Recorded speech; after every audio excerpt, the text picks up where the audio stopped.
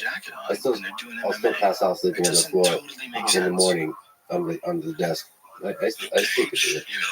But yes, it's easier to do when you're younger. Yeah, you can work incredibly hard. And if there's anything I regret about my earlier years is that there were at least few weekends where I just really watched YouTube videos and did nothing.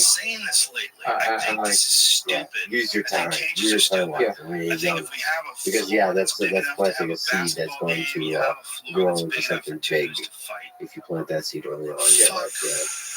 Yeah, that's really valuable time. Especially like the education system early on, you get to like explore. Exactly. It's like freedom to really explore. And hang out with a lot of people who are driving you to be better and guiding you to be better, not necessarily people who are, what's the point doing this? Oh yeah, Just people who are extremely passionate about whatever. I mean, I remember when I told people I'm going to do a PhD, most people said PhD is a waste of time. if you go work at Google, after you complete your undergraduate, you start off with a salary like 150K or something, but at the end of 4 or 5 years, you'll progress to like a senior staff level and be earning like a lot more. And instead, if you finish your PhD and join Google, you would start 5 years later at the entry level salary. What's the point? So they view life like that. Little they realize that no, like they're not.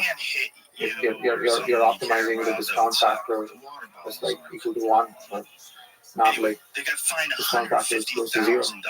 Yeah, I think you have to surround yourself by people. It doesn't matter what walk of life. We're in Texas. I hang out with people that, for a living, make barbecue. And those guys, the passion they have for it, it's like generational.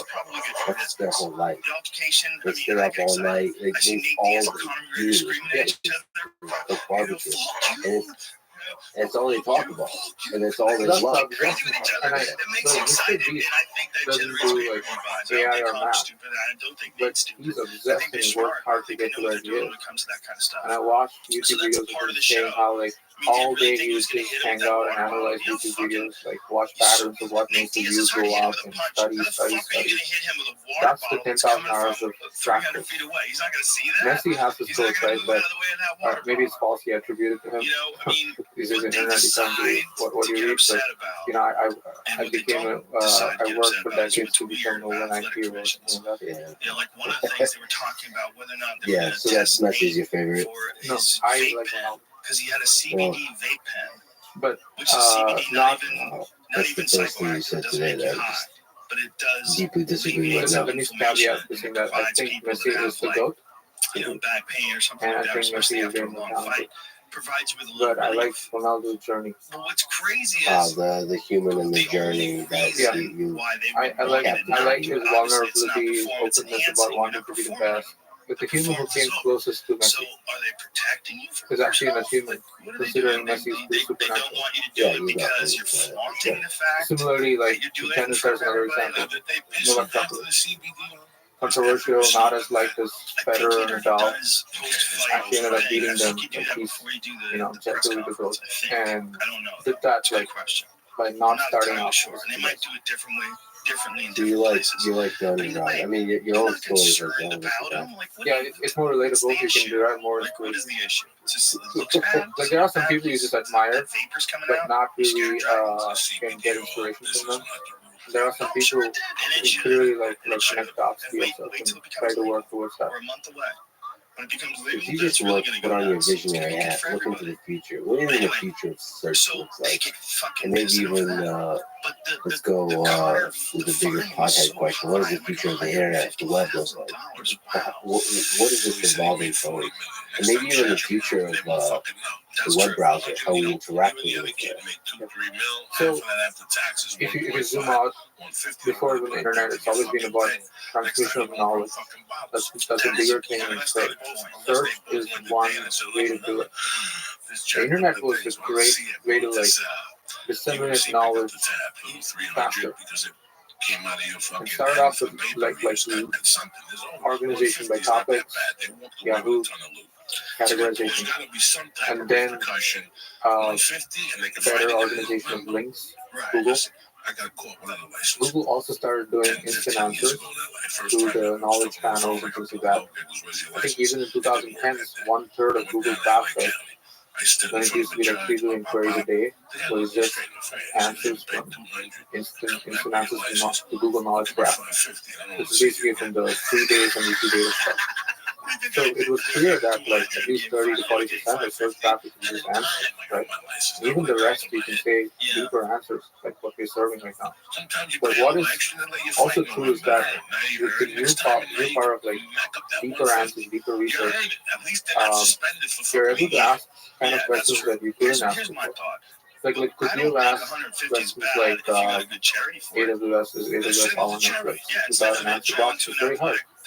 Or like clearly explaining the difference between search and answering. And so that's going to let you ask a new kind of question, a new kind of knowledge dissemination.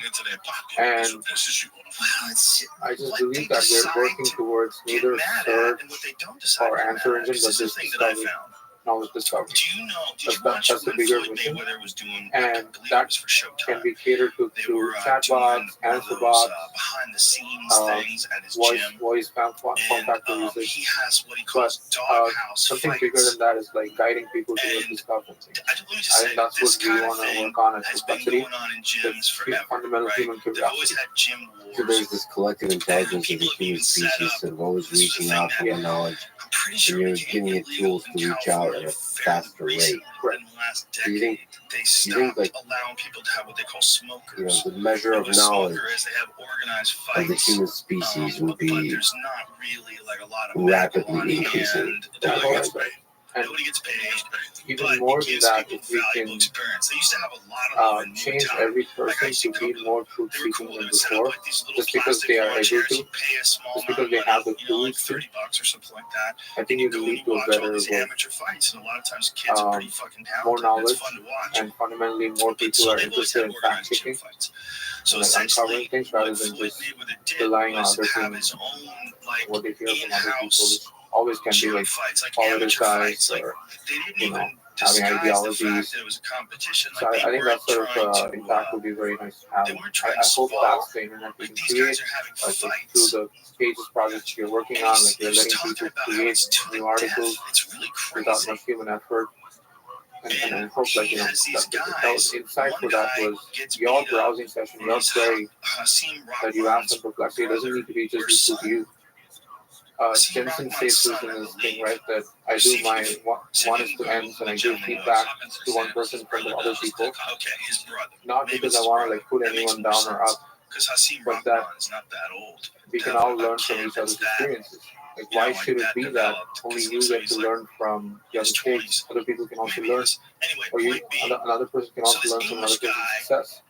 So beats that up was inside that, okay, Hasim like, Rahman's why couldn't one you brother. broadcast And what you learned The mom from comes one back with the Q&A bigger session on brother, Perplexity and to the the English rest guy of the world? fights him too. And so I want more All the such things. same This is just the day. start of something And they're more fighting like these where people 30-minute can create rounds. research It's articles, blog crazy. posts, maybe even like a small book on a topic. If I have no understanding of search, let's say, and I wanted to start a search company, it would be amazing to have a tool like this where I can just go and ask how does bots work, how does callers work, what is ranking, what is BM25, and I can like But I mean, 1 hour of browsing session I got knowledge that's worth like 1 month of me talking to And I don't them. have a problem with To me, this people is doing bigger than whatever they search decide and to do. internet Someone about wants to knowledge. fight a 30-minute fight. Yeah, Perplexity pages is really interesting. So there's the natural Perplexity interface where you just ask questions, Q&A, and you have this chain. You say that kind of playground, but a little bit more private. That you want to take that and present that to the world in a little bit more organized way.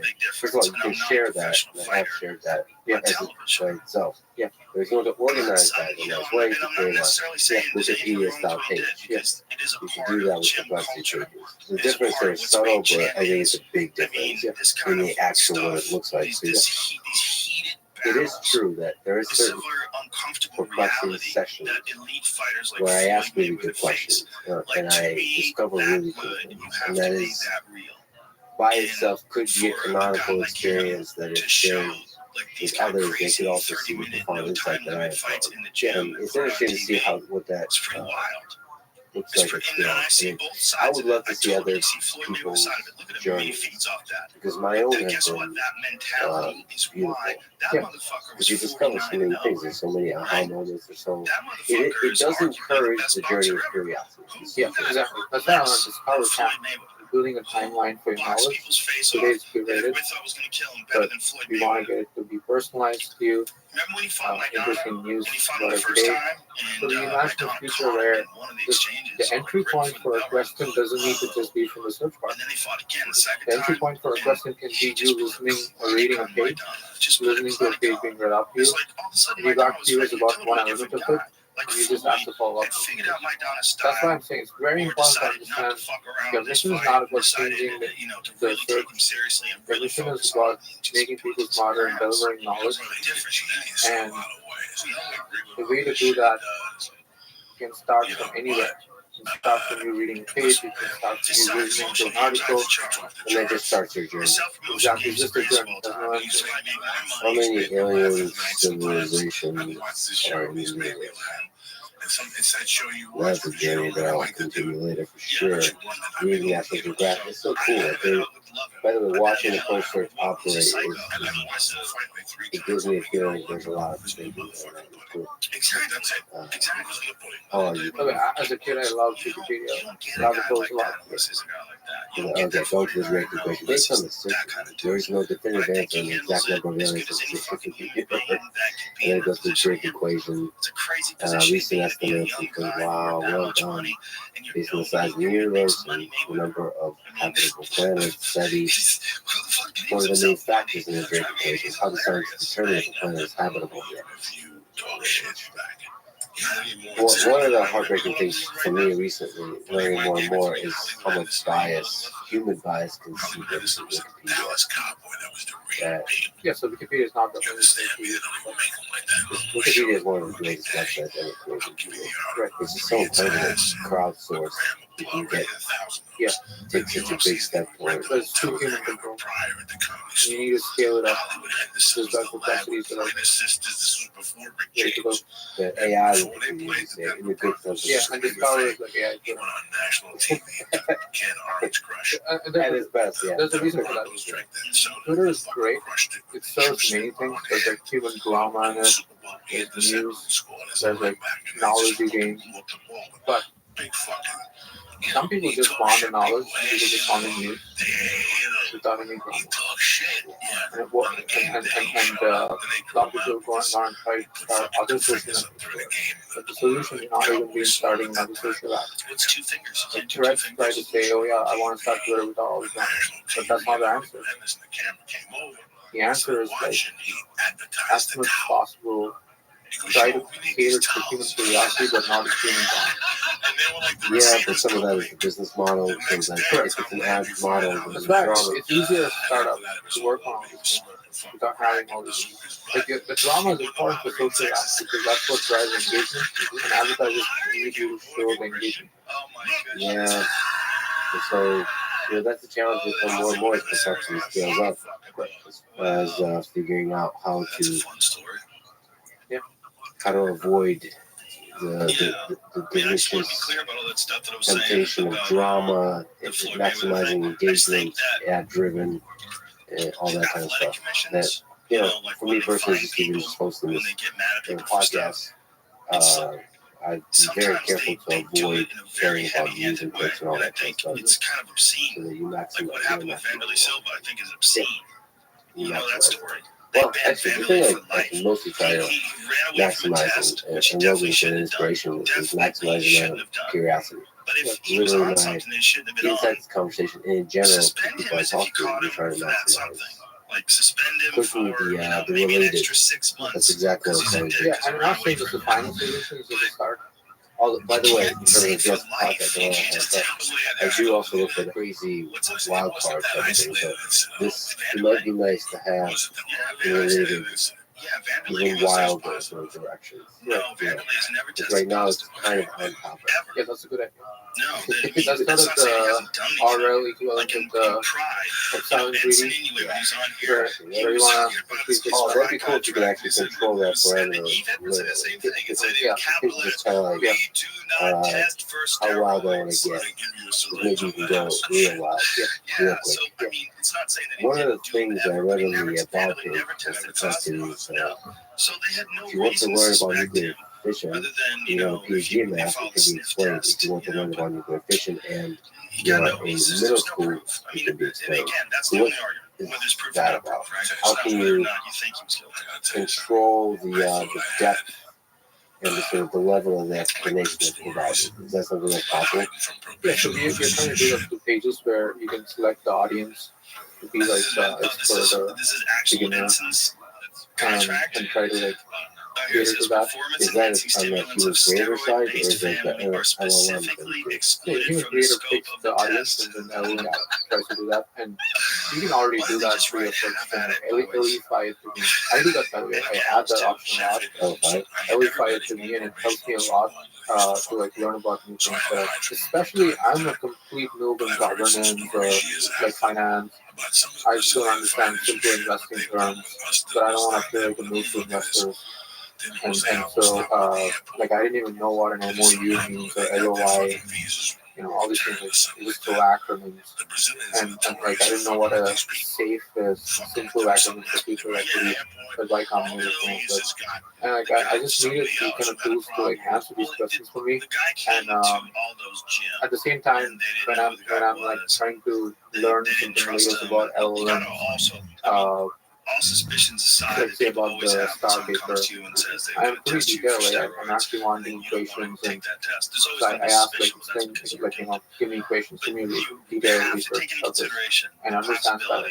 So that's what we mean about it, where this is not possible in traditional search. You cannot customize the UI, you cannot like customize the way the answer is given to you. It's like a one-size-fits-all solution. That's why even in our marketing videos we say we're not one-size-fits-all. Neither are you. Like, you like to be more detailed and like thorough on certain topics, but not on certain others. Yeah, I want most consumer existence to be outside. But I would love product to be where you just ask like, give me an answer like Feynman would like, say this to me. Or because Einstein has a quote where you only, I don't even know if it's his quote again, but it's a good quote. You only truly understand something if you can explain it to your grandmom. And also make it simple but not too simple. Yeah, that kind of idea. Yeah, if you, sometimes it just goes too far. Because you just, imagine you had this lemonade stand and you bought lemons. Like, I don't want to chat about it. That ever is a trivial metaphor. What do you think about like the context window? This increasing length of the context window. Does that open up the possibilities when you start getting to like 100,000 tokens, 1 million tokens, 10 million tokens, 100 million tokens? I don't know where you can go. Does that fundamentally change the whole set of possibilities? It does in some ways. It doesn't matter in some numbers. I think it lets you ingest like more detailed version of the pages while answering a question. But note that there's a trade-off between context size increase and the level of instruction following capability. Yes, and so most people when they advertise new context window increase, they talk a lot about finding the needle in the haystack for evaluation metrics, and less about whether there's any degradation in the instruction following performance. So I think that's where you need to make sure that throwing more information at a model doesn't actually make it more confusing. Like it's just having more entropy and might even be worse. So I think that's important. And in terms of what new things we can do, I feel like it can do internal search a lot better. And that's an area that nobody's really cracked. Like searching over your own files, like searching over your like Google Drive or Dropbox. And the reason nobody cracks that is because the indexing that you need to do for that is very different nature than web indexing. Instead, if you can just have the entire thing dumped into your prompt and ask it to find something, it's probably going to be a lot more capable. And given that the existing solution is already so bad, I think this will make you much better even though it has issues. So, and the other thing that is possible is memory. Though not in the way people are thinking where I'm going to give it all my data and it's going to remember everything I did, but more that it feels like you don't have to keep reminding it about yourself. And maybe it'll be useful, maybe not so much as advertised, but I guess it's something that's like, on the cards. But when you truly have like API like systems, that I think that's where memory becomes an essential component where it's like lifelong. It knows when to like put it into a separate database or data structure. It knows when to keep it in the prompt. And I like more efficient things. There's systems that know when to like take stuff in the prompt and put it somewhere else and retrieve when needed. I think that feels much more efficient architecture than just constantly keep increasing the context window. That feels like too to me. And the AGI from Perplexity is fundamentally, at least for now, a tool in a college student. Yeah. I like humans, and I think you do too. Yeah, So I think curiosity makes humans special, and we want to cater for that. That's the mission of the company. And we harness the power of AI in all these frontier models. And I believe in a world where even if we have like even more capable cutting edge AIs, human curiosity is not going anywhere. It's going to make humans even more special. With all the additional power, they're going to feel even more empowered, even more curious, even more knowledgeable and truth seeking. And it's going to lead to like the beginning of infinity. Yeah, I mean that's a really inspiring future. Do you think also there's going to be other kinds of AGI systems that form deep connections with humans? Yeah. Do you think there'll be a romantic relationship between humans? Yeah. It's possible. I mean, it's not. It's already like there's apps like Replica, Character.ai, and the recent OpenAI with Samantha like voice they demoed where it felt like are you really talking to it because it's smart or is it because it's very flirty? It's not clear. And then Karpati even had a tweet like the killer app was Scarlett Johansson, not code bots. So it was tongue-in-cheek comment, like I don't think he really meant it. But No, you have no idea. This it's possible, like those kind of futures are also there, and like loneliness is one of the major like problems in people. And it's not really freedom. that's it. I don't want that to be the solution for humans seeking relationships and connections. Like I just see a world where we spend more time talking to AIs than other humans. At least for work time, like it's easier not to bother your colleague with some questions and instead you just ask the tool. But I hope that gives us more time to like build more relationships and connections with each other. Yeah, I think there's a world where outside of work you talk to AIs a lot, like friends, deep friends, that empower and improve your relationship with other humans. Yeah. You think about it as therapy, but that's what great friendship is about. You can bond, you can be vulnerable with each other and that kind of stuff. Yeah, but my hope is that in a world where work doesn't feel like work, that we can all engage in stuff that's truly interesting to us, because we all have the help of AIs that help us do whatever we want to do really well, and the cost of doing that is also not that high. We'll all have a much more fulfilling life, and that way, like, have a lot more time for other things, and channelize that energy into like building through connections. Well, yes, but the thing about human nature is not all about curiosity in the human mind. There's dark stuff, there's demons, there's dark aspects of human nature that needs to be processed. Yeah. The yin and shadow, and to that, curiosity doesn't necessarily solve that. I mean, I'm just talking about the Maslow's hierarchy of needs, right? Like food and shelter and safety, security. But then the top is like actualization and fulfillment. And I think that can come from pursuing an interest, having work feel like play, and building true connections with other fellow human beings, and having an optimistic viewpoint about the future of the planet. Abundance of intelligence is a good thing. Abundance of knowledge is a good thing. And I think most zero-sum mentality will go away when you feel like there's no like real scarcity anymore. Or flourishing.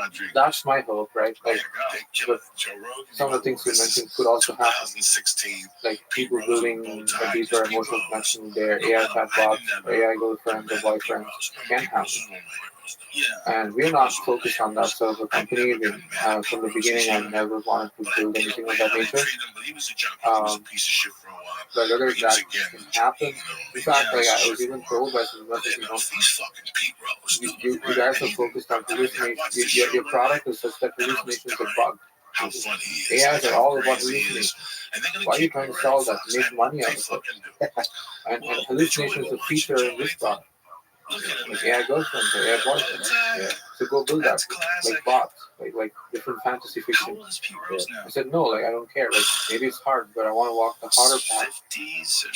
Yeah, it is a hard path. Although I would say that human AI connection is also a hard path. paths to do it well in a way that humans flourish, but it's a fundamentally different It problem. feels dangerous to me. There's all that speculation. What, the that he reason is had, that you can get gambled short-term on his own dopamine team. hits from someone So I don't seemingly think that appearing was to ever care shot for you. out. Listen, you I should say the same thing complexity is trying to solve is also feels dangerous because you're trying to present truth, and that can be manipulated with more and more power that's gained, right? So to do it right, to do knowledge discovery and truth discovery in the right way, in an unbiased way, in a way that will constantly expanding our understanding of others and wisdom about the world, that's really hard. But at least there is a science to it. That we understand. Like, what is truth? Like, at least to a certain extent, we know that through our academic backgrounds, like, truth needs to be scientifically backed and like peer-reviewed, and like people like agree on it. Sure, I'm not saying it doesn't have its flaws, and there are things that are widely debated. But here, I think like you can just appear not to have any true emotional connection. So you can appear to have a true emotional connection, but not have any. Sure. Like, do we have personal AIs that are truly representing our interests today? No. Right, but that's just because the good AIs that care about the long-term flourishing of a human being with whom they're communicating don't exist. That doesn't mean that can't be So I would love personal AIs that are trying to work with us to understand what we truly want out of life and guide us towards achieving it. I would that's less of a Samantha thing and more of a coach.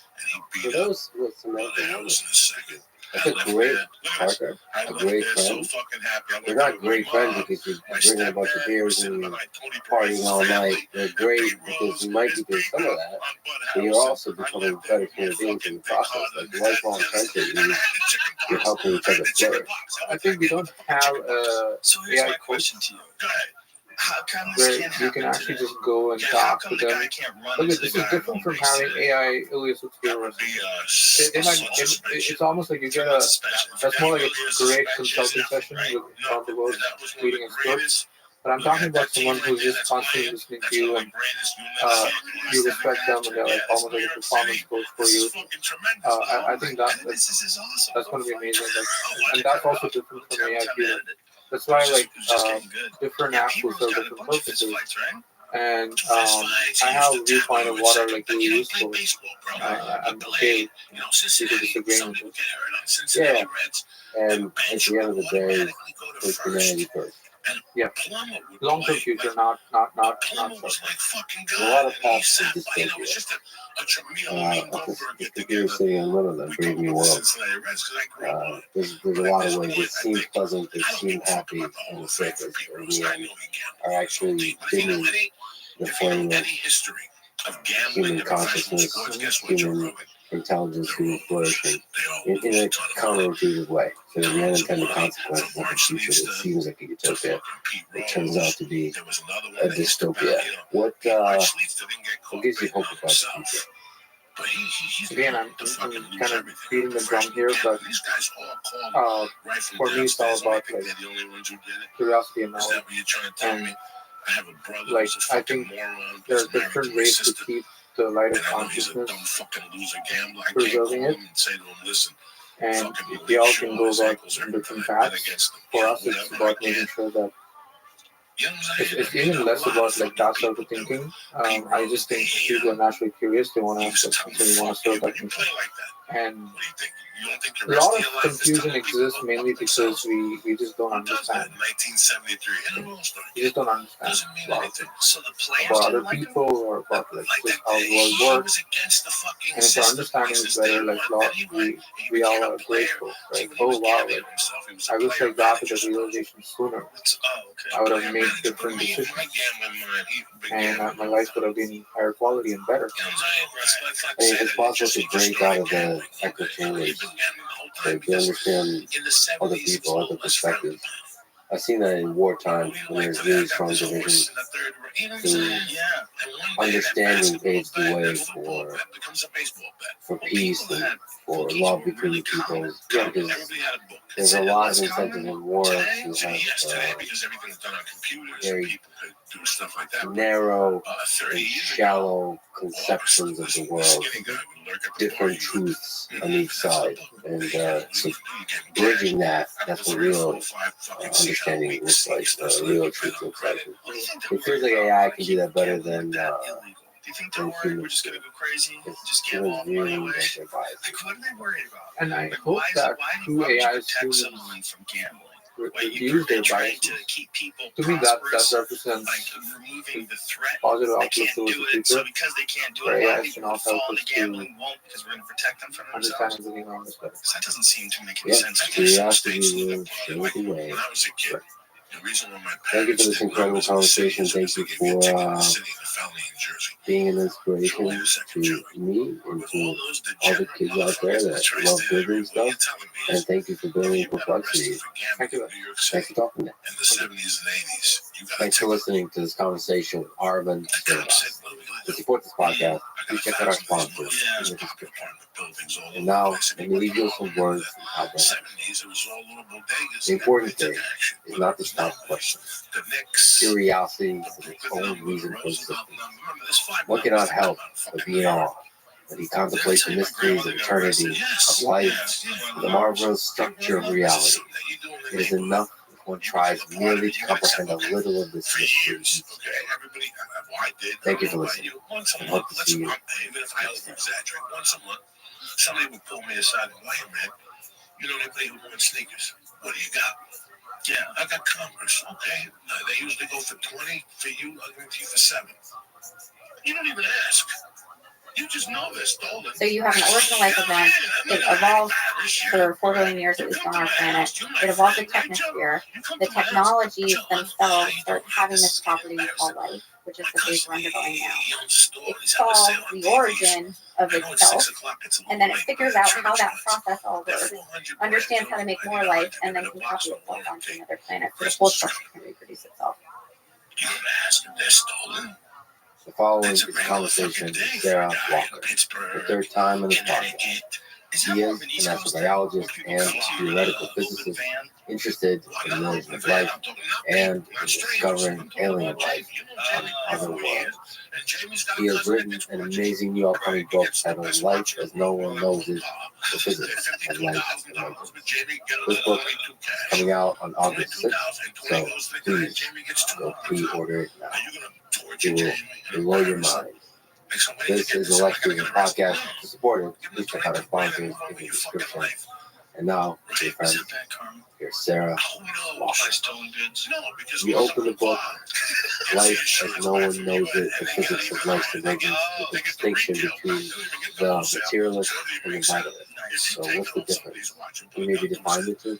I think the question there is about whether life can be described in terms of matter and physical things, or whether there is some other feature that's not physical that actually animates living things. So for a long time, people maybe have called that a soul.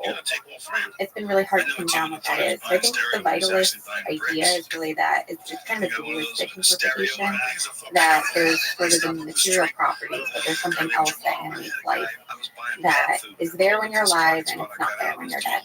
And materialists kind of don't think that there's anything really special about the matter of life and the material substrate that life is made out of. So they disagree on some really fundamental points. Is there a gray area between the two? Like, maybe all there is matter, but there's so much we don't know. There might as well be magic. That, like, whatever that magic that the vitalists see. Meaning, like, there's just so much mystery that it's really unfair to say that it's boring and understood and as simple as quote-unquote physics. Yeah, I think the entire universe is just a giant mystery. I guess that's what motivates me as a scientist. And so oftentimes when I look at open problems like the nature of life or consciousness or what is intelligence or are there souls or whatever question that we have that we feel like we aren't even on the tip of answering yet. I think, we have a lot more work to do to really understand the answers to these questions. So it's not magic, it's just the unknown. And I think a lot of the history of humans coming to understand the world around us has been taking ideas that we once thought were magic or supernatural and really understanding them in a much deeper way, that we learn what those things are, and they still have an air of mystery even when we understand them. There's no sort of bottom to our understanding. So do you think the vitalists have a point that they're more eager and able to notice the magic of life? I think that no tradition, vitalists included, is ever fully wrong about the nature of the things that they're describing. So a lot of times when I look at different ways that people have described things across human history, across different cultures, there's always a seed of truth in them, and I think it's really important to try to look for those, because if there are narratives that humans have been telling ourselves for thousands of years, for thousands of generations, there must be some truth to them. We've been learning about reality for a really long time, and we recognize the patterns that reality presents us. We don't always understand what those patterns are. And so I think it's really important to pay attention to that. So I don't think the vitalists are actually wrong, and a lot of what I talk about in the book, but also I think about a lot just professionally, is the nature of our definitions of what's material and how science has come to invent the concept of matter, and that some of those things actually really are inventions that happened in a particular time in a particular technology, and actually learn about certain patterns and help us understand them, and that there are some patterns we still don't understand. And if we knew how to measure those things, or we knew how to describe them in a more rigorous way, we would realize that the material world, matter, has more properties than we thought that it did. And one of those might be associated with what we call life could be a material property, and still have a lot of the features that the vitalists thought were mysterious. So we may still expand our understanding what is incorporated in the category of matter that will eventually incorporate such magical things that the vitalists have noticed. Yeah. Yeah, so I think about, I always like to use examples from physics, so I'll probably do that. My go-to place. But, in the history of gravitational physics, there's this example in the history of motion. Like when Aristotle came up with his theories of motion, he did it by the material properties he thought things had. So there was a concept of things falling to Earth because they were solid-like, and things raising to the heavens because they were air-like, and things moving around the planet because they were celestial-like.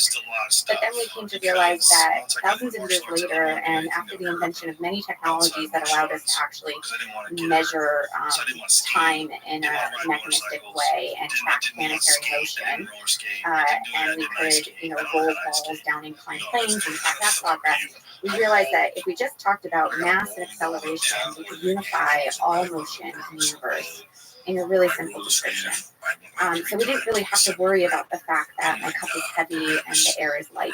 Like the same laws describe them. If we have the right material properties to talk about what those laws are actually interacting with. And so I think the issue with life is we don't know how to think about information in a material way. And so we haven't been able to build a unified description of what life is for the kind of things that evolution builds, because we haven't really invented the right material concept yet. So we're talking about motion, the laws of physics appear to be the same everywhere else in the universe. Do you think the same is true for other kinds of matter that we might eventually include life in? I think life obeys universal principles. I think there is some deep underlying explanatory framework that will tell us about the nature of life in the universe and will allow us to identify life that we can't yet recognize because it's too different. We heard about the paradox of defining life. Why does it seem to be so easy and so complicated? All the sort of classic definitions people want to use just don't work. They don't work in all cases. So Carl Sagan had this wonderful essay on definitions of life where I think he talks about aliens coming from another planet. If they saw Earth, they might think that cars were the dominant life form because there's so many of them on our planet. And like humans outside them, and you might want to exclude machines. But any definition, like classic biology textbook definitions would also include them. And so, he wanted to draw a boundary between these kind of things by trying to exclude them, that they were naturally included by the definitions people want to give. And in fact, what we ended up pointing out is that all of the definitions of life that we have, whether it's life is a self-reproducing system, or life eats to survive, or life requires compartments, whatever it is, there's always a counterexample that challenges that definition. This is why viruses are so hard, or why fire is so hard. And so we had a really hard time trying to pin down from a definitional perspective exactly what life is. Yeah, you actually bring up the zombie ant fungus. I enjoyed looking at this thing. As an example of one of the challenges, you mentioned viruses, but this is a parasite. Look at that. Do you see this in the jungle? Insects, ants. Actually, one of the interesting things about this jungle, everything's ephemeral. Like, everything eats everything really quickly. So if you blow them and dies, that's nothing to do. Yeah. It's a machine that doesn't have, I wanted to say, doesn't have a memory or history, which is interesting given your work on history in defining a living being. The jungle forgets very quickly. Once they erase, Yeah, but it can't erase it, it's just restructuring it. And I think the other thing that is really, vivid to me about this example that you're giving is how much death is necessary for life. So I worry a bit about notions of immortality and whether immortality is a good thing or not. So I have sort of a broad conception that life is the only thing the universe generates that actually has even the potential to be immortal. But that's as like this sort of process that you're describing where life is about memory and historical contingency and construction of new possibilities. But when you look at any instance of life, especially one as dynamic as what you're describing, it's a constant birth and death process. But that birth and death process is like the way that the universe can explore what possibilities can exist, and not everything, not every possible human or every possible ant or every possible zombie ant or every possible tree will ever live. So it's it's an incredibly dynamic and creative place because of all that death. Because this thing is a parasite that needs the ant. So is this a living thing or is this not a living thing? So this is just pierces the ant. Right. And I've seen a lot of this, by the way. Organisms working together in the jungle, like ants protecting a delicious piece of fruit. So they need the fruit. But, like, if you touch that fruit, they're going to, like, the forces emerge. They're fighting you, they're defending that fruit to the death. Nature seems to find mutual benefits, right? Yeah, it does. I think the thing that's perplexing for me about these kind of examples is, effectively the ant's dead, but it's staying alive now because it's piloted by this fungus.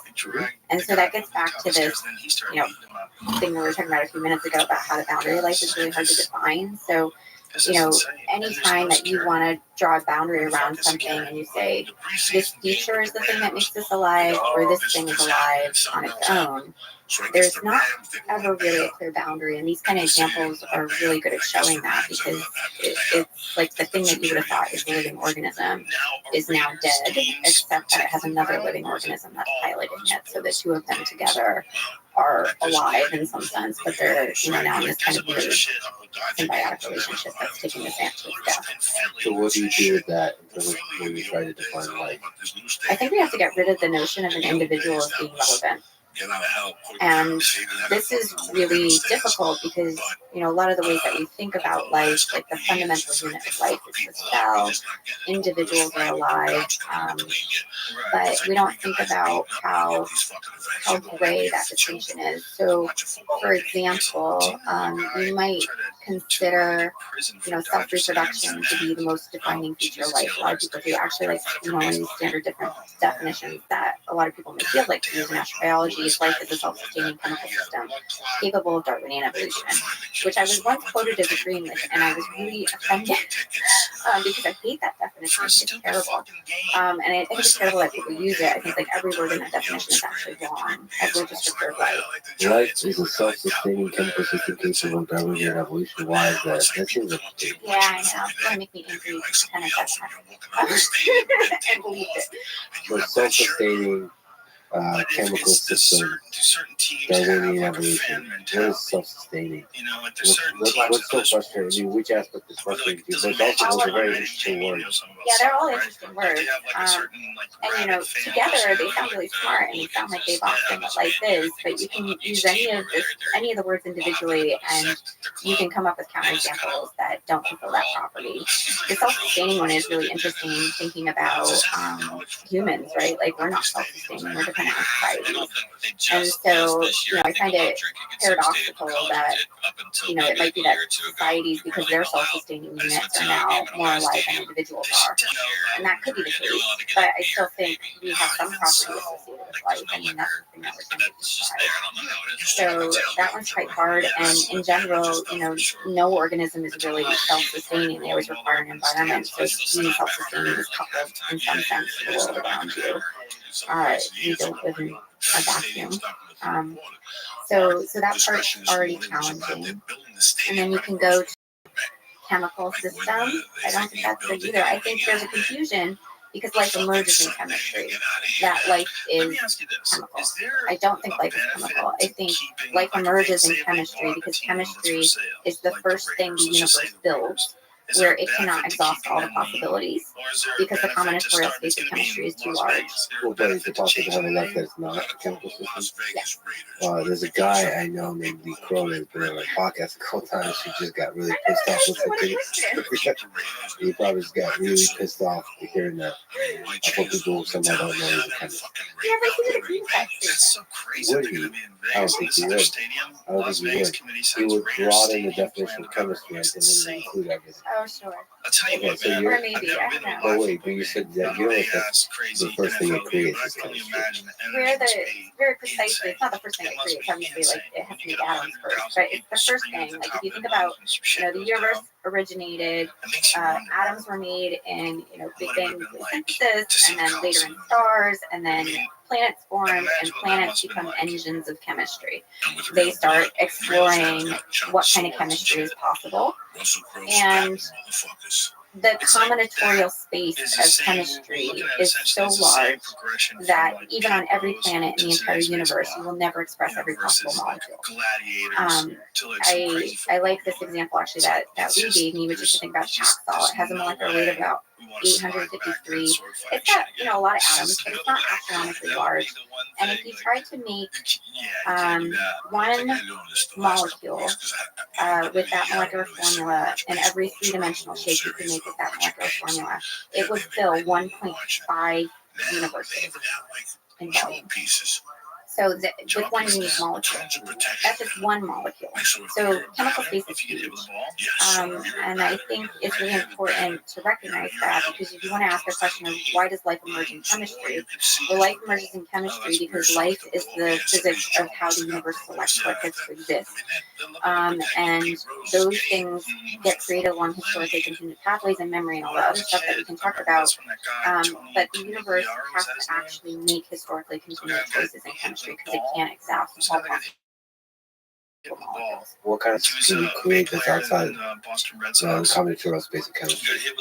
So I'm trying to understand. Oh, if it's not chemical. So I think some of the things that have evolved in our biosphere, I would call as much alive as chemistry, as a cell, but they seem much more abstract. So, for example, I think language is alive. I think, or at least life.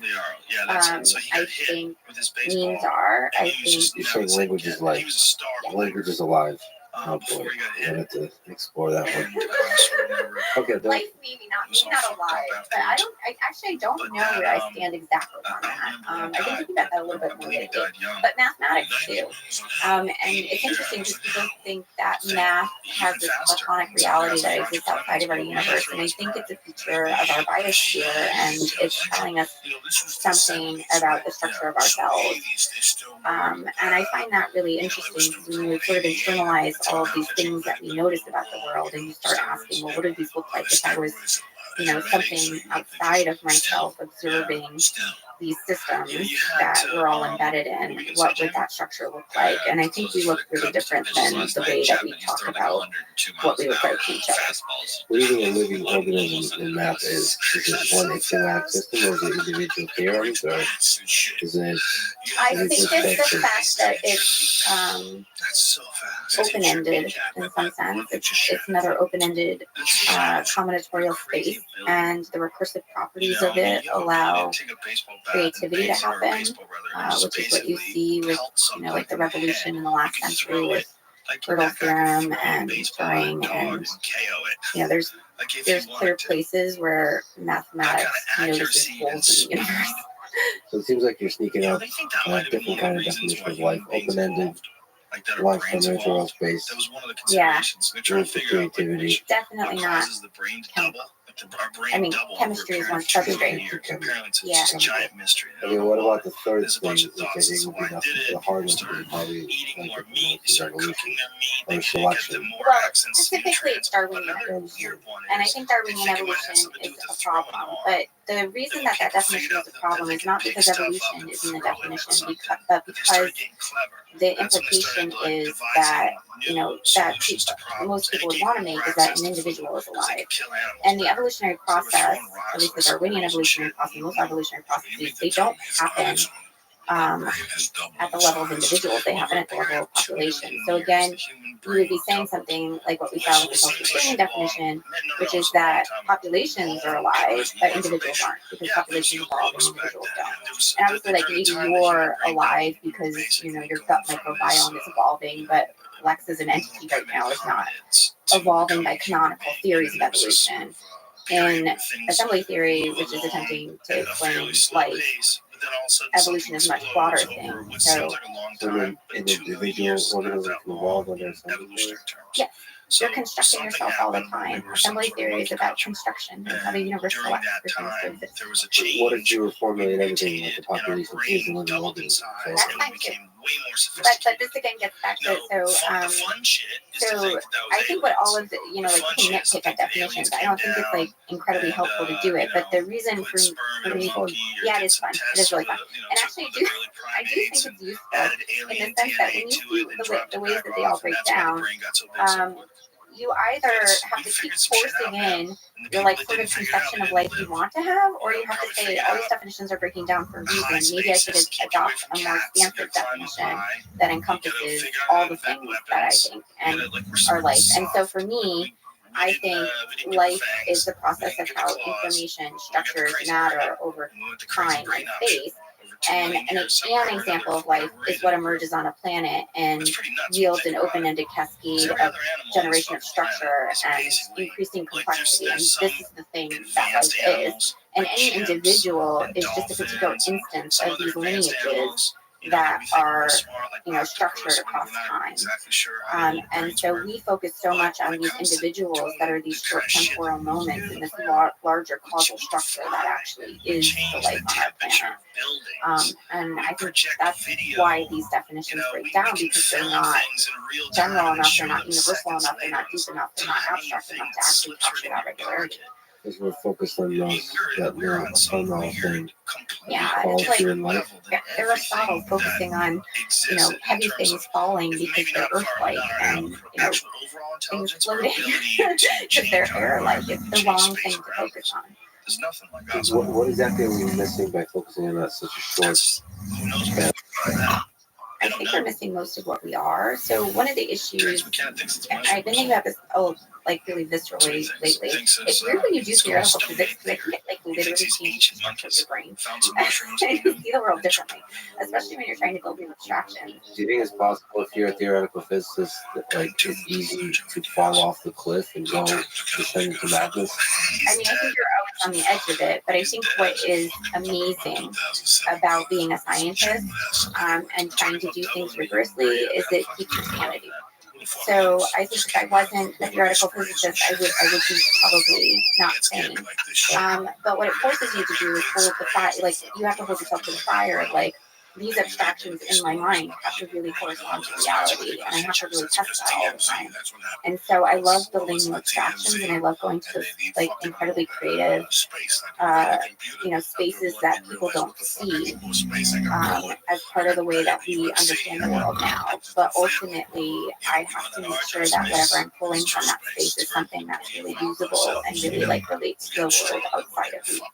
That's what science is. So we were talking about what we're missing when we look at a small stretch of time and a small stretch of space. Yeah. So the issue is we evolve perception to see reality a certain way, right? So for us, space is really important and time feels community. And I had a really wonderful mentor, Paul Davies, most of my career, and Paul's amazing because he gives these like little sweet thought experiments all the time. Like there's something he used to ask me all the time when I was a postdoc. This is kind of a random tangent, but was like, how much of the universe could be converted into technology? So we're thinking about like long-term futures and stuff like that. And it's like a weird thought experiment, but like there's a lot of deep things there. I do think a lot about the fact that we're really limited in our interactions with reality by the particular architectures that we evolve. And so we're not seeing everything. And in fact, our technology tells us this all the time because it allows us to see the world in new ways, by basically allowing us to perceive the world in ways that we couldn't otherwise. And so what I'm getting at with this is I think that living objects are actually huge. Like they're some of the biggest structures in the universe, but they are not big in space, they are big in time. And we actually can't resolve that feature. We don't interact with it on a regular basis. So we see them as these fleeting things that have this really short temporal off time without seeing how large they are. When I'm saying time here, I really like the way that people could picture it is in terms of puzzle structure. So if you think about the history of the universe to get to you, and you imagine that entire history is you, that is the picture I have in my mind when I look at everybody. So you have a tweet followers. You tweeted. Doesn't everyone? You have a lot of poetic, profound tweets.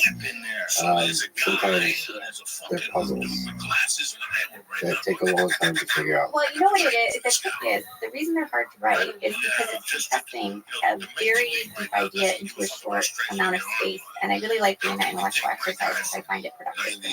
Yeah, it's a very interesting kind of compression algorithm. Yeah, I like language. I think it's really fun to play with. Yeah, I wonder if AI can decompress it. Could be interesting.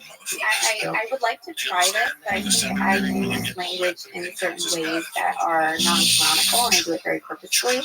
And it would be interesting to see how AI would interpret. Yeah, your tweet would be a good Turing test for a super intelligent. Anyway, you tweeted that Always remember that too. things only look imagined because we can't see time. So if we could see time, what would the world look like? You're saying you would be able to see everything that an object has been, every step of the way that led to this current moment, and all the interactions that required to make that evolution happen. You would see this gigantic tail. The universe is far larger in time than anything. And this planet is one of the biggest things in the universe. Also, the more complexity, the bigger. Yeah, so like that's technosphere. I think the modern technosphere is the largest object in time in the universe. And we should take this reality. I mean, the global integration of life and technology on this planet. So all the things, all the technological things we created. But I don't think of them as separate. They're like very integrated with the structure that generated them. So you can almost imagine it like time is constantly bifurcating and it's generating new structures, and these new structures are, you know, locally constructing the future. And so things like you and I are very close together in time. We didn't diverge like very early in the history of the universe. It's very recent. And I think this is one of the reasons that we can understand each other so well and we can communicate effectively. And I might have some sense of what it feels like to be you. But, you know, other organisms bifurcated from us in time earlier. This is just the concept of phylogeny, right? But if you take that deeper and you really think about that as the structure of the physics that generates life, and you take that very seriously, all of that causation is still bundled up in the objects we observe today. And so you and I are close in this temporal structure, but we're also, and we're so close because we're really big, and we only are very different and sort of like the most recent moments in the time that's like embedded in us. It's hard to use words to visualize what's in mind. I have such a hard time thinking of like I actually was thinking on the way over here. I was like, you know, you have pictures in your brain, and then they're hard to put into words. But I realized I always say I have a visual, but it's not actually I have a visual, but I have a feeling. So oftentimes I cannot actually draw a picture in my mind for things that I say, but sometimes they go through a picture before they get to words. But I like experimenting with words. Yeah, it's again some kind of compressed feeling that you can play to get a sense of the bigger visualization that you have in mind. It's just a really nice compression. But I think the idea of this object that in it contains all the information about the history of an entity that you should know. Just trying to visualize that is pretty cool. Yeah. I mean, obviously the mind breaks down quickly as you step seconds and minutes back in time. But I guess it's just a gigantic object. Yeah, I think so, and I think this is one of the reasons that we have such an ability to abstract as humans, because we are so gigantic that like the space that we can go back into is really large. So like the more abstract you're going, like the deeper you're going in that space. But in that sense, aren't we fundamentally all connected? Yes. And this is why the definition of life cannot be the individual. It has to be these lineages, because they're all connected, they're interwoven, and they're exchanging parts all the time. Yeah, so maybe there's certain aspects of those lineages that in your life that can be characteristics, but can be measured like with somebody's theory that more or less so. But they're all just fingertips of a much bigger object. Yeah, I think life is very high dimensional. And in fact, I think you can be alive in some dimensions and not in others. Like if you could project all the causation that's in you, in some features of you, you know, very little causation is required, like very little history. And in some features a lot is.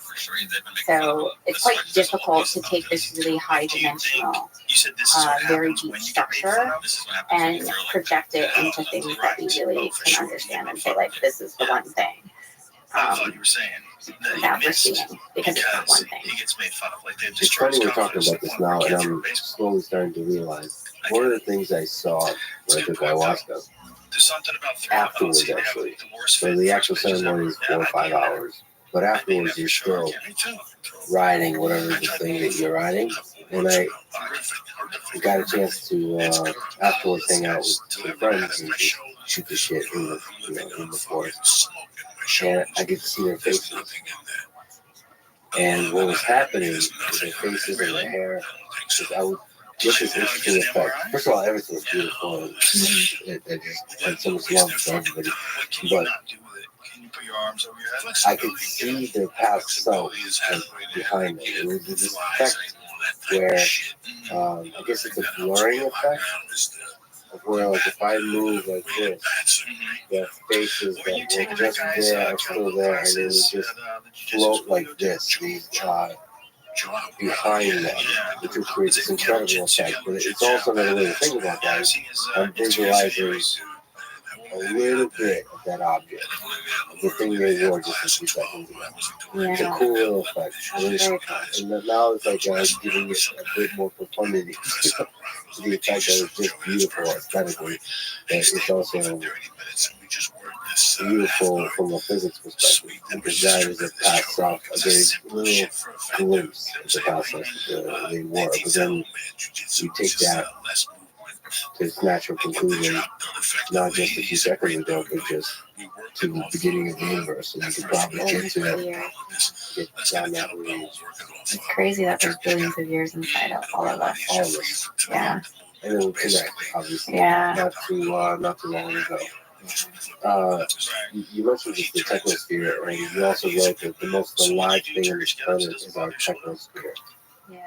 Why does technology create a kind of life form? Why are you seeing it as life?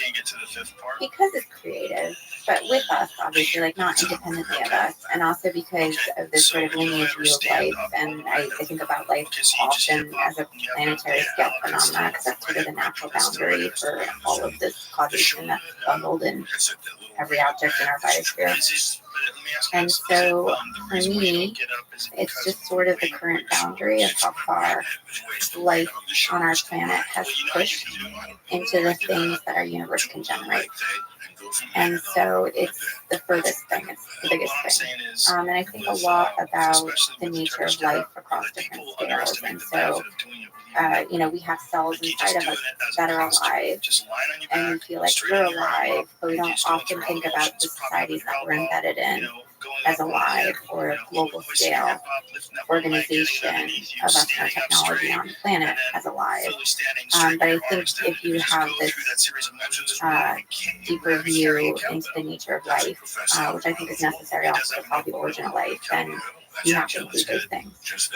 All of them. So you have to simultaneously think about life at every single scale. Yeah. The planetary and the bacteria level. Yeah.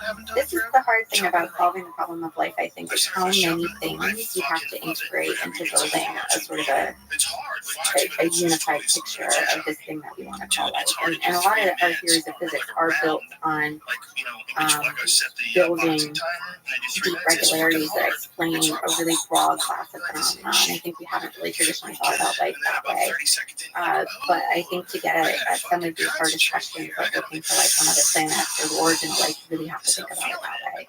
And so most of my professional work is just trying to understand every single thing on this planet that might be in the full of life, which is pretty much everything, and then trying to figure out what's the deeper structure underlying that. Yeah, Schrödinger wrote that living matter, and not a leading to laws of physics is established that to date, is likely to involve other laws of physics further to unknown. So for him, there was a sense that at the bottom of this are new laws of physics that could explain this thing that we call life. Yeah, Schrödinger to do what physicists try to do, which is explain things. And his attempt was to try to explain life in terms of non-equilibrium physics, because he thought that was the best description that we generate at the time. And so he did come up with something really insightful, which was to predict the structure of DNA as an aperiodic crystal. And that was for a very precise reason that, that was the only kind of physical structure that could encode enough information to actually specify a cell. We knew some things about genes, but not about DNA and its actual structure. But in the book, he tried to explain life as kind of going against entropy. And so some people talk about it as like Schrödinger's paradox, how it can persist when the second law of thermodynamics is there. But in open systems, that's not so problematic. And really the question is, why can life generate so much order? And we don't have a physics to describe that. And it's interesting, generations of physicists have thought about this problem. Oftentimes it's like when people are retiring, they're like, oh, now I can or they're more senior in their career and they work on other more traditional problems. And there's still a lot of impetus in the physics community to think that non-equilibrium physics will explain life, right? I think that's not the right approach. I don't think ultimately the solution to what life is there, and I don't really think entropy has much to do with it unless it's entirely reformulated. Well, because you have to explain how interesting or how complexity emerges from the soup. Yes, from randomness. From randomness. Physics clearly can't do that. No, physics hardly even acknowledges that the universe is random at its base. We like to think we live in a deterministic universe and everything's deterministic, but I think that's probably, an artifact of the way that we've written down laws of physics since Newton invented modern physics in his conception of motion and gravity. He formulated laws that had initial conditions and fixed dynamical laws, and that's been sort of become the standard canon of how people think the universe works and how we need to describe any physical system with an initial condition and a law of motion. And I think that's not actually the way the universe really works. I think it's a good approximation for the kind of systems that physicists have studied so far, and I think it will radically fail in the long term at describing reality at its more basal levels. I'm not saying there's a base. I don't think that reality has a ground, and I don't think there's a theory of everything. But I think there are better theories, and I think there are more explanatory theories, and I think we can get to something that explains much more than the current level. You say theory of everything, you mean like everything. Yeah, like in physics right now, it's really popular to talk about theories of everything. So string theory is supposed to be a theory of everything because it unifies quantum mechanics and gravity. And people have their different pet theories of everything. And the challenge with a theory of everything, I really love this quote from David Krakauer, which is a theory of everything is a theory of everything except those things that theorize. Oh, you're moving it. Yeah, but it's also weird because if a theory of everything explains everything, it should also explain the theory. So the theory has to be recursive, and none of our theories of physics are recursive. So it's just it's a weird concept. Yeah, but it's very difficult to integrate that theory. I don't think so. I think you can build a theory acknowledging that you're an observer inside the universe. It doesn't become a question. And that's you're swapping to make a theory that's okay with that.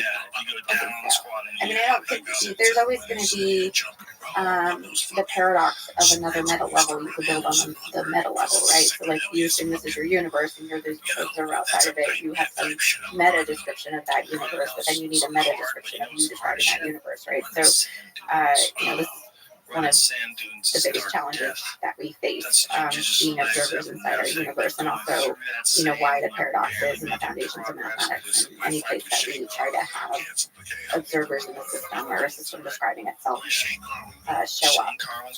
But I think it is possible to build a physics that builds in those things intrinsically without having them be paradoxical or have holes in the description. And so one place I think about this quite a lot, which I think can give you sort of a more concrete example, is the nature of like what we call fundamental. So we typically define fundamental right now in terms of the smallest indivisible units of matter. So again, you have to have a definition of what you think material is and matter is. But right now, what's fundamental are elementary particles. And we think they're fundamental because we can't break them apart further. And obviously we have theories like string theory that, if they're right, would replace the current description of what's the most fundamental thing in our universe by replacing it with something smaller. But we can't get to those theories because we're technologically limited. And so if you look at this from a historical perspective and you think about explanations changing as physical systems like us learn more about the reality in which they live. We want atoms to be the most fundamental thing. And it literally comes from the word indivisible. And then we realized atoms had substructure because we built better technology, which allowed us to quote unquote see the world better and resolve smaller features of it. And then we built even better technology, which allowed us to see even smaller structure and get down to the standard model particles. And we think that might be structure below that, but we can't get there yet with our technology. So what's fundamental, the way we talk about it in current physics, is not actually fundamental. It's the boundaries of what we can observe in our universe, what we can see with our technology. And so if you want to build a theory that's about us, and about what's inside the universe that we can observe, not what's at the boundary of it. You need to talk about objects that are in the universe that you can actually break apart to smaller things. So I think the things that are fundamental are actually the constructed objects. They're the ones that really exist and you really understand their properties because you know how the universe constructed them, because you can actually take them apart. You can understand the intrinsic laws that built them. But the things at the boundary are just at the boundary. They're evolving with us, and we'll learn more about that structure as we go along. But really, if we want to talk about what's fundamental inside our universe, we have to talk about all these things that are traditionally considered emergent, but are really just structures in time that have causal histories that constructed them, and are really actually what our universe is about. So we should focus on the construction methodology as the fundamental thing. Do you think there's a bottom to the smallest possible thing that makes up the universe? I don't see one. And it'll take way too long. It'll take longer to find that than it will to understand the mechanism that created life. I think so, yeah. I think for me, the frontier in modern physics, where the new physics lies, is not in high energy particle physics, it's not in quantum gravity, it's not in any of these sort of traditionally sold, this is going to be the newest, deepest insight we have into the nature of reality. It is going to be in studying the problems of life and intelligence and the things that are sort of also our current existential crises as a civilization or a culture that's going through, an existential trauma of inventing technologies that we don't understand right now. And the terror we feel that technology might somehow destroy us living intelligent living organisms. Right. Yet we don't understand what that even means. Well, humans have always been afraid of our technology, though, right? So it's kind of a fascinating thing that every time we invent something we don't understand, it takes us a little while to catch up with it. I think also in part we just kind of love being afraid. Yeah, we love being traumatized. We want to learn more, and then when we learn more, it traumatizes us. Scary puncher. I never thought about it this before, but I think that's one of the reasons I love what I do is because it traumatizes me all the time. It's really bad. But what I mean is, I love the shock of, realizing that, coming to understand something in a way that you never understood it before. I think it seems to me when I see a lot of the ways that other people react to new ideas that they don't feel that way intrinsically. But for me, that's why I do what I do. I love that feeling. But you're also working on a topic where it's about the ego destroying. Because you're talking about life. It's humbling to think that we're not the individual human is not special. Yeah. And you're very viscerally exploring that. Yeah, I'm trying to embody that because I think you have to live the physics to understand it. But there's a great quote about Einstein. I don't know if this is true or not. That he once said that he could feel like a demon in his belly. And I think, I think you got to think about it though, right? If you're really deep thinker and you're really thinking about reality that deeply, and you are part of the reality that you're trying to describe, you feel it. You really feel it. That's what I was saying about you're always walking around the cliff. And if you fall off, you're falling into madness. Yeah, the constant descent into madness. The fascinating thing about this is the madness is that you don't know. That's the key thing. I rely on other people to tell me. Actually, this is very funny because I have these conversations with students often. They're worried about going crazy. Reassure them that one of the reasons they'll stay sane is trying to work on concrete problems. Going crazy or waking up. I don't know which one it is. So what do you think is the origin of life on Earth? And how can we talk about it in a productive way?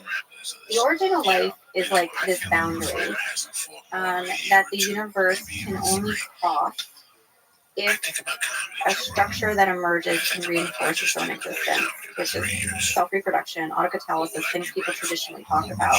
But it has to be able to maintain its own existence against this sort of randomness that happens in chemistry and this randomness that happens in the quantum world. And it's in some sense the emergence of a deterministic structure that says, I'm going to exist and I'm going to keep going. But pinning that down is really hard. We have ways of thinking about it in assembly theory that I think are pretty rigorous. And one of the things I'm really excited about is trying to actually quantify in an assembly theoretic way when the origin of life happens. But the basic process I have in mind is like a system that has no causal contingency, no constraints of objects trained the existence of other objects or forming or allowing the existence of other objects. And so that sounds very abstract, but like you can just think of like a chemical reaction can't happen if there's not a catalyst, for example, or a baby can't be born if there wasn't a parent. So there's a lot of causal contingency that's necessary for certain things to happen. So you think about this sort of unconstrained random system, there's nothing that reinforces the existence of other things. So the sort of resources just get washed out in all of these different structures, and none of them exist again. Or they just, they're not very complicated if they're in high abundance.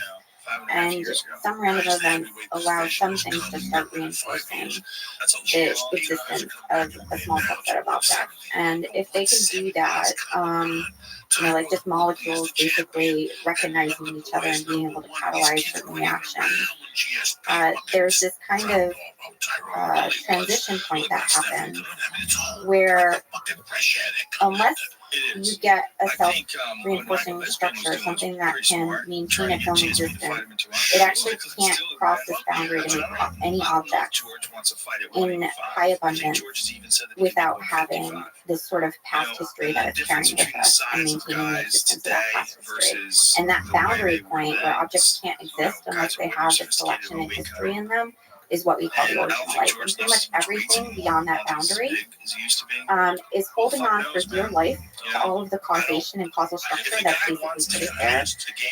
And it's carving its way through this possibility space into generating more and more structure, and that's when you get the open-ended cascade of evolution. But that boundary point is really hard to cross, and then what happens when you cross that boundary point, and the way objects come into existence is also like really fascinating dynamics because, as things become more complex, the assembly, conduction, explain all these things. Sorry, you can tell me what you want to explain.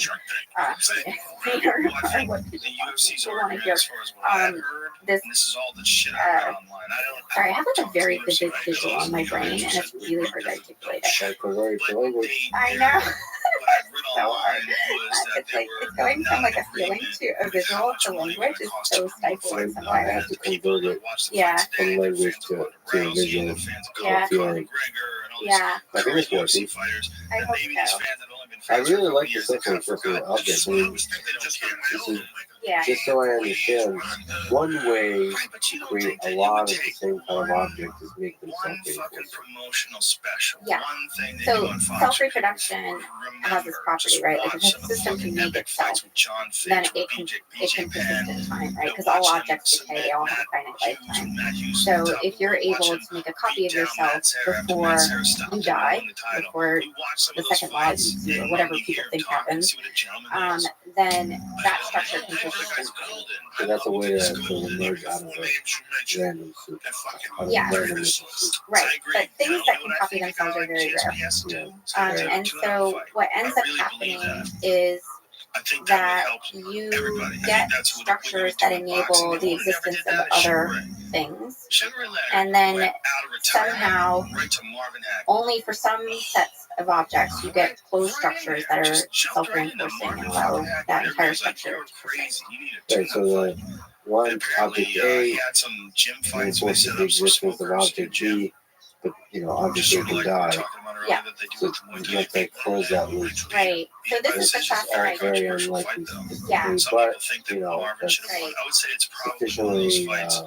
Where it was almost 50-50. You're saying there's a chance. Amongst my friends, there is no probability, and then once you solve that, you close the loop, you can clear a lot of those objects. And that's what we're trying to figure out is what are the causal constraints that close the loop. So there is this idea that's been in the literature for a really long time that was originally proposed by Stuart Kaufman as really critical to the origin life called autocatalytic set. So autocatalytic set is exactly this property. We have A makes B, B makes C, C makes A, and you get a closed system. But the problem with the theory of autocatalytic sets is it's incredibly brittle as a theory, and it requires a lot of ad hoc assumptions. Like you have to assume function. You have to say this thing makes B. It's not an emergent property, the association between A and B. And so the way I think about it is much more general. If you think about these histories that make objects, it's kind of like the structure of the histories becomes collapses in such a way that these things are all in the same sort of causal structure, and that causal structure actually loops back on itself to be able to generate some of the things that make the higher level structures. Lee has a beautiful example of this actually in molybdenum. It's like the first non-organic autocatalytic set. It's a self-repeating molybdenum ring, but it's like molybdenum, and basically, like, if you look at the molybdenum, it makes a huge molybdenum ring. I don't remember exactly how big it is. It might be like 150 molybdenum atoms or something. But if you think about the configuration space of that object, you know, it's exponentially large, how many possible molecules. So, like, why does the entire system collapse on just looking at one structure? If you start from, like, you know, molybdenum atoms that are maybe just like a couple of them stuck together. And so what they see in this system is there's a few intermediate stages. So there's like some random events where the chemistry comes together, makes these structures, and then once you get to this very large one, it becomes a template for the smaller ones, and then the whole system just reinforces its own production. How did you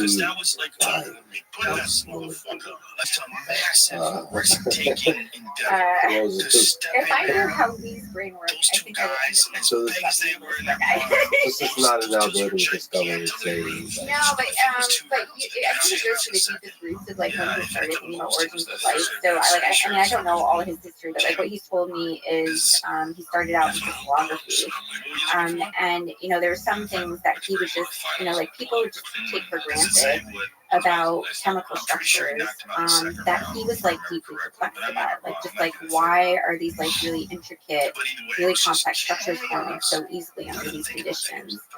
And he was really interested in life, but he started in that field, so he's just carried with him these sort of deep insights from these systems that seem like they're totally not alive and just like these metallic chemistries into actually thinking about the deep principles of life. So I think he already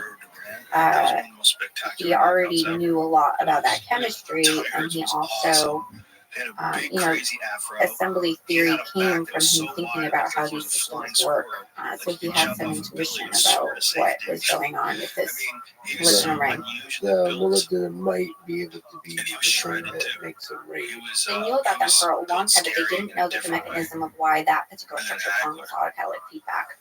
And so that's what they figured out in this paper. And I actually think that paper is revealing some of the mechanism of the origin life transition, because really what you see, like the origin of life is basically like you should have a combinatorial explosion of the space of possible structures that are too large to exhaust, and yet you see it collapse on this, you know, really small space of possibilities that's mutually reinforcing itself to keep existing.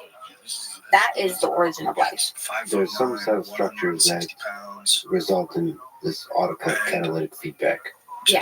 And this is, what is it? Tiny percent. I think it's a small space. But chemistry is very large. So like There might be a lot of them out there, but we don't know. and one of them is the thing that probably started life on Earth. Or many stars. Yeah. I mean, there's also all kinds of other weird properties that happen around this kind of phase boundary. So this other project that I have in my lab is focused on the origin of chirality, which is, you know, thinking about, so chirality is the property of molecules that they can come in mirror image forms. So like just like chiral living in your hand. So your left and right hand are what's called non-superimposable, because if you try to lay one on the other, you can't actually lay them directly on top of each other. And that's probably being mirror image. So there's this sort of perplexing property of the chemistry of life that no one's been able to really adequately explain, that all of the amino acids in proteins are left-handed, and all of the bases in RNA and DNA are right-handed. And yet the chemistry of these building block units, the amino acids, the nucleobases is the same for left and right-handed. So you have to have like some kind of symmetry breaking, where you go from these chemistries that seem entirely equivalent to only having one chemistry take over the dominant form. And for a long time, I have been really I actually did my PhD on the origin of chirality. I was working on it as like a symmetry breaking problem in physics. This is how I got started in the origin of life.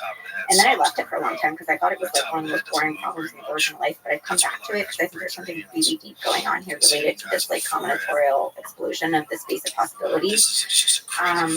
But just to get to that point, like this feature of this handedness has been the main focus.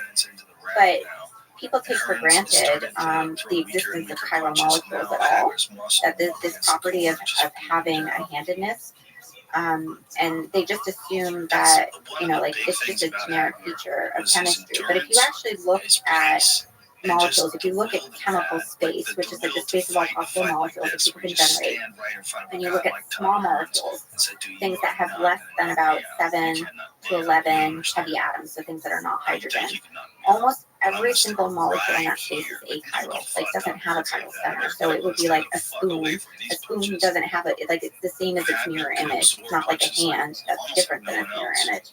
But if you get to like this threshold boundary, above that boundary, almost every single molecule is chiral. So you go from a universe where almost nothing has a mirror image form. There's no mirror image universe of possibilities to the form where every single structure has pretty much a mirror image version. And what we've been looking at in my lab is that it seems to be the case that the original life transition happens around the time when you start accumulating. You push your molecules to a large enough complexity that chiral molecules become very likely to form. And then there's a cascade of molecular recognition where chiral molecules can recognize each other. And then you get this sort of autocatalytic feedback and things self-reinforcing. So is chirality in itself it's the feature just an accident? No, it's a super interesting feature. I think chirality breaks symmetry in time, not space. So we think of it as a spatial property, like a left and right hand. But if I choose the left hand, I'm basically choosing the future of that system for all time, because I basically made a choice between the ways that molecule can now react with every other object in its chemical universe. And so you're actually like, when you have this splitting of making a molecule that now has another form it could have had by the same exact atomic composition, but now it's just a mirror image isometry, you're basically splitting the universe of possibilities every time. Yeah. In two, but molecules can have more than one chiral center, and that's not the only stereochemistry that they can have. So this is one of the reasons that Paxol fills 1.5 universes of space. It's all of these spatial permutations that you do on these objects that actually makes the space so huge.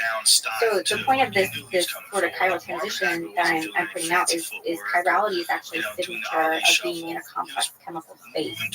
And the fact that we think it's a really generic feature of chemistry and it's really prevalent is because most of the chemistry we study on Earth is a product already of life.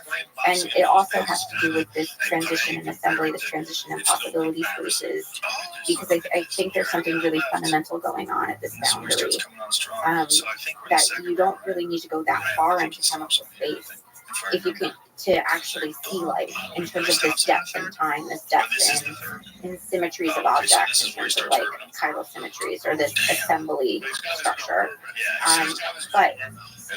But getting past this boundary, that's not very deep in that space, requires life.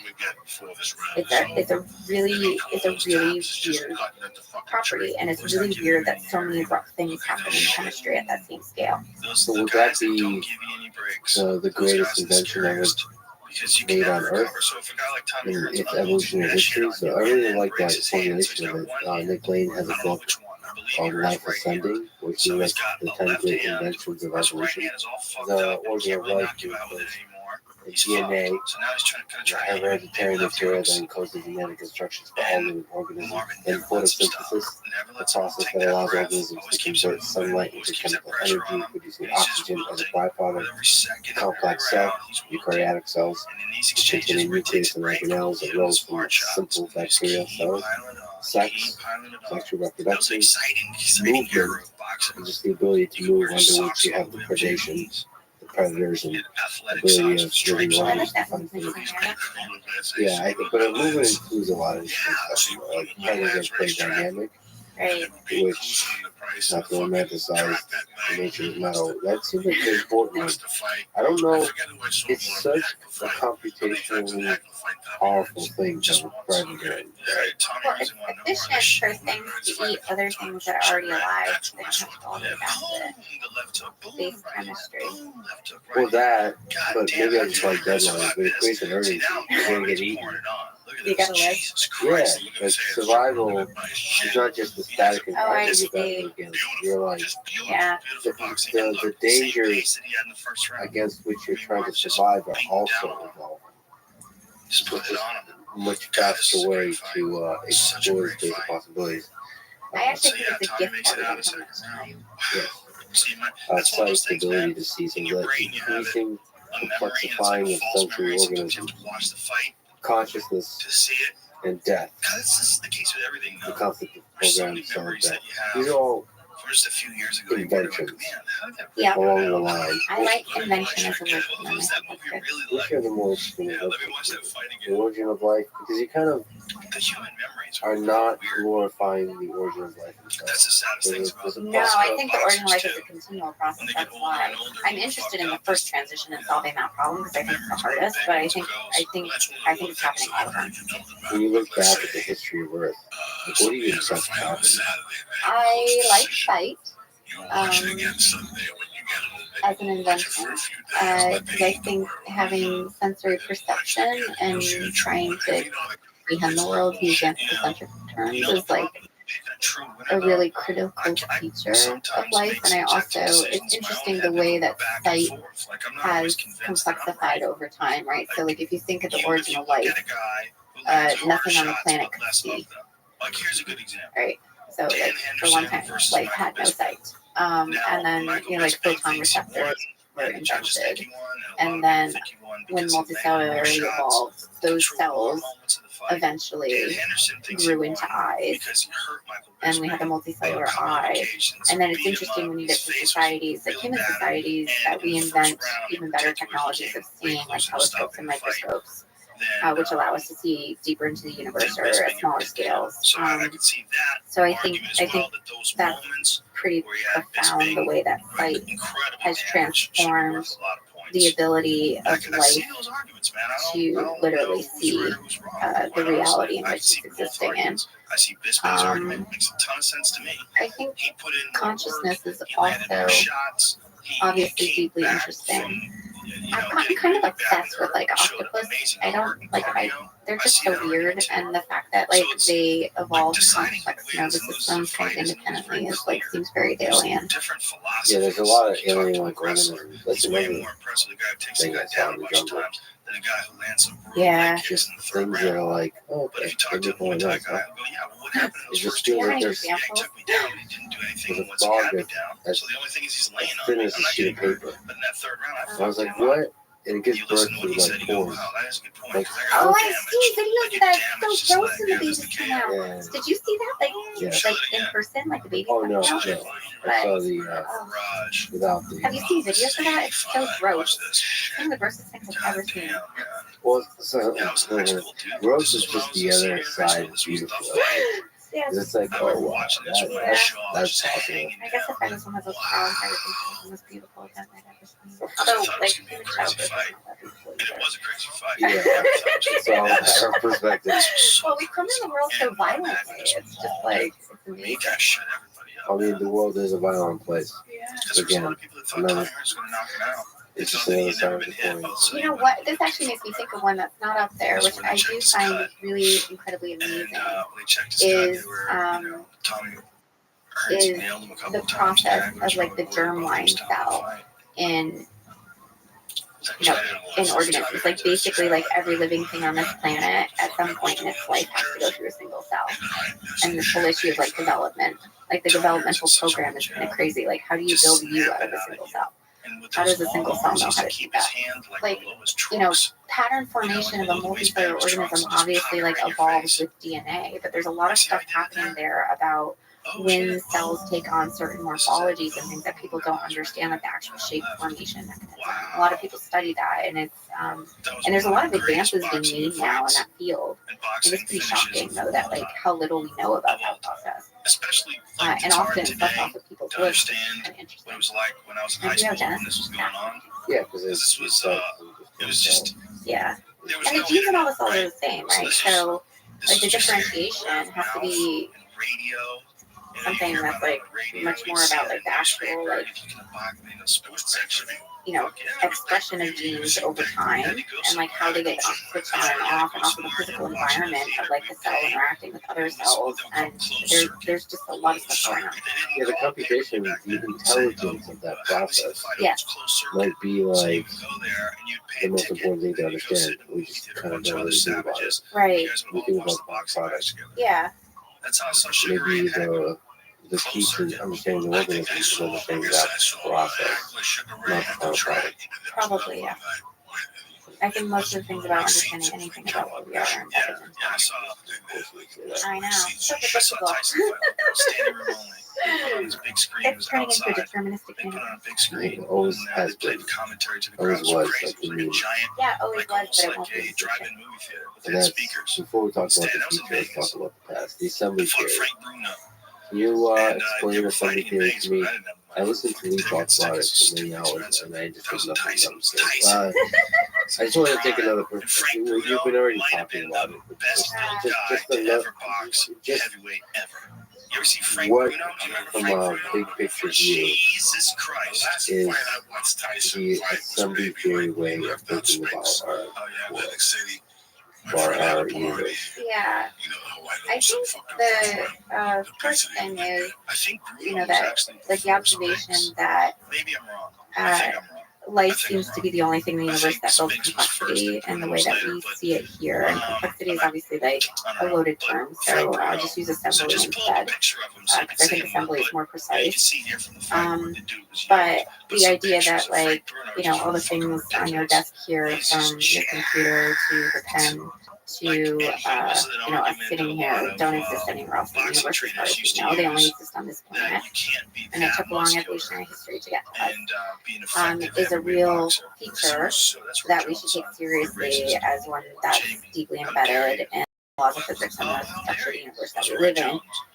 Standard physics would say that, you know, all of that complexity traces back to the infinitesimal deviations and like the initial state of the universe, that there was some order there. I find that deeply unsatisfactory, and what assembly theory says that's very different is that the universe is basically constructing itself, and when you get to these combinatorial spaces like chemistry, where the space of possibilities is too large to exhaust them all, you can only construct things along historically contingent paths. Like you basically have causal chains of events that happen to allow other things to come into existence. And that this is the way that complex objects get formed, is basically on scaffolding on the past history of objects making more complex objects, making more complex objects.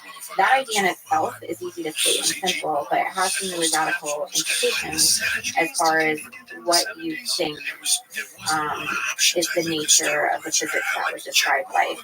And so what assembly theory does formally is try to measure the boundary in the space of all things that, you know, chemically could exist, for example, like all possible molecules. Where is the boundary above which we should say these things are too complex to happen outside of an evolutionary event, outside of selection? And we formalize that the two observables. One of them is the copy number of the object, so how many of the objects you observe, and the second one is what's the minimal number of recursive steps to make it. So if you start from elementary building blocks like bonds for molecules, and you put them together, and then you take things you've made already and build up to the object, what's the shortest number of steps you have to take. And what he's been able to show in the lab with his team is that for organic chemistry, it's about 15 steps, and then you only see molecules that, you know, the only molecules that we observe that are past that threshold are ones that are in life. And in fact, one of the things I'm trying to do with this idea of like trying to actually quantify the origin of life is a transition in like a phase transition assembly theory is actually be able to explain why that boundary is where it is. Because I think that's actually the boundary that life must cross. So the idea of going back to this thing we were talking about before about these structures that can reinforce their own existence and move past that boundary. 15 seems to be that boundary in chemical space. It's not a universal number. It will be different for different assembly spaces. But that's what we've experimentally validated so far. And then So literally 15 of this amino is 15. it's 15 or so for experimental data, yeah. So that's when you start getting yourself reinforcement. It's crazy that That's when you have to have that feature in order to observe molecules in high abundance in that space. So the copy number is the number of exact copies. That's what we mean by high abundance. And that's how the index or the complexity of the object is only steps to create a recursive. So you can think of objects in assembly theory as basically recursive steps of the construction steps to build them. So they're like, it's like you take this step and then you make this object and you make it this object and you make this object and then you get up to the final object. But that object is all of that history rolled up into the current structure. What if you take the long way home? You can't take the long way. The long way doesn't exist. What do you mean the long way doesn't exist? If I do a random walk from A to B, I'll eventually start A out, eventually end up with B. And that random walk will be longer than that. Now, if you look at objects, and we define something called the assembly universe. An assembly universe is ordered in time. It's actually ordered in the causation, the number of steps to produce an object. And so all objects in the universe are in some sense exist at a layer that's defined by their assembly index. And the size of each layer is running exponentially. So what you're talking about, if you want to look at the long way of getting to an object, as I'm increasing the assembly index of an object, I'm moving deeper and deeper into an exponentially growing space. And it's actually also the case that the sort of typical path to get to that object is also exponentially growing with respect to the assembly index. And so if you want to try to make a more and more complex object and you want to do it by a typical path, that's actually exponentially receding horizon. And so most objects that come into existence have to be causally very similar to the things that exist because they're close by in that space, and they can actually get to it by an almost shortest path to that object. Yeah, the almost shortest path is almost likely. Like by a lot. By a lot. His brother just got out of jail. Is that true? Yeah, high copy number. Yeah. Imagine Copy yourself, number yeah. greater than one. Yeah, I mean, basically, the more complex we get, we live in a space that is growing exponentially large, and the ways of getting to objects in the space are also growing exponentially large. And so we're this kind of recursively like stacked structure of like all of these objects that are clinging onto each other for existence, and then they like grab something else and are allowed able to bring that thing into existence because it's kind of similar to them.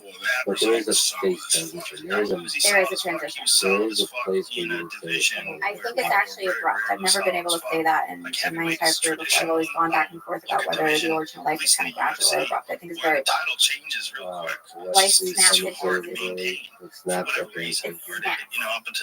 We'll be poetic today, but no, I think there's like a lot of random exploration, and then there's like, and then the structure, the possibility space just collapses on the structure kind of really fast. That can reinforce its own existence because it's basically fighting against non-existence. Yeah, you the most significant struggle for existence in the evolutionary process is not among the objects that do exist, but between the ones that do and those that never have the chance to. This is where selection does most of its causal work. The objects that never get a chance to exist. The struggle between the ones that never get a chance to exist and the ones that was a big deal. That line exactly. I don't know, we can make songs out of that. What are the objects that never get a chance to exist? So there was website, I forgot what it was, but it's like a neural network that just generates a human face. And it's like, this person does not exist. I think that's what it's called, right? So you can just click on that all day, and you can look at people all day that don't exist. All of those people exist in that space of things that don't exist. the Minotauro that Yeah, but there's was just anybody. Reels. You got to hold your neck. Like Yeah, so the struggle of the was struggle for bringing existence is, that goes all the way back to Darwin's writing about natural selection, right? So like the whole idea of survival of the fittest is everything struggling to exist, this predator-prey dynamic, and the fittest survive, and so the struggle for existence is really what selection is all about. But and that's true. We do see things that do exist, competing to continue to exist. But each time that, like, if you think about this space of possibilities, and each time the universe, generates a new structure, or like an object that exists generates a new structure along this causal chain. It's generating something that exists that never existed before, and each time that we make that kind of decision, we're excluding a huge piece of possibilities. And so actually, like, as this process of increasing assembly index, it's not just that, like, the space that these objects exist by growing, but there are objects in that space that are exponentially receding away from us. So they're becoming exponentially less and less likely to ever exist. And so existence excludes a huge number of things. Just because of the accident. Yeah, it is in part an accident, because I think some of the structure that gets generated is driven a bit by randomness. I think a lot of it, one of the conceptions that we have in assembly theory is, the universe is random in its space. You can see this in chemistry, like unconstrained chemical reactions are pretty random. And also quantum mechanics, but there's lots of places that give evidence for that. And deterministic structures emerge by things that can causally reinforce themselves and maintain persistence over time.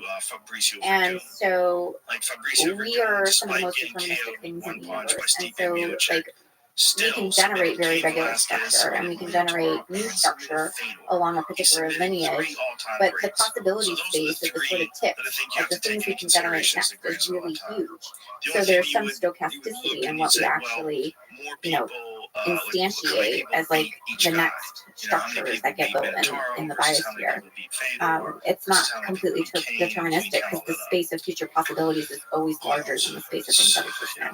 So how many instantiations of life is out there, do you think? So how often does this happen? What we see happen here on Earth? How often is this process repeated throughout our galaxy?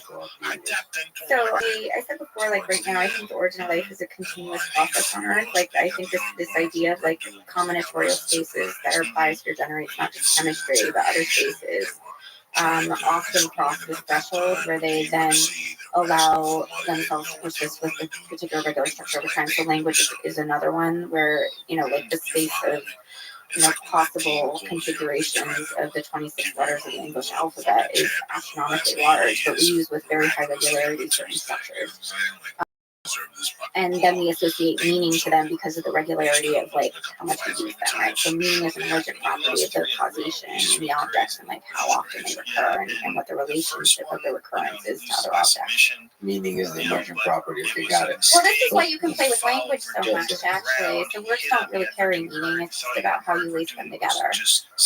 Yeah, but from where does... But you don't have a lot of room, obviously, as a speaker of a given language, you don't have a lot of room with a given word to wiggle, but you have a certain amount of room to push the meanings of words. And I do this all the time, and you have to do it with the kind of work that I do, because if you want to discover an abstraction, like some kind of concept that we don't understand yet, it means we don't have the language. And so the words that we have are inadequate to describe the things. This is why we're having a hard time talking about assembly theory, because it's a newly emerging idea. And so I'm constantly playing with words in different ways to try to convey the meaning that is actually behind the words, but it's hard to do. You have to wiggle within the constraints. Yes, lots of wiggle. The great orators are just good at wiggling. Do you wiggle? Not very good wiggler, no. This is the problem. This is part of the problem. No, I like playing with words a lot. You know, it's very funny because, you know, like I know you talked about this with Lee, but like people were so offended by the writing of the paper that came out last fall, and it was interesting because the ways that we used words were not the way that people were interacting with words. And I think that was part of the mismatch where we were trying to use words in a new way because we were trying to describe something that you know, hadn't been described adequately before, but we had to use the words that everyone else uses for things that are related. And so it was really interesting to watch that clash play out in real time for me, being someone that tries to be so precise with my word usage, knowing that it's always going to be vague. Boy, can I relate. Like, what is truth? Is truth the thing you meant when you wrote the words, or is truth the thing that people understood when they read the words? Oh, yeah. I think that compression mechanism of the language is really interesting, and that's why Twitter is a nice exercise. You get to write a thing, and you think a certain thing when you write it, and then you get to see all these other people interpret it all kinds of different ways. I use it as an experimental platform for that reason. I wish there was a higher diversity of interpretation mechanisms applied to tweets, meaning like all kinds of different people would come to it. Like some people that see the good in everything, and some people that are ultra cynical, a bunch of haters and a bunch of lovers and a bunch of. Maybe they could do better jobs of presenting materials to people. Like, you know, the rant, like how things, you know, it's like usually based on interest, but I think it would be really nice if you got like 10% of your Twitter feed was random stuff sampled from other places. It'd be kind of fun. Also, loves to filter just like during, the response to tweets by like the people that hate on everything. Yes. The people that Oh, are that would be fantastic. the people that are like super positive about everything, and they'll just kind of, I guess, normalize the response. Because then it'd be cool to see if the people that are usually positive about everything are hating on you, or like totally down with you, like completely misunderstood. Yeah. Yeah, so it'd be better if it was sorted, yeah. The more clicking you do, the more damage it is to the soul. Yeah. It's like instead of like you can have the blue text, but you should have like, are you a pessimist, an optimist, chaotic, neutral? Whole rainbow of text. And then you realize there's more categories than we can possibly use in colors. Yeah, of course. People are complex. I think there's something That's lost our in a video best about feature. running, you know? I don't know how we got Like, you ever see a to the guy weakling like work required out in the live? constraints of You know, language, you're super pressed when you because I see it on think the we video. started Like, about me asking about alien life, it's hard to really which look is back. how Yeah, many that's what they do. Look how fast that different is. That's what I told times you. did God, that's the a space transition happen holy elsewhere. shit. Do you think there's other learning civilizations out there? 56 is pretty fast. This goes into like the, you know, like, are you on the boundary of insane or not? But you know, when you think about the structure of the physics of what we are that deeply, it really changes your conception of things. And you know, going to this idea of the universe, you know, being kind of small in physical space compared to how big it is in time and like how large we are, it really makes me question about whether there's any other structure that's like this giant crystal in time, this giant causal structure like our biosphere/technosphere is anywhere else in the universe. Why not? I don't know. Just because this one is gigantic doesn't mean there's other there's Right, other gigantic. but I think the universe is expanding, right? It's expanding in space, but in assembly theory, it's also expanding in time. And actually, that's driving the expansion in space. And the expansion in time is also driving the expansion in the sort of combinatorial space of things on our planet. So that's driving the sort of, you know, pace of technology and all the other things. So time is driving all of these things, which is a little bit crazy to think that the universe is just getting bigger because time is getting bigger. But like, the sort of visual that gets built in my brain about that is like the structure that we're building on this planet is packing more and more time in this very small volume of space, right? Because our planet hasn't changed its physical size in 4 billion years, but there's like a ton of causation and recursion and time, whatever word you want to use, information packed into this. And I think this is also, embedded in sort of the virtualization of our technologies, or the abstraction of language and all of these things. These things that seem really abstract are just really deep in time. And so what that looks like is you have a planet that becomes increasingly virtualized, and so it's getting bigger and bigger in time, but not really expanding out in space, and the rest of space is like kind of moving away from it. So again, it's a sort of exponential receding horizon, and I'm just not sure how far into this evolutionary process something gets, if it can ever see that there's another such structure out there. What do you mean by virtualized? Virtual as sort of a play on virtual reality and like simulation theories, but virtual also in a sense of we talk about virtual particles in particle physics, which they are very critical to doing calculations about predicting the properties of real particles, but we don't observe them directly. So what I mean by virtual here is virtual reality for me. Things that appear virtual, appear abstract, are just things that are very deep in time in the structure of the things that we are. So if you think about you as a 4 billion year old object, the things that are part of you, like your capacity to use language or think abstractly or have mathematics, are just very, like deep temporal structures. That's why they look like they're informational and abstract, is because they're existing in this temporal part of you, but not necessarily spatial. Because I have a 4 billion year old history, what does that mean I can't hang out with aliens? There's a couple ideas that are embedded here. So one of them comes again from Paul. He wrote this book years ago about, like the eerie silence and why we're alone. And he concluded the book with this idea of intelligence or something, but like this idea that like really advanced intelligence would basically just build itself into a quantum computer, and it would want to operate in the vacuum of space because that's the best place to do quantum computation. And it would just like run out all of its computations indefinitely, but it would look completely dark to the rest of the universe. And I don't think, as typical, I don't think that's actually like the right physics, but I think something about that idea, as I do with all ideas, is partially correct. And Freeman Dyson also has this amazing paper about how long life could persist in a universe that was exponentially expanding, and his conception was like, if you imagine the analog life form, it could run slower and slower and slower and slower and slower as a function of time, and so it would be able to run indefinitely even against an exponentially expanding universe, because it would just run exponentially slower. And so I guess part of what I'm doing in my brain is putting those two things together, along with this idea that we are building like if you imagine with our technology, we're now building virtual realities, right? Like things we actually call virtual reality, which required 4 billion years of history and a whole bunch of data to basically embed them in a computer architecture. So then you can put an Oculus headset on and think that you're in this world, right?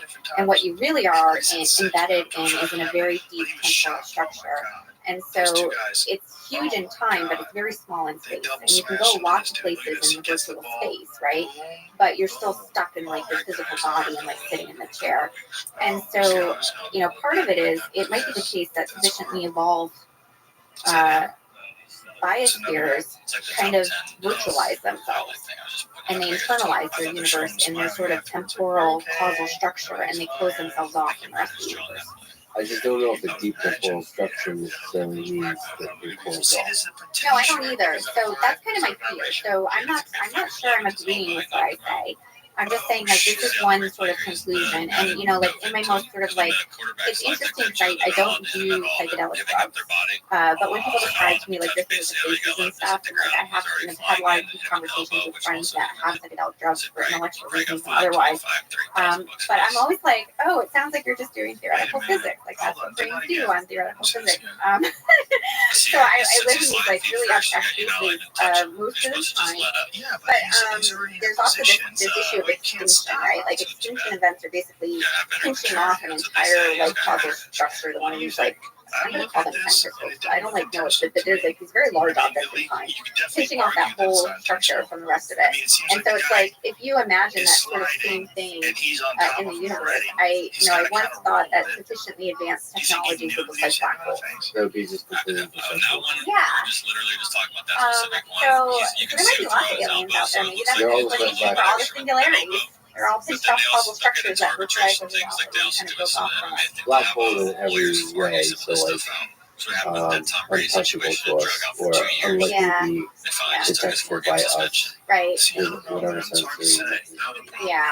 But the other way I think about it is there is probably hopefully life out there. So like I do work on life detection efforts in the solar system, and I'm trying to help with the Habitable Worlds Observatory mission planning right now, and working with like the biosignature team for that, like to think about exoplanet biosignatures. So like I have some optimism find things. But there are the challenges that we don't know the likelihood, like, which is what you were talking about. So if I get to a more grounded discussion, what I'm really interested in doing is trying to solve the origin of life so we can understand how likely life is out there. So I don't think that I think that the problem of discovering alien life and solving the origin of life are deeply coupled and are in fact are one and the same problem. And that the first contact with alien life will actually be in an origin of life experiment. But that part I'm super interested in. And then there's this other feature that I think about a lot, which is our own technological phase of development as sort of like, what is this phase in the evolution of life on a planet? If you think about a biosphere emerging on a planet and evolving over billions of years and evolving into a technosphere.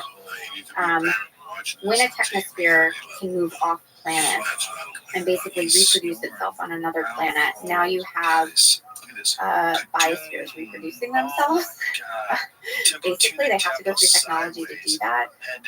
And so there are ways of thinking about sort of the nature of intelligent life and how it spreads in that capacity that I'm also really excited about and thinking about. And all of those things for me are connected. Like we have to solve the origin of life in order for us to get off the planet, because we basically have to start life on another planet. And we also have to solve the origin of life in order to recognize other alien intelligence. Like all of these things are like literally the same problem. Right. Understanding the origin of life here on Earth is a way to understand ourselves. And, understanding ourselves is a prerequisite for being able to detect other intelligence. Civilization. I, for one, taking for what it's worth, on ayahuasca, one of the things I did is zoom out, like aggressively, like a spaceship.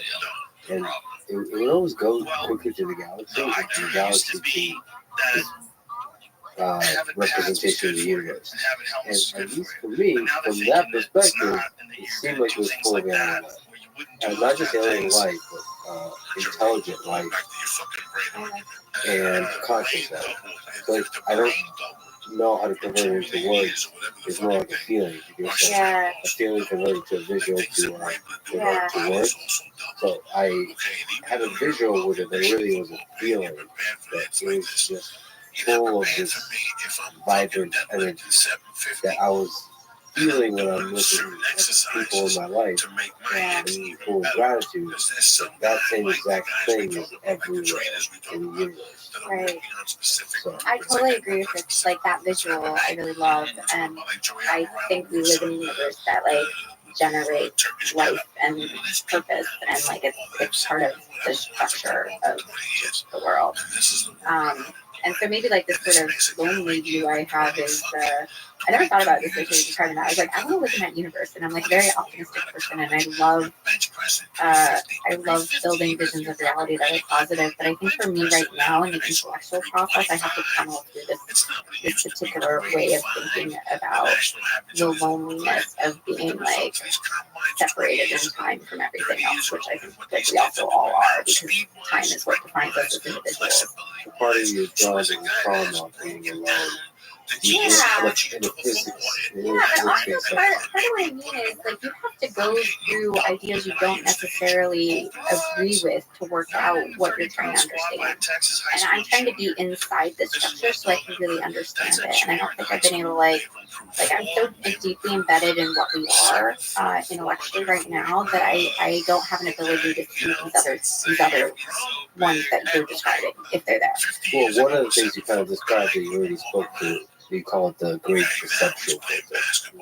So there's the famous great filter. So basically, the idea that there's some really powerful moment in every intelligent civilization that where they destroy themselves. Yeah.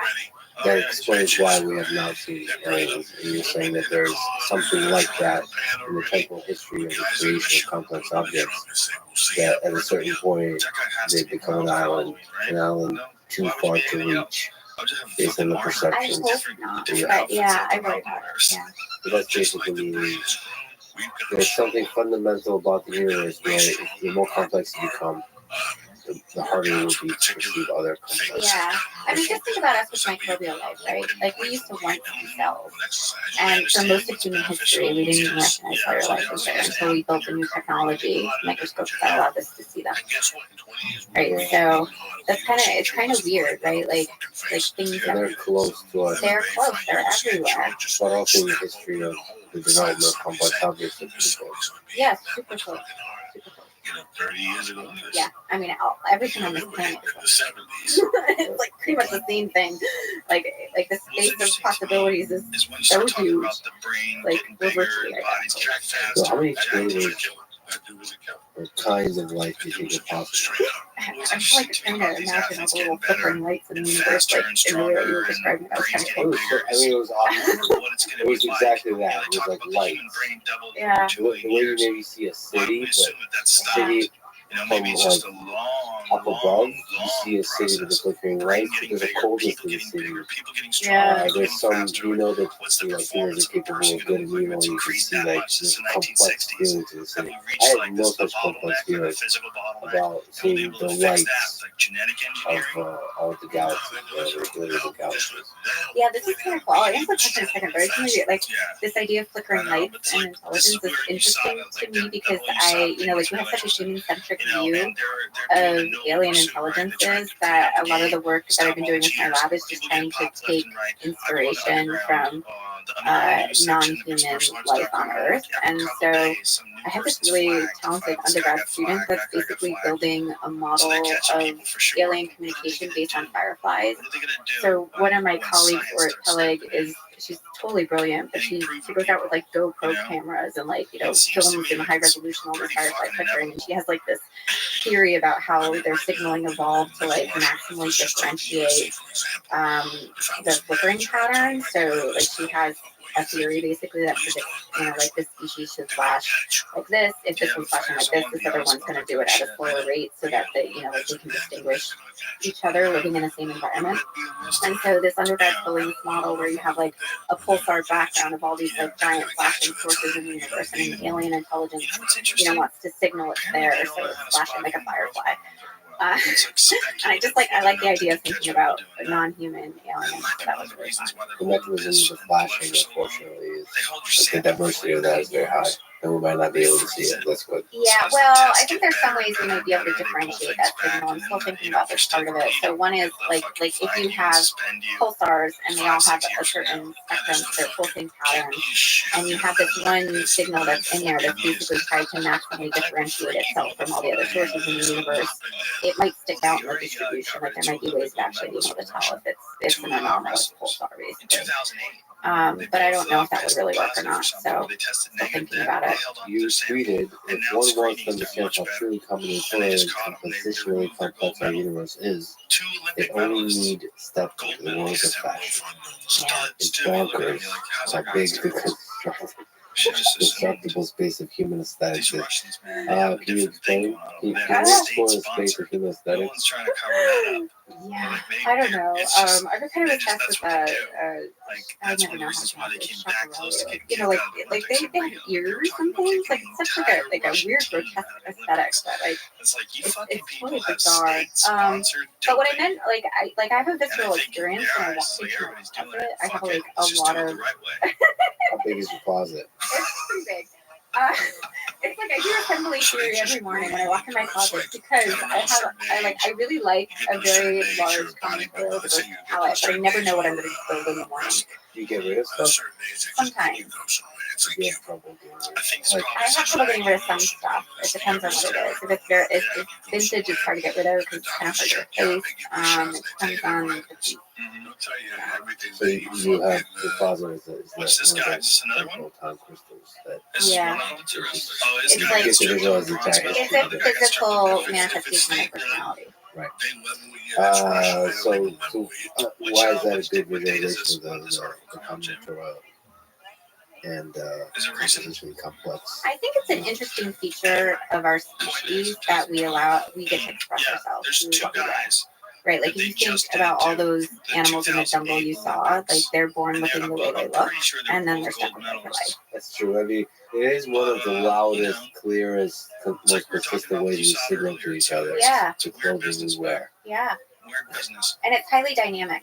I mean, you can be dynamic if you want to. Very few people are there's a certain bravery, but it's actually more about confidence, willing to play with style and play with aesthetics. And I think it's interesting when you start experimenting with it, how it changes the fluidity of the social spaces and the way that you interact with them. But there's also commitment. Like, you have to Yeah. wear that outfit all the I know. time. I know. It's a big commitment. Do you feel like that every morning? I wear it. That's why. All I have is suits and black shirt and jeans. Those are the two outfits. Yeah. Well, see, this is the thing, though, right? It simplifies your thought process in the morning. So, like, I have other ways I do that. I park in the same exact parking spot when I go to work on the fourth floor of the parking garage because no one ever parks on the fourth floor, so I don't have to remember where I park my car.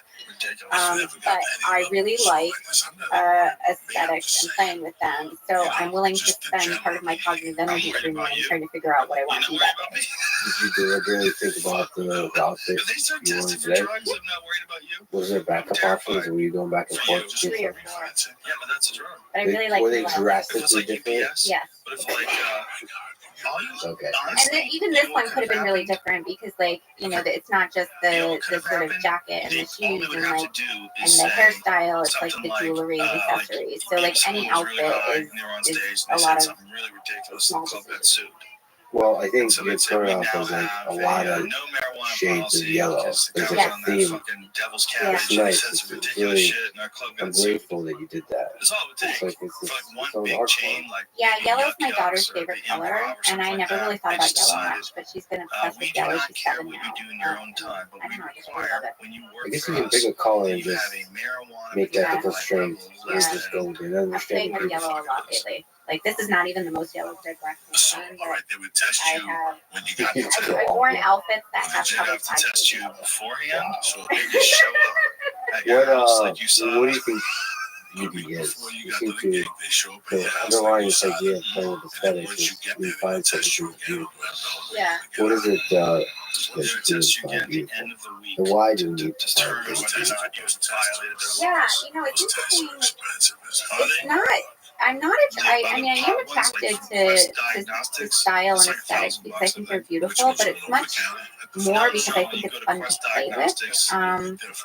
And so I will get to the beauty thing, but I guess I want to just explain a little bit about my motivation in this case because it's really an intellectual thing for me.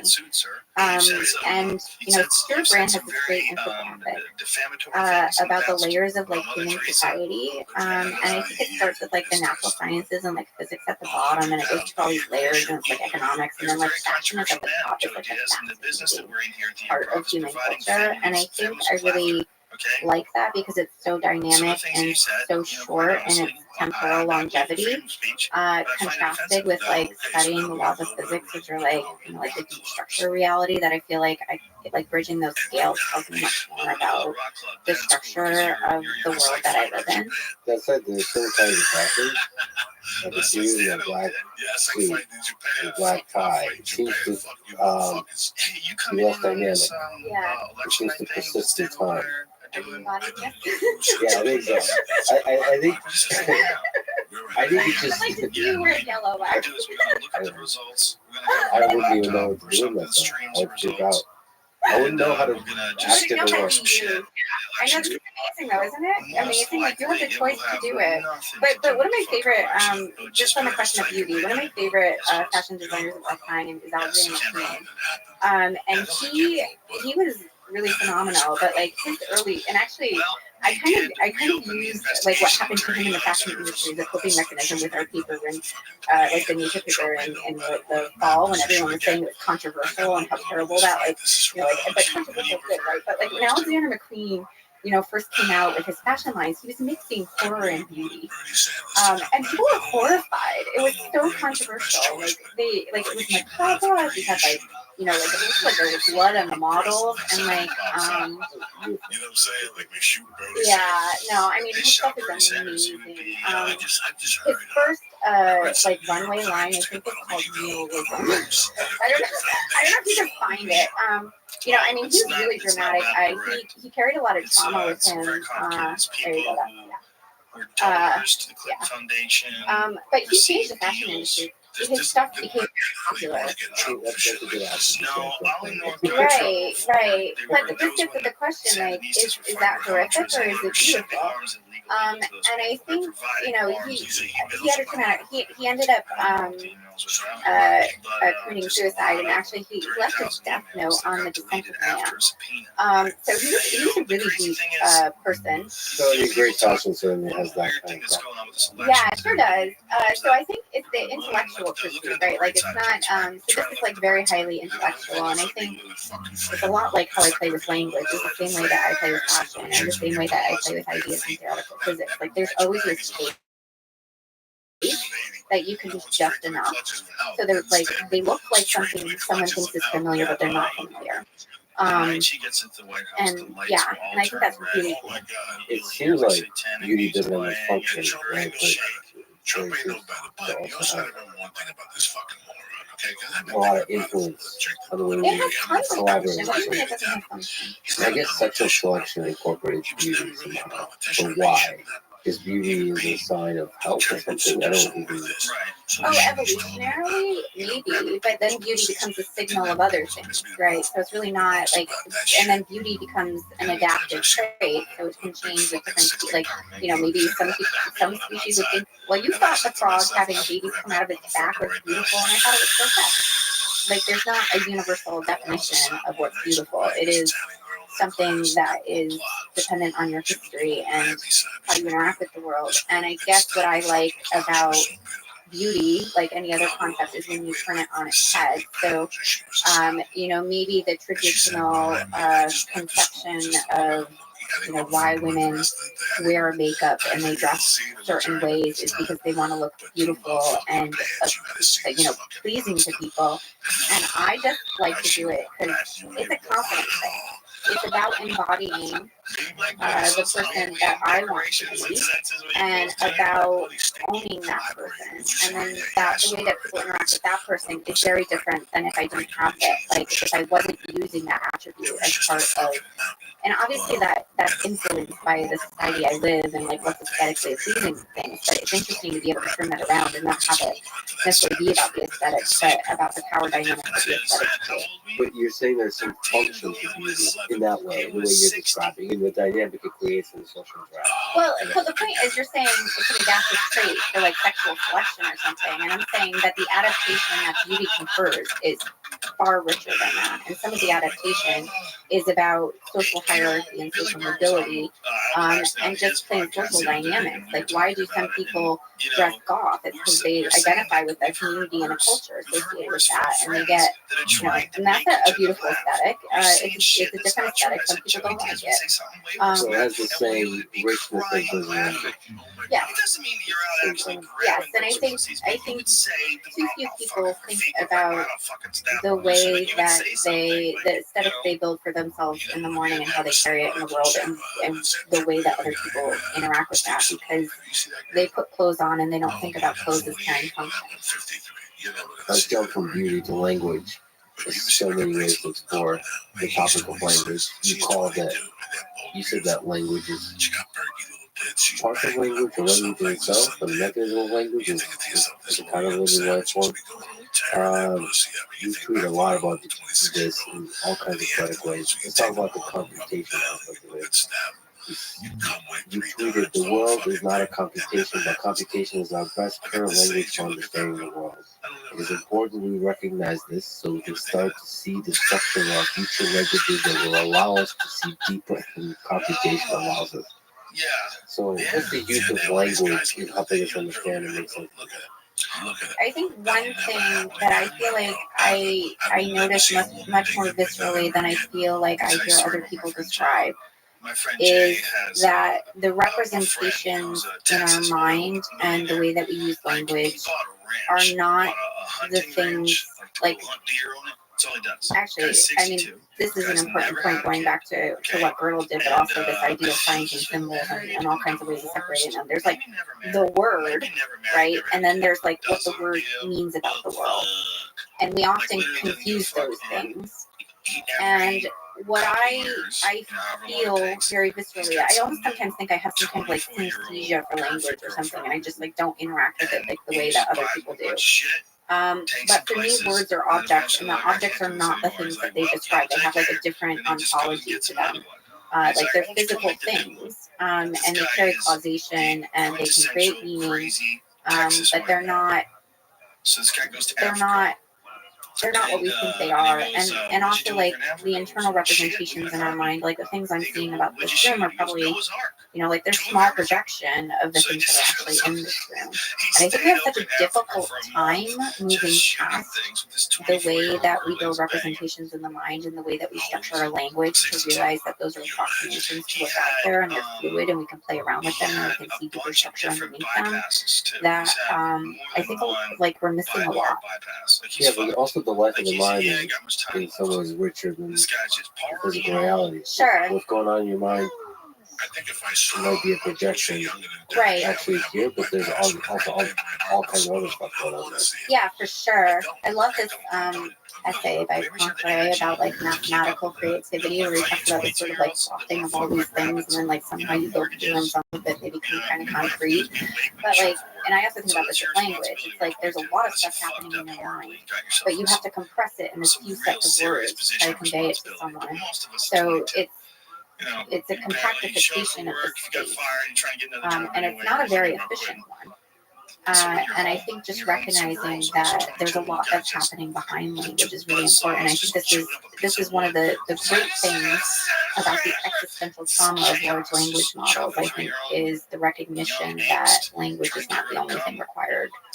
Like there's something underneath it. Not by everybody. Well, it might. Can you just happen in this life. No, it might happen all over again. The feeling you have when you think about words? Is there, like, what's the magic of words? Is it like you feel it almost sometimes feel like you're playing with it. Like, Yeah, I was just gonna say it's like a playground.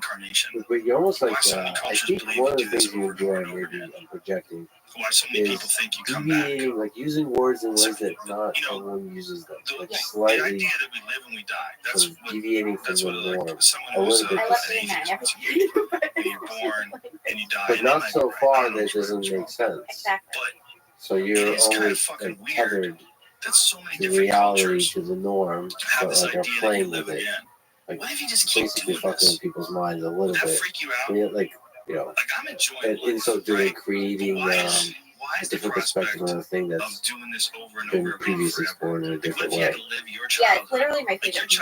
Joey was a very tumultuous, I use words as one way to but it make made people you think. you. Yeah, so a lot of my sort of If you knew like that you had to start all over what again, happens in my mind when I'm You're gonna- thinking you're gonna about close your eyes ideas for the is I've last been time, presented with and you're this gonna wake information up about in how that people hospital think room about things. in North Bergen, New And Jersey, I try to go around to different communities and hear the ways that different, Yeah.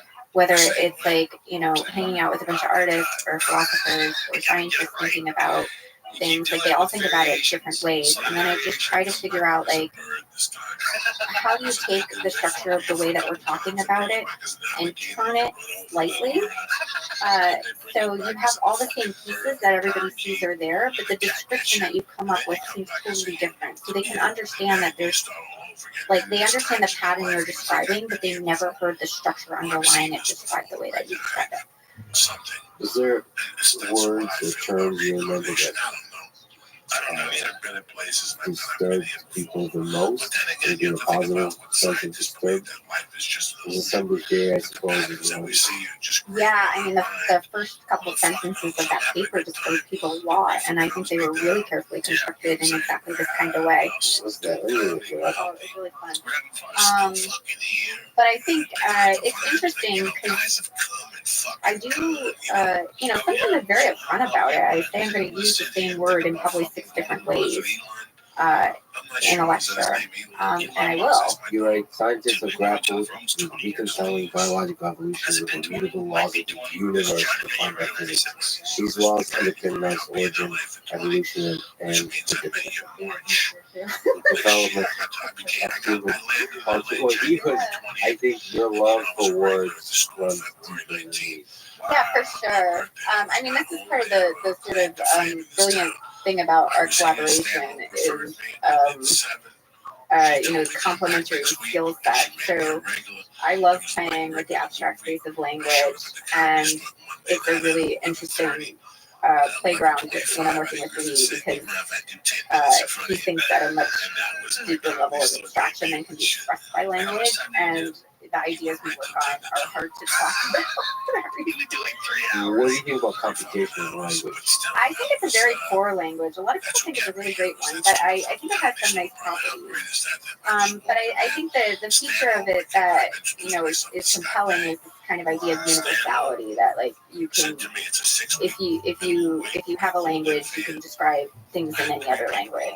Well, for me, one of the people who kind of revealed the expressive power of computation, as I've now learned, is Stephen Wolfram, through all the explorations of like cellular combat type of optics that he did in new kind of science and afterwards.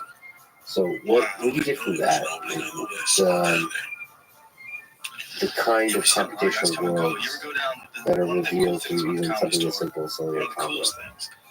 It seems like that's a really nice way to explore languages that are far outside our human languages and do so rigorously and understand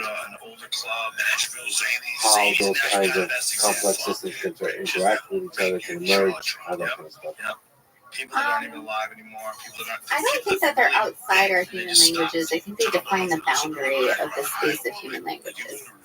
They allow us to explore things within that space, which is also fantastic. But I think there is a set of ideas that takes, and Stephen Wolfram has worked on this quite a lot, and contributed very significantly to it. And I really like some of the stuff that Stephen's doing with like his physics project, but don't agree with a lot of the foundations of it. But I think the space is really fun that he's exploring. There's this assumption that computation is at the base of reality, and I kind of see it at the top of reality, not at the base, because I think computation was built by our biosphere. It's something that happened after many billion years of evolution, and it doesn't happen in every physical object. It only happens in some of them, and I think one of the reasons that we feel like the universe is computational is because it's so easy for us as things that have the theory of computation in our minds, and actually in some sense it might be related to the functioning of our minds and how we build languages to describe the world and set relations to describe the world. But it's easy for us to go out into the world and build computers. And then we mistake our ability to do that with assuming that the world is computational. And I'll give you a really simple example. This one came from John Conway. I one time had a conversation with him, which was really delightful. He was really fun. But he was pointing out that if you string lights in a barn, you can program them to have your favorite one-dimensional CA, and you might even be able to make them, be capable of universal computation. Is universal computation a feature of the string lights? No, it's probably not. It's a feature of the fact that you, as a programmer, had a theory that you could embed in the physical architecture of the string light. Now, what happens, though, is we get confused by this kind of distinction between us as agents in the world that actually can transfer things that life does onto other physical substrates with what the world is.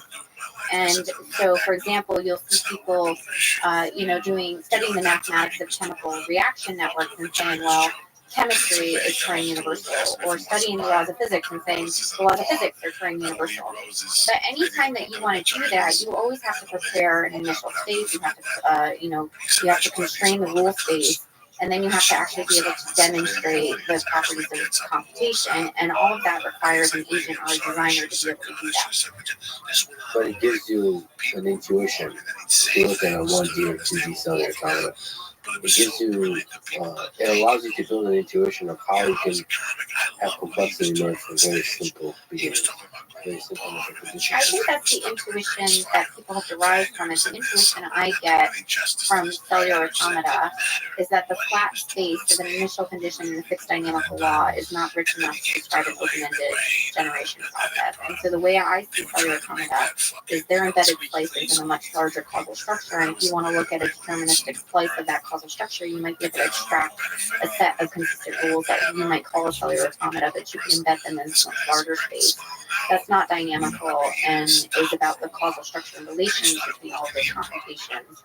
And that would be the space cellular automata live in. And I think that's the space that Stephen is talking about when he talks about his really adding these hypergraphs of all these possible computations. But I wouldn't take that as my base reality, because I think, again, computation itself, this abstract property computation, is not at the base of reality. So can we just link on that Ruliad? Yeah.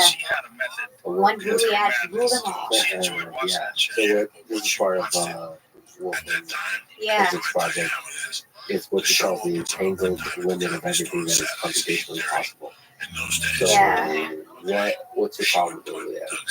Well, it's interesting. So Stephen came to a workshop we had in the Beyond Center in the fall, and the workshop theme was mathematics. Is it evolved or eternal? And he gave a talk about the Ruliad, and he was talking about how, a lot of the things that we talk about in the Beyond Center are like, does reality have a bottom? If it has a bottom, what is it? What's the... We'll talk to one sometime. This is great. But reality has a bottom. Yeah, so we had one that was, it was called Infinite Turtles or Ground Truth, and it was really just about this issue. But the thing that was interesting, I think Stephen was trying to make the argument that, fundamental particles aren't fundamental, gravitation is not fundamental. These are just turtles, and computation is fundamental. And I remember pointing out to him, I was like, well, computation is your turtle, and I think it's a weird turtle to have.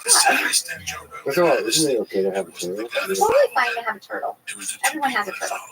You can't build a theory without a turtle. Yep. It's just, so it depends on the problem you want to describe. And the reason I can't get behind Stephen's ontology is I don't know what question he's trying to answer. And without a question to answer, I don't understand why you're building a theory of reality. And the question you're trying to answer is what life is. What life is, another simple way of phrasing it is how did life originate? Well, I started working on it originally, and I think what my challenge was no one knew what life was, and so you can't really talk about the origination of something if you don't know what it is. And so the way I would approach it is, if you want to understand what life is, then proving that physics is solving the origin of life. So there's the theory of what life is, but there's the actual demonstration that that theory is an accurate description of the phenomenon you need to describe. So again, they're the same problem. It's not like I can decouple origin of life from what life is. It's like that is the problem.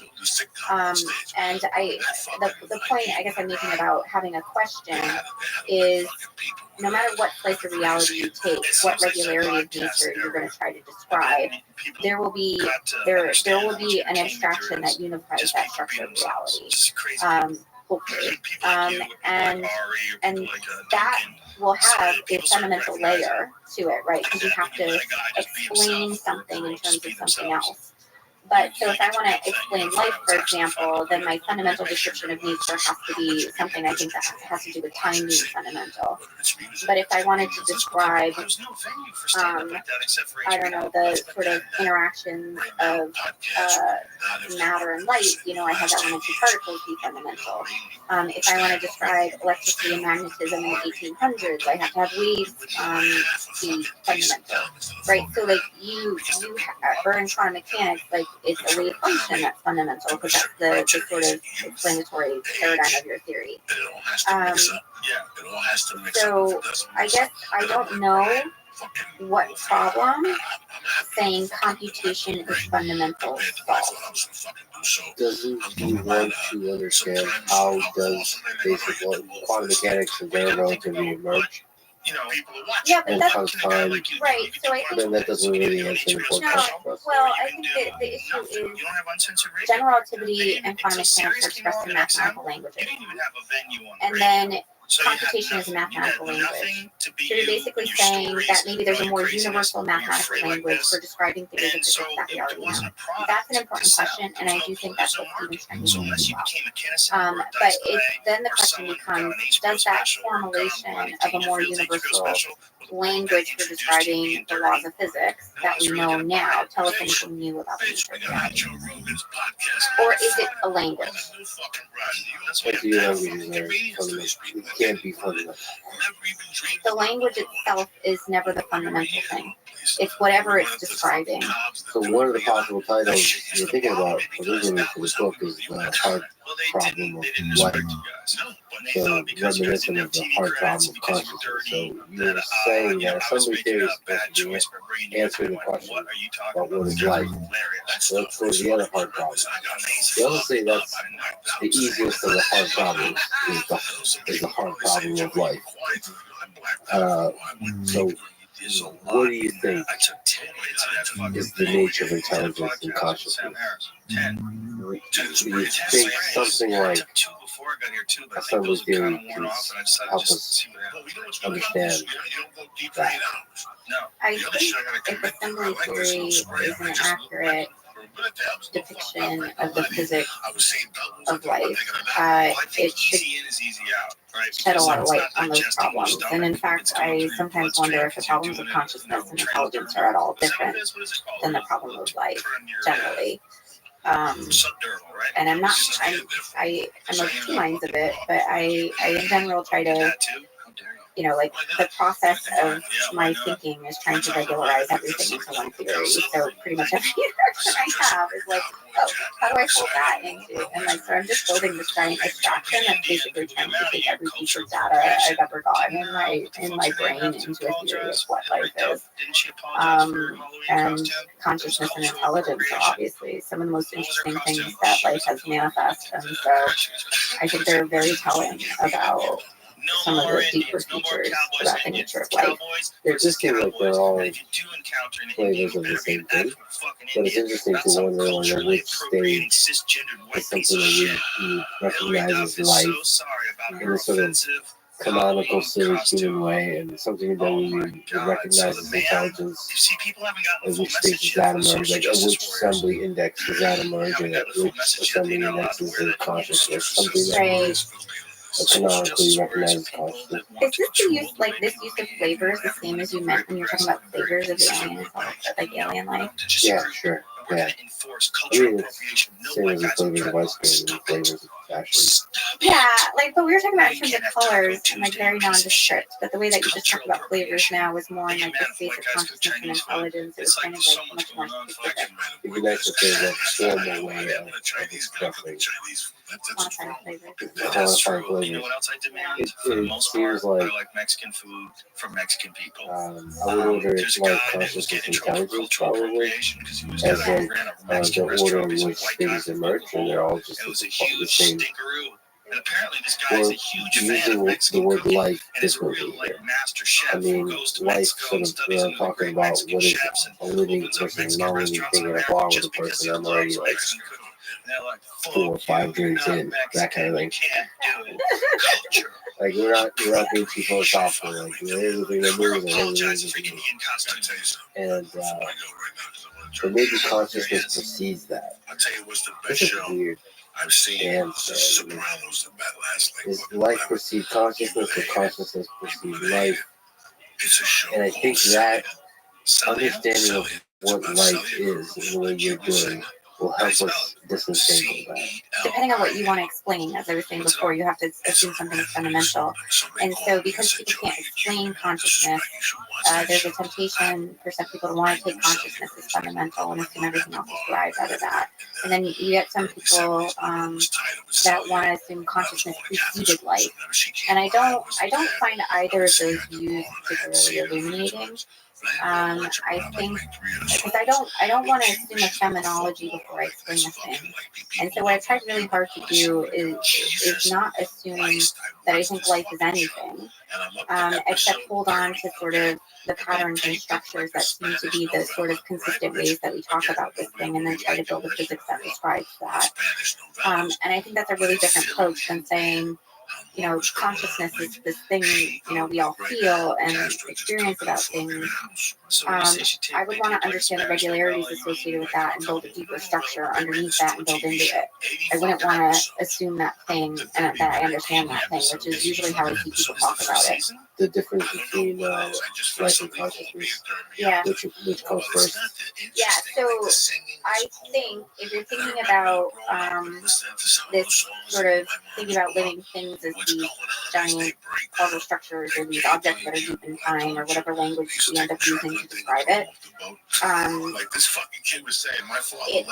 seems to me that consciousness is about the fact that we have a conscious experience is because we are these temporally extended objects. So consciousness and the abstraction that we have in our minds is actually a manifestation of all the time that's rolled up in us. And it's just because we're so huge that we have this very large inner space that we're experiencing that's not, and it's also separated off from the rest of the world because we're this separate thread in time.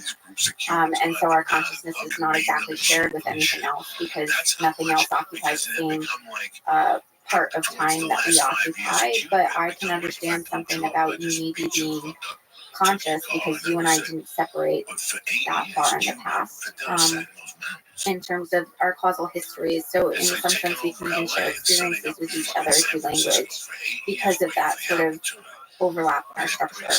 Well, then if consciousness is merely temporal separateness, then that comes before life. It's not merely temporal separateness, it's about the depth in that time. So it's the reason that my conscious experience is not the same as yours is because we're separated in time. The fact that I have a conscious experience is because I'm an object that's super deep in time. So I'm huge in time. And that means that there's a lot there that I am basically, in some sense, a universe onto myself because my structure is so large relative to the amount of space that I occupy. But it feels like that's possible to do before you get anything like bacteria. I think there's a horizon, and I don't know how to articulate this yet. It's a little bit like the horizon of the origin of life, where the space inside a particular structure becomes so large that it has some access to a space that's not that doesn't feel as physical. It's almost like this idea of counterfactual. So I think like the past history of your horizon is just much larger than can be encompassed in like a small configuration of matter. So you can like pull this stuff into existence. This property is maybe a continuous property, but there's something really different about human level physical systems and human level ability to understand reality. I really love David Deutsch's conception of universal explainers, and that's related to theory of universal computation. And I think there's some transition that happens there. But maybe to describe that a little bit better, what I can also say is like what intelligence is in this framework. So you have these objects that are large in time. They were selected to exist by constraining the possible space of objects to this particular, like all of the matter is funneled into this particular configuration of object over time. And so these objects arise through selection. But the more selection that you have embedded in you, the more possible selection you have on your future. And so selection and evolution we usually think about in the past sense, where selection happens in the past. But objects that are high density configurations of matter that have a lot of selection in them are also selecting agents in the universe. So they actually embody the physics of selection and they can select on possible futures. And I guess what I'm saying with respect to consciousness and the experience we have is that there's something very deep about that structure and the nature of how we exist in that structure that has to do with how we're navigating that space and how we generate that space and how we continue to exist in that space. Is there shortcuts you can take to artificially engineering living organisms, artificial life, artificial consciousness, artificial intelligence? So maybe just looking pragmatically at the LOS we have now. Do you think those can exhibit qualities of life, qualities of consciousness, qualities of intelligence in the way we think of intelligence? I mean, I think they already do, but not in the way I hear popularly discussed. So they're obviously signatures of intelligence and a part of a ecosystem of intelligent systems. But I don't know that individually, I would assign all the properties to them that people have. It's a little like, we talked about the history of eyes before and like how eyes scaled up into technological forms. And language has also had a really interesting history and got much more interesting, I think, once we started writing it down.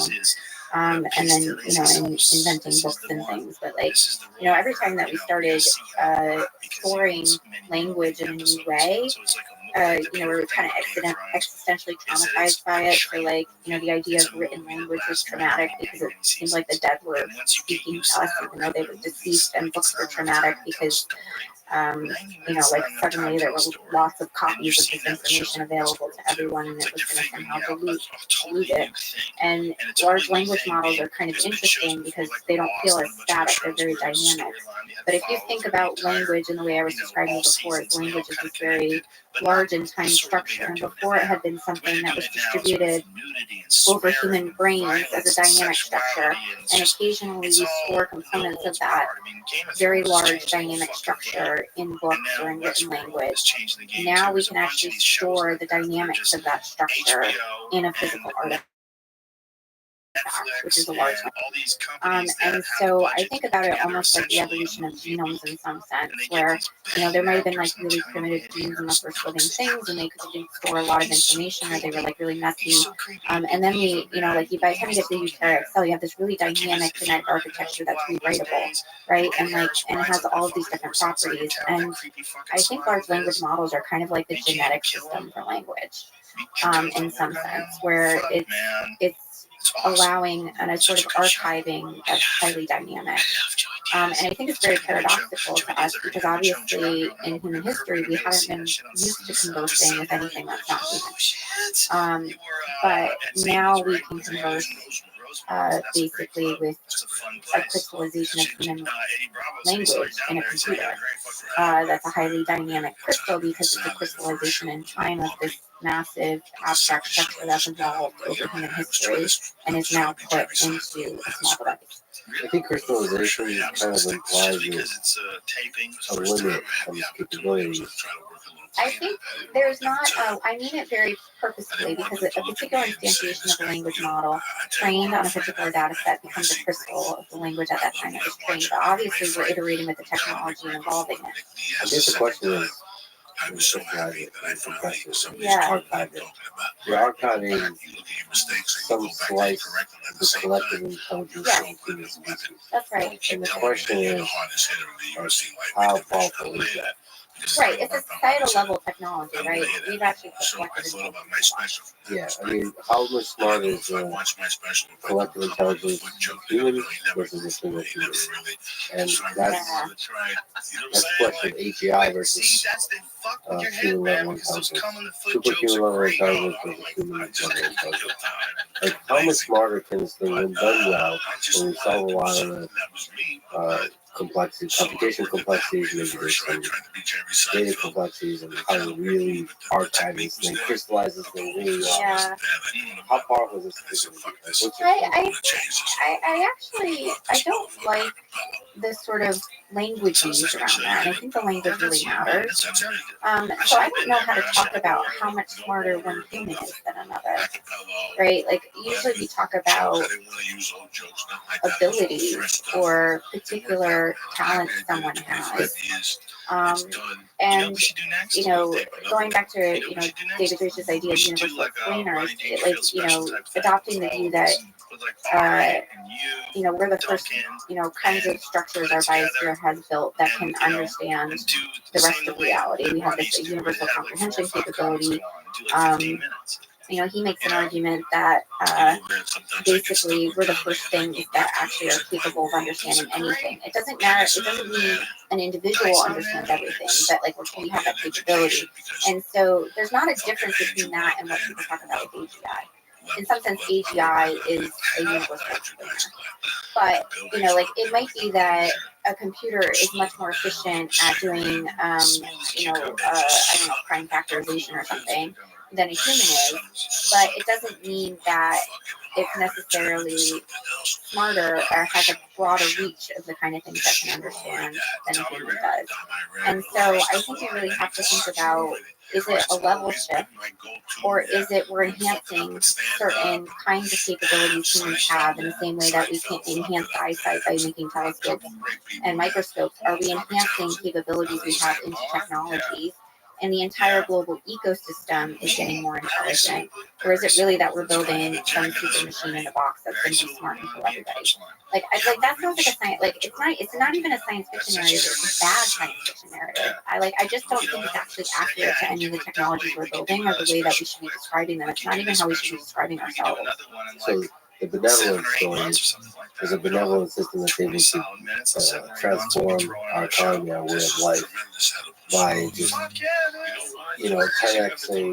the GDP. Well, these are human questions, right? I don't think they're necessarily questions that we're gonna outsource to an artificial intelligence. I think what is happening and will continue to happen is there's a co-evolution between humans and technology that's happening, and we're coexisting in this ecosystem right now, and we're maintaining a lot of the balance. And for the balance to shift to the technology would require some very bad human actors, which is a real risk, or some sort of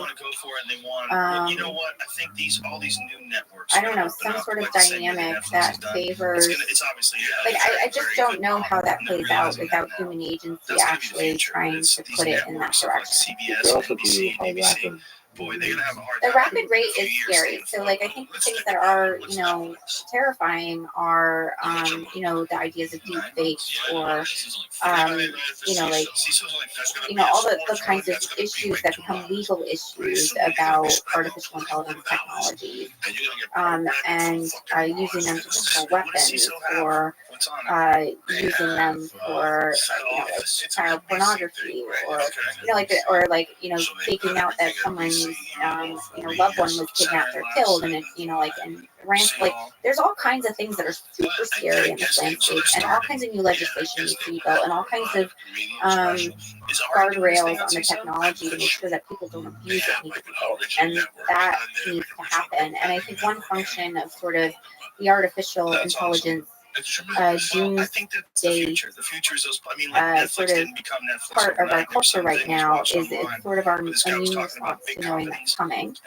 And we're overscaring ourselves, so we try to act more quickly, which is good.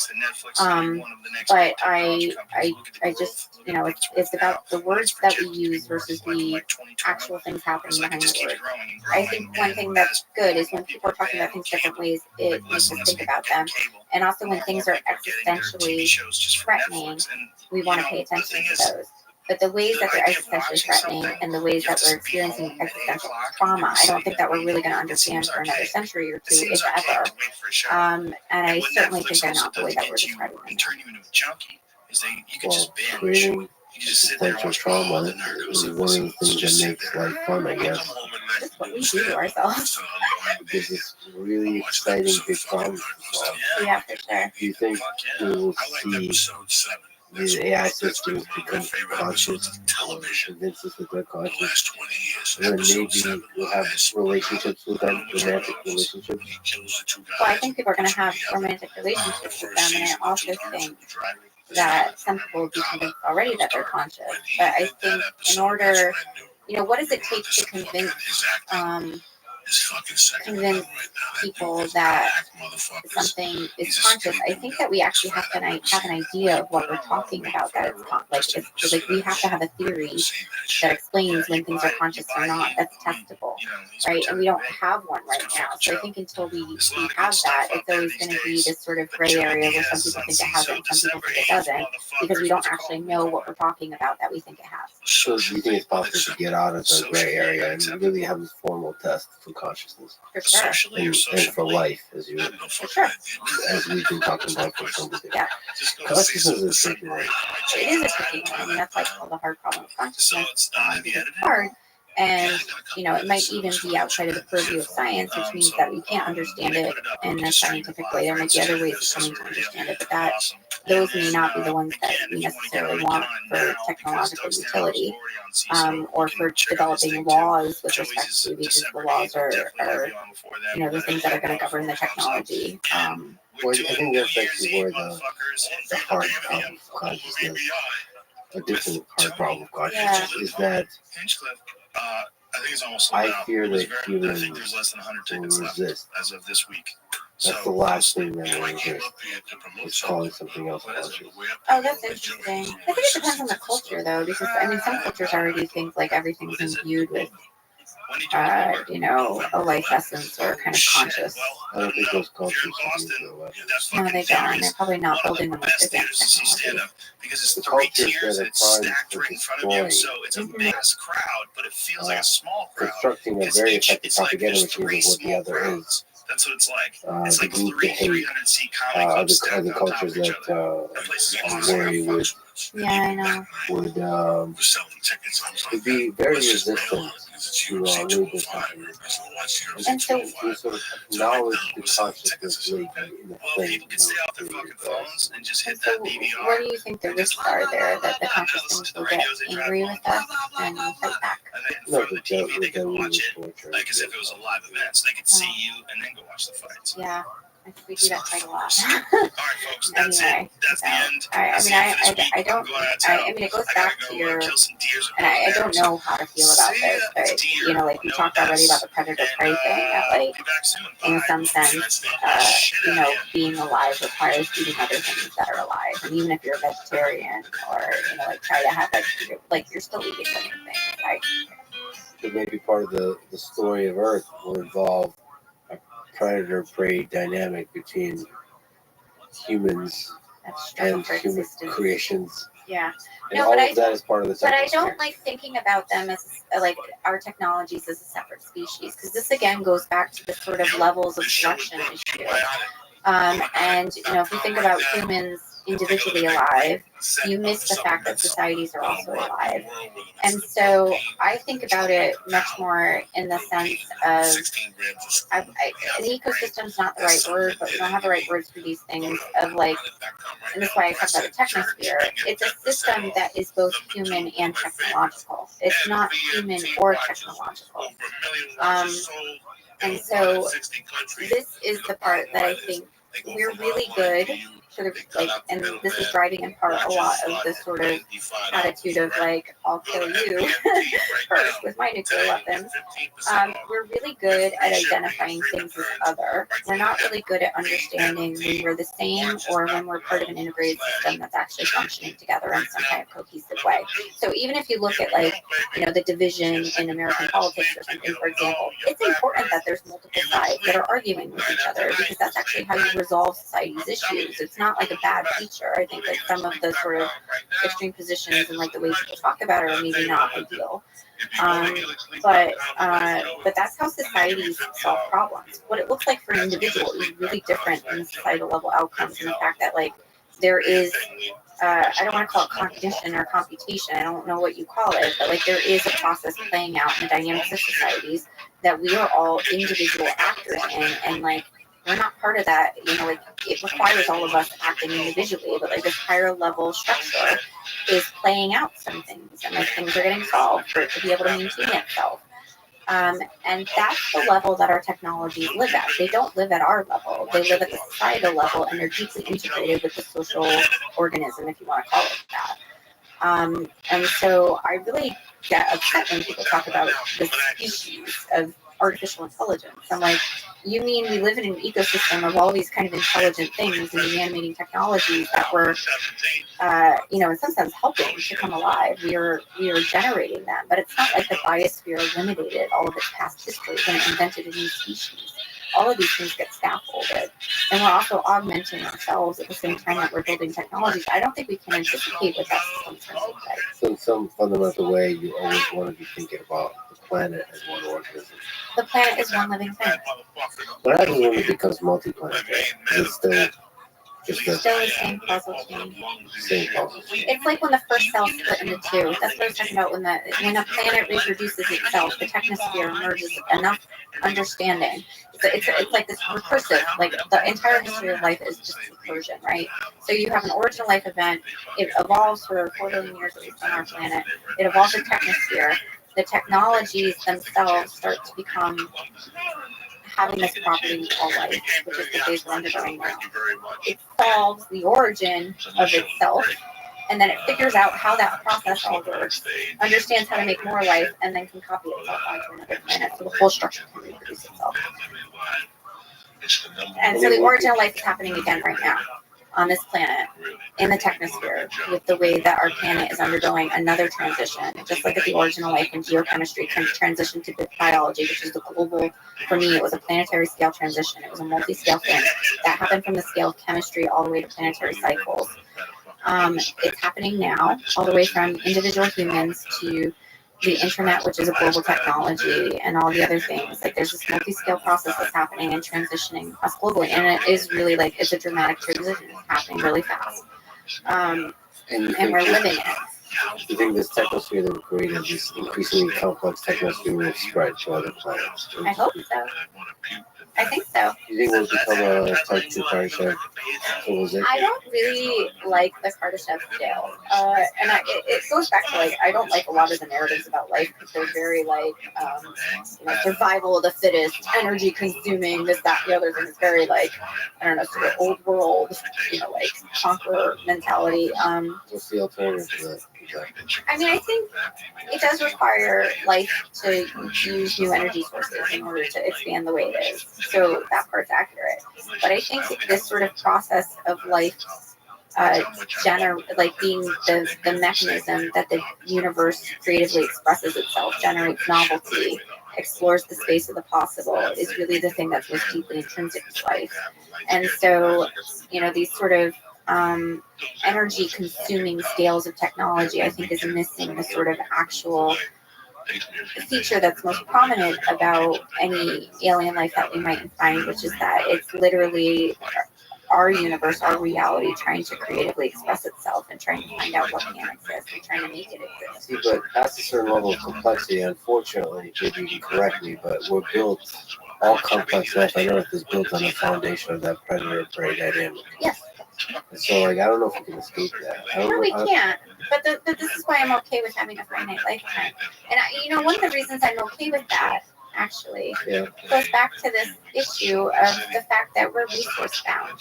We live in a, we have a finite amount of material, whatever way you want to define material. I think, like for me, material is time, material is information. But we have a finite amount of material. If time is a generating mechanism, it's always going to be finite because the universe is, it's a resource that's getting generated, but it has a size. Which means that all the things that could exist don't exist, and in fact, most of them never will. So death is a way to make room in the universe for other things to exist that wouldn't be able to exist otherwise. So the universe, over its entire temporal history, wants to maximize the number of things. Wants is a hard word. Maximize a hard word. All these things are approximate, but wants to maximize the number of things that can exist.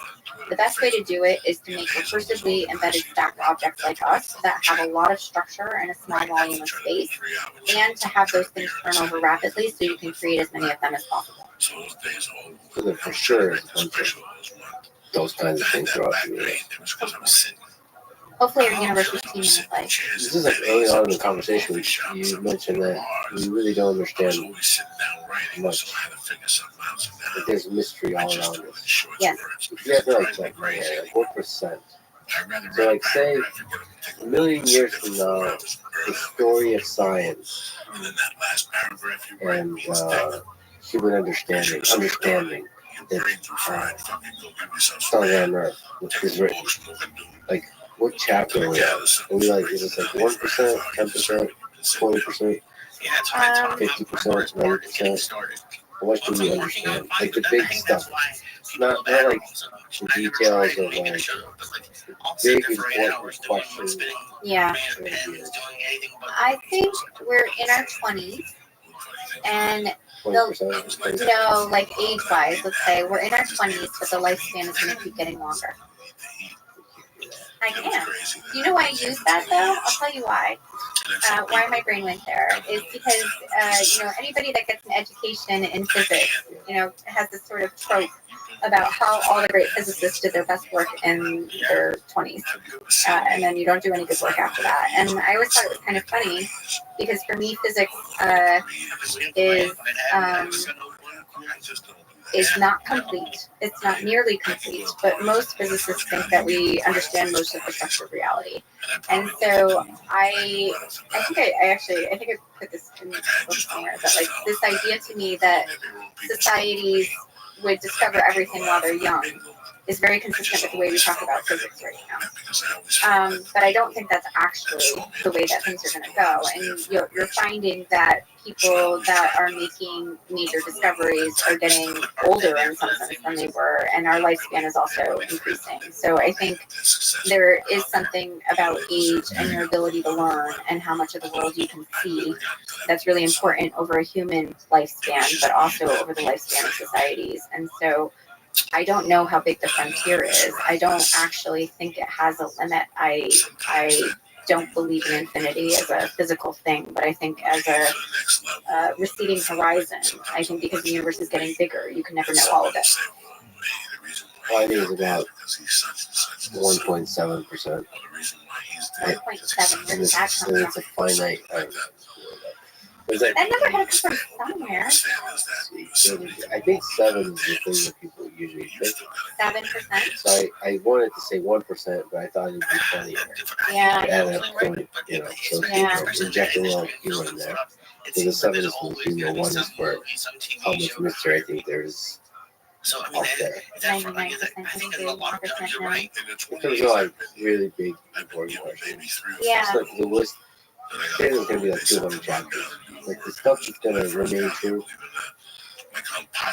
But you think the book has a finite size. Yeah. And I don't. I mean, it's not that I believe in infinity, but I think the size of the book is wrong. even if people Well, the have fact that no the size of the idea, book is growing and is it's been one a of long the time chapters. I've been here. I've always had to go down Oh, there and there you audition. go. Ooh, we're being recursive. Because I always I think you have thought you can't have an ever growing book. Yes, you I can. gotta be better than I mean, everybody you else. just I mean, I don't even When know. I work for my in-laws, Because Well, that's you couldn't have been asking this of the original life, right? Because obviously, like, you wouldn't have existed at the original life. But, like, the question of intelligence and artificial general, like, those questions did not exist then. And so, and they in part existed because the universe invented the space for those questions to exist through evolution. but like I think that question will still stand back in this world. It will, but there will be other questions we can't anticipate now that we'll be asking. Yeah, maybe we'll develop the kinds of languages that will be able to ask much better questions. Right, or like the theory of like gravitation, for example. Like when we invented that theory, like we only knew about the planets in our solar system, right? And now, you know, many centuries later, we know about all these planets around other stars and black holes and other things that we could never have anticipated. So, and then we can ask questions about them. You know, like we wouldn't have been asking about singularities and like, can they really be physical things in the universe several hundred years ago? That question couldn't exist. Yeah, but it's not. I still think those are factors in the book. Like I don't get a sense from that. So, do you think the universe has an end? Do you think it's a book with an end? I think the number of words required to describe how the universe works doesn't end. Yes. Meaning, like, I don't care if it's infinite or not. Right. As long as the explanation is simple. And it exists. Oh, I see. And I think there is a finite explanation for each aspect of it. The consciousness, the life, Yeah. very probably there's like some black hole thing. Is like, what's going on there? Where's that going? Like, what are they? What? And then, you know, why the Big Bang? Like, what? Right. Probably there's just a fusion of those universes. Universes inside universe. I think universes inside universes is maybe possible. I just think every time we assume this is all there is, it turns out there's much more. The universe is a huge place. And we mostly talk about the past and the richness of the past, but the future, I mean, we live in many worlds, is a traditional quantum mechanics. So, Oh, I'm not a many words person. you're not. No. Are you? How many lectures are there? Depending on the day. Well, Do some of them wear yellow jackets? the moment you ask the question, there was one. At the moment I'm answering it, there's 9 in the near infinity. I mean, the future is bigger than the past, yes? Yeah. I think in the past, according to And it's already obviously gigantic. Yeah, but yeah, I mean that's consistent with many worlds, right? It's like there's this constant branching. So, but it doesn't really have a directionality to it. I don't know. Many worlds is weird.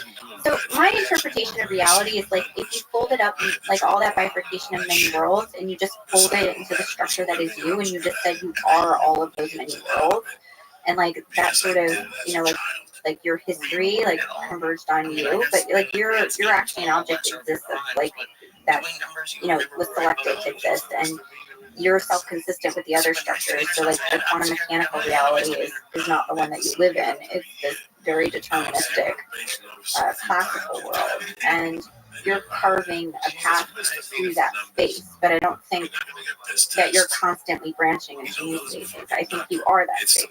So to you, at the bottom is deterministic. I thought you said the universe. No, it's random at the bottom, right? But like this randomness that we see at the bottom of reality, that is quantum mechanics. I think like people have assumed that is reality. And what I'm saying is like all those things you see in many worlds, all those versions of you, just collect them up and bundle them up, and like they're all you.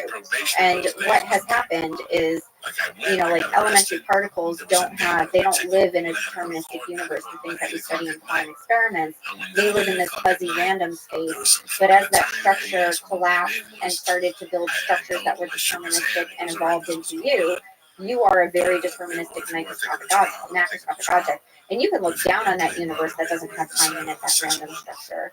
And you can see that all of these possibilities look possible, but they're not possible for you because you're constrained by this giant, like, causal structural history.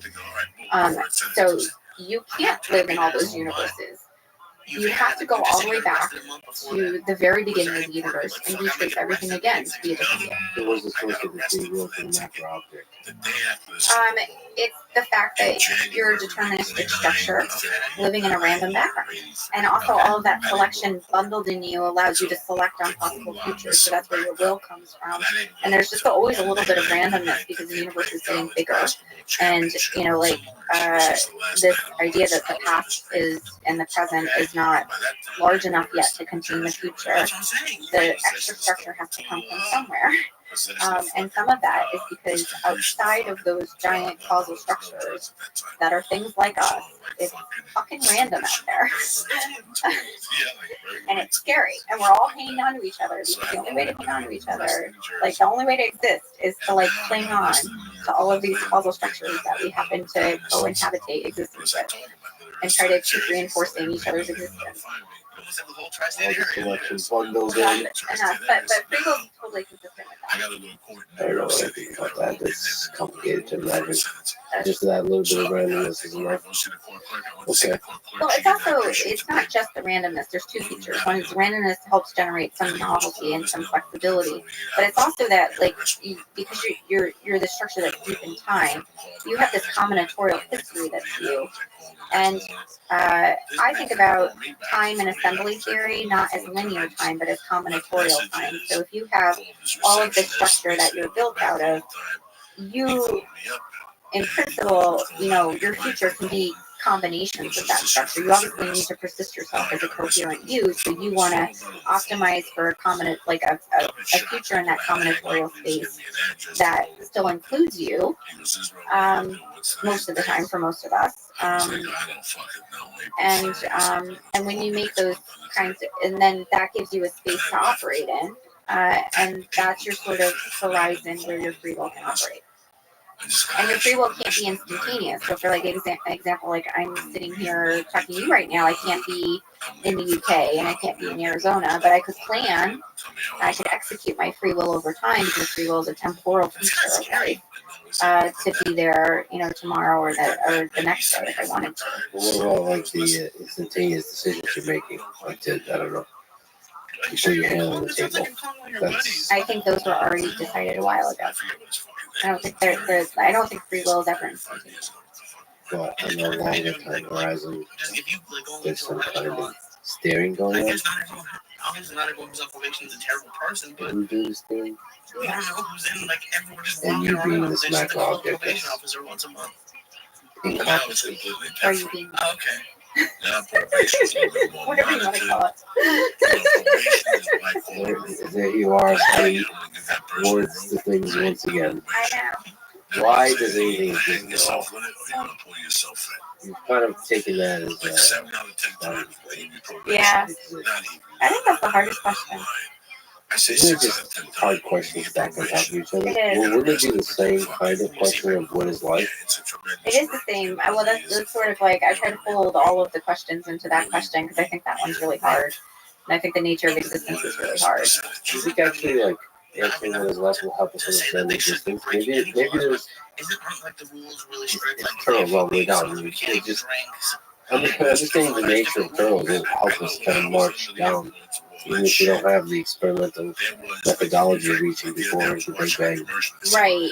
So, well, I think there's sort of two questions embedded here. I think the one that we can answer by answering life is why certain things exist and others don't.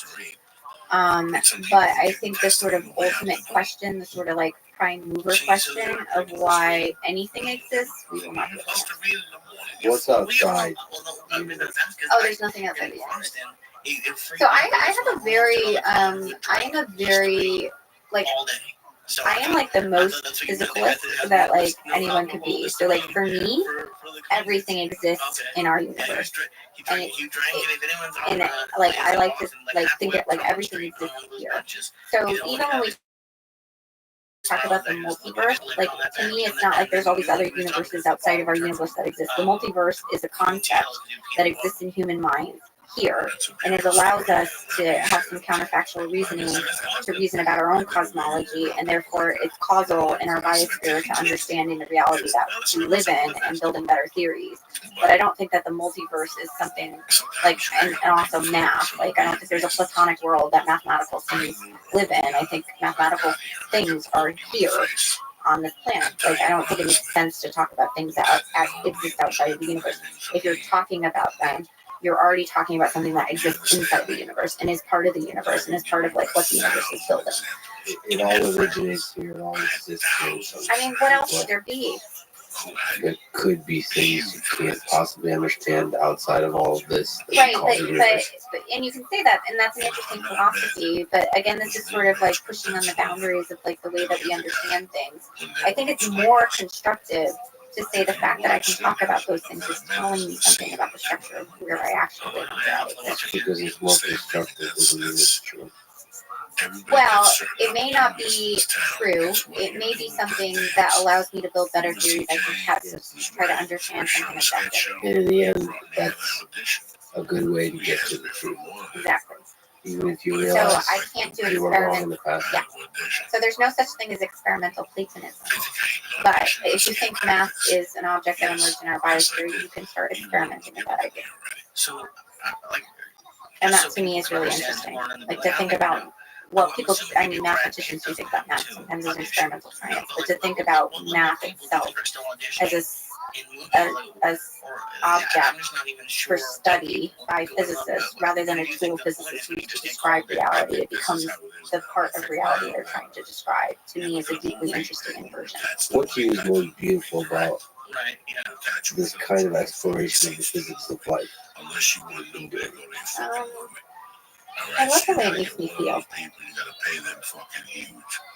And then you have to try to convert feelings into visuals and the visuals into Yeah, words. so I think I love the way it makes me feel to have ideas that I think are novel. And I think the dual side of that is the painful process of trying to communicate that with other human beings to test if they have any kind of reality to them. And I also love that process. I love trying to figure out how to explain really deep abstract things that I don't really understand and trying to understand them with other people. And I also love the shock value of you like this kind of idea we were talking about before of like being on the boundary of like what we understand.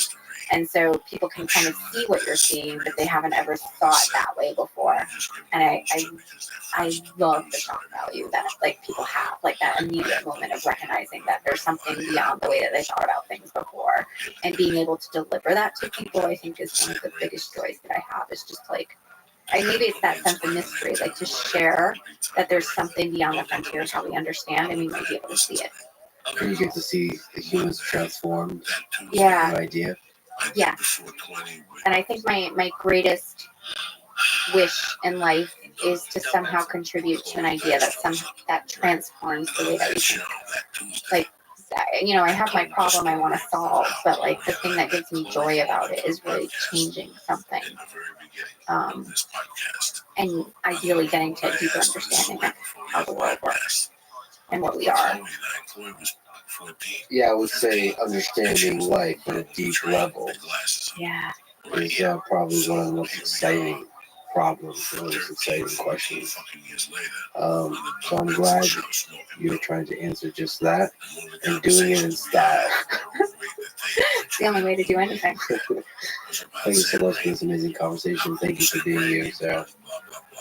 This was awesome. Thanks, Flex. Thanks for listening to this conversation with Sarah Walker. Support the podcast. Please check out our sponsors in the description. And now, let me leave you with some words from Charles Darwin. The long history of humankind and animalkind too, those who learn to collaborate and improvise most effectively have prevailed. Thank you for listening. I hope to see you next time. That Tuesday afternoon, I watched it for a little while on my computer at work. He's one of the head writers and stuff, so, or whatever he is, a producer, or whatever the fuck he is, he's my dog, so The following is a conversation with Kevin Spacey, a two-time Oscar-winning actor who has starred in Seven, The Usual Suspects, American Beauty, and House of Cards. He is one of the greatest actors ever, creating haunting performances of characters who often embody the dark side of human nature. 7 years ago, he was cut from House of Cards and canceled by Hollywood and the world when Anthony Rapp made an allegation that Kevin Spacey sexually abused him in 1986. Anthony Rapp then filed a civil lawsuit seeking $40 million. In this trial, and all civil and criminal trials that followed, Kevin was acquitted. He has never been found guilty nor liable in the court of law. In this conversation, Kevin makes clear what he did and what he didn't do. I also encourage you to listen to Kevin's Dan Wooten and Allison Pearson interviews for additional details and responses to the allegations.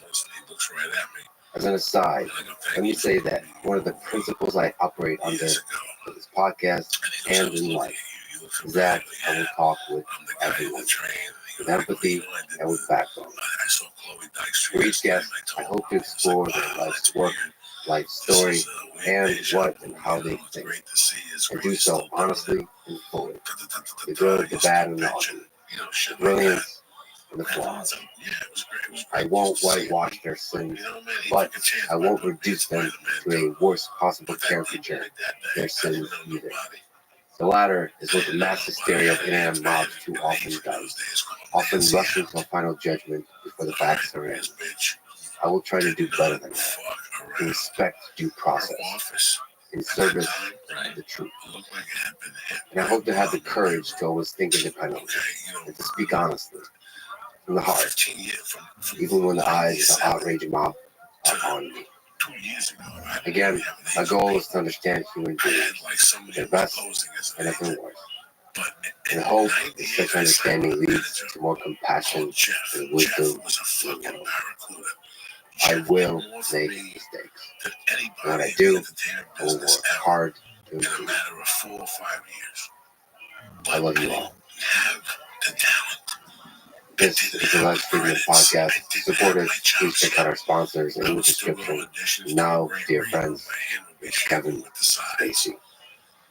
You played a serial killer in movie 7. Your performance was one of the greatest portrayal of a murderer on screen ever. What was your process of becoming him, John Doe, the serial killer? The truth is, I didn't get the part. I had been in Los Angeles making a couple of films, Swimming with Sharks, The Usual Suspects, and then I did a film called Outbreak that Morgan Freeman was in. And I went in to audition for David Fincher in probably late November of '94. And I auditioned for this part and didn't get it. And I went back to New York. And I think they started shooting like December 12th. And I'm in New York, back in my wonderful apartment on West 12th Street, and my mom is coming to visit for Christmas. And it's December 23rd. And it's like 7 o'clock at night, and my phone rings. And it's Arnold Copelson, producer. Very jovial, he's very friendly, he says, how do you do? He said, listen, do you remember that film you came in for, 7? And I said, yeah, I know. Well, turns out that we hired an actor, and we started shooting. And then yesterday, David fired. And David would like you to get on a plane on Sunday and come to Los Angeles and start shooting on Tuesday. And I was like, I had 2 options. Okay. Would it be imposing to say, can I read it again? Because it's been a while now.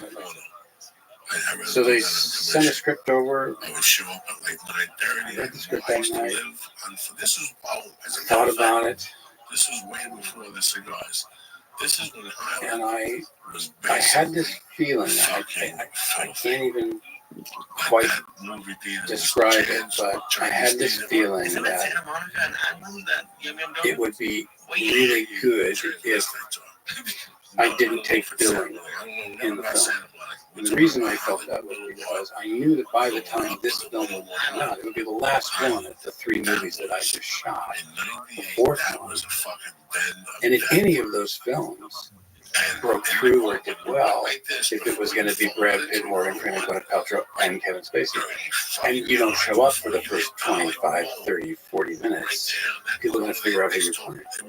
People should know that you play the serial killer in the movie, and serial killer shows up like more than half of the Very late one. And when you say billing, it's like posters, the VHS cover, everything. You're gone. You're not there. Not there. And so, Nino and Cinnamon told me to go fuck myself. They absolutely used my picture and my image. And this became a little bit of a, I'd say, 24-hour conversation. And it was Fincher who said, I honestly think this is really cool. So the compromise was, on the first credit, at the end of the movie, when the credits started. So I got on a plane on that Sunday, and I flew to Los Angeles, and I went into where they were shooting, and I went into the makeup room, and David Fincher was there, and we were talking about what should I do, how should I look, and I just had my hair short for Outbreak, so I was playing the military haircut. And I just looked at the hairdresser and I said, do you have a razor? And Fincher went, are you kidding? You shave your head off. So we both shaved our heads. And then I started shooting the next day. So my long-winded answer to your question is that I didn't have that much time to think about how to build that character. What I think in the end, Fincher was able to do so brilliantly with such terror was to set the audience up to meet this character. I think the last scene, the ending scene, and the car ride leading up to it, where it's mostly on you, in conversation with Morgan Freeman and Brad Pitt, is one of the greatest scenes in film history. So people who somehow didn't see the movie, there's these 5 murders that happen that are inspired by 5 of the 7 deadly sins, and the ending scene is inspired, represents the last 2 deadly sins. And there's this calm subtlety about you in your performance. It's just terrifying. Maybe in contrast with Brad Pitt's performance, that's also really strong. But that in the contrast, terrifying sense that you get in the audience that builds up to the twist at the end, or the surprise at the end, with the famous "What's in the box" from Brad Pitt. That is Brad Pitt's character's wife. I can really only tell you that while we were shooting that scene in the car, while we were out in the desert, in that place where all those electrical wires were, David just kept saying less. And I just tried to, I remember he kept saying to me, remember, you're in control. Like, you're going to win. And knowing that should allow you to have tremendous confidence. And I just followed that lead. And I just think it's the kind of film that so many of the elements that had been at work from the beginning of the movie terms of his style, in terms of how he built this terror, in terms of how he built for the audience a sense of this person being one of the scariest people that you might ever encounter. It really allowed me to be able to not have to do that much, just say the words and mean them. And I think it also is it's an example of what makes tragedy so so I'm gonna go to fucking, by the way, it's closed, whatever, everyone fucking printing and you know, very often tragedy is people operating without enough information. They don't have all the facts. Romeo and Juliet, they don't have all the facts. They don't know what we know as an audience. And so in the end, whether Brad Pitt's character ends up shooting John Doe or turning the gun on himself, which was a discussion. I mean, there were a number of alternative endings that were discussed. Nothing ends up being tied up in a nice little bow. It is complicated and shows how nobody wins in the end when you're not operating with all the information. When you say the words and mean them, what does it mean? Is it allowed? No. I've been very fortunate to be directed by Fincher a couple of times. Electronic submissions didn't really He would start say maybe like to me 2000. sometimes, So till 2004, I don't believe a thing like that 6 is coming years. out of your mouth. So they had 3 different agents sending me out to 3 different. And they're showing me, like I told you, it's really And you go, back to the situation. hey, yeah. Before you throw me off. And sometimes he'll do take, and then Adam Sandler's nephew. he'll look to see if he has any added genius to hand you. And he just goes, let's do it again. And then let's do it again. And sometimes, I say this in all humility, he's literally trying to beat the acting out of you. You think somewhere like that. And by continually saying, do it again, and not giving you any specifics, He's still out there fighting. he is systematically shredding you of all pretense, of all, because look, very often actors would come in on the set and we've just thought about the scene and we've worked out, I've got this prop and I'm going to do the thing with the can, all these things, all the tea, I'm going to do the thing with the thing. And David is the kind of director where he just wants you to stop adding all that crap and just say the words and say them quickly. And it takes a while to get to that place.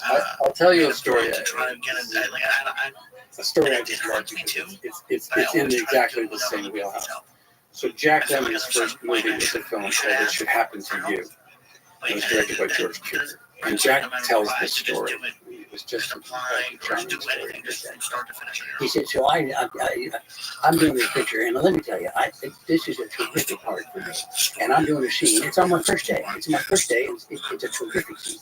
And he goes, we do the first take, and George Cukor comes up to me and he says, Jack, I said, yeah. He said, let's do another one, but just do a little less. And Jack said, a little less than what I just did. He said, yeah, just a little less. So he goes, we do another take. And I think, boy, that was good. Let's just go home. And Cukor walked up there and he said, Jack, let's do another one. This time just a little bit less. And Jack said, less than what I just did now? He said, yeah, just a little bit less. He goes, oh, okay. So he didn't really do it. And Cukor came up and he said, Jack, just a little bit less. And Jack said, a little less than what I just did? He said, yes. He said, well, if I do any less, I'm not going to be acting. And Cukor said, exactly. I mean, I guess what you're saying is it's extremely difficult to get to the bottom of a little less. Because the power, if you just stick to it on 7, of your performance is in the tiniest of subtleties. Like when you say, oh, you didn't know. And you turn your head a little bit. And a little bit like a little bit, maybe a glimmer of a smile. appears in your face. That's subtlety. That's less. That's hard to get to, I suppose. Yeah. And also because I so well remember, I think the work that Brad did, and also Morgan did in that scene, but the work that Brad had to do, where he had to go. I remember rehearsing with him. We were all staying at a little hotel nearby that location. We rehearsed the night before we started shooting that. There's places where people come prepared to laugh. The levels of emotions he had to go through, and then the decision of what do I do? Because if I do what he wants me to do, then he wins. But if I don't do it, then I'm what kind of a man, husband am I?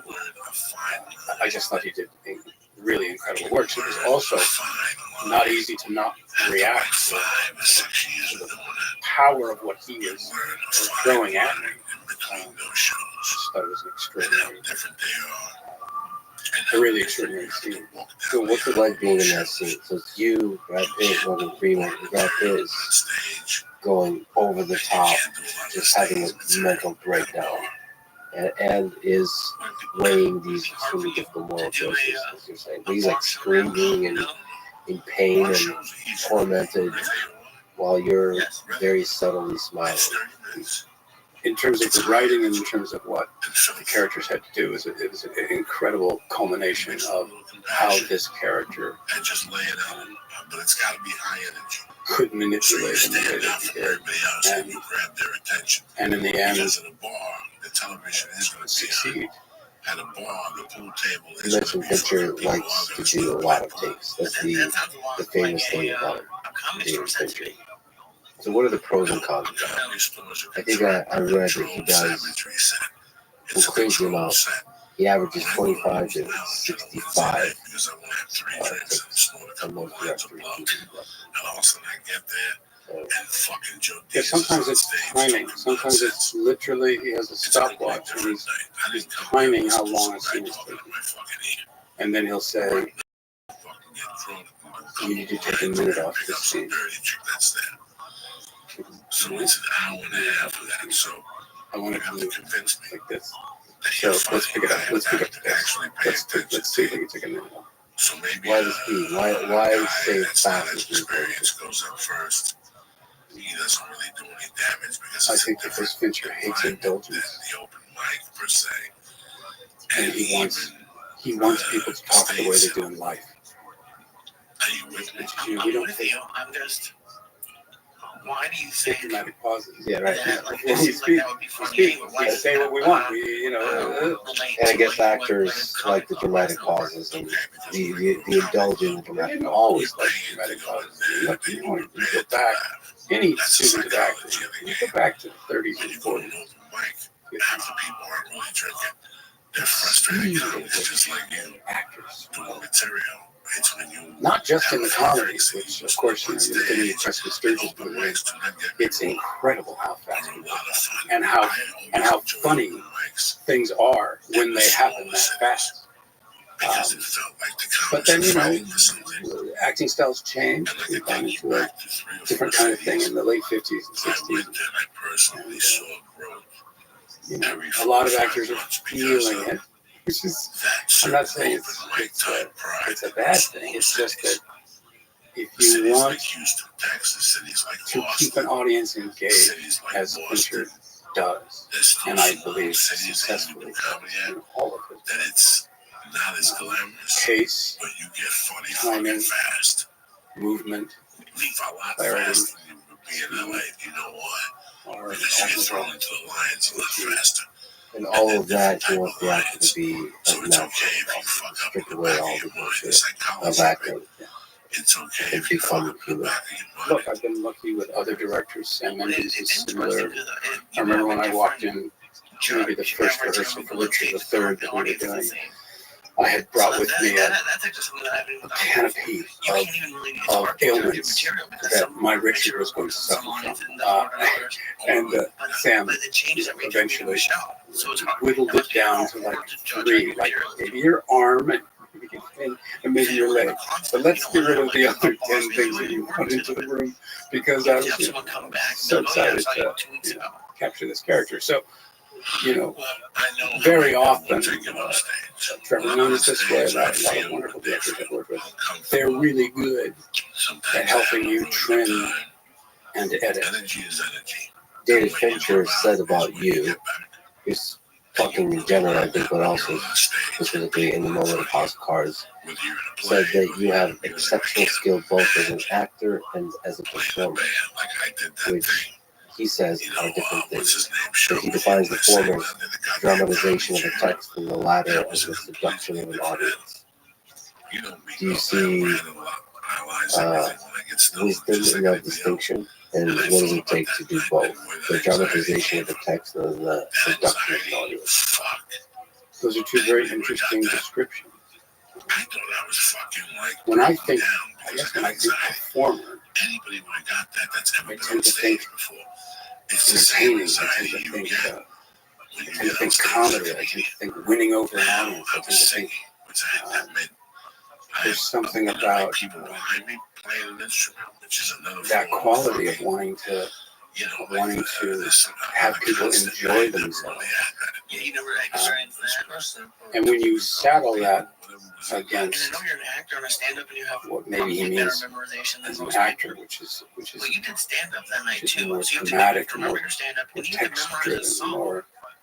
I didn't fucking know that you had no story about Look, I've always. I had no story about the song. I just wanted to dick around. My job, not every actor feels this way, but my job, the way that I've looked at it, my job is to serve the right. Different fucking genre. That's what Jim And that Florentine if I is serve tremendous at. Jim I will, Florentine goes to these rock bars and rocks in a sense, serve myself, because I'll be in the right world, I'll be in the right context, I'll be in the right style. I'll have embraced what a director's, it's not my painting, it's someone else's painting. I'm a series of colors in someone else's painting. And the barometer for me has always been that when people stop me and talk to me about a character I played and reference their name as if they actually exist, do you think that's when I feel like I've gotten close to we being have to have different kinds of set? Yeah, one of the challenges for me in this conversation is remembering that your name is Kevin, not Frank or John or any of these characters, because they live deeply in the psyche. To me, that's the greatest. That's the greatest compliment for me as an actor. I love being able to go. I mean, when I think about that there would be certain places performers who inspire me, and I remember when I was young and I was introduced to Spencer Tracy, Henry Fonda, Katharine Hepburn. I believed who they were. I knew nothing about them. They were just these extraordinary characters doing this extraordinary stuff. And then I think more it could work like Christian church. Recently contemporary. I think of the work that Philip Seymour Hoffman did, and Heath Ledger, and people that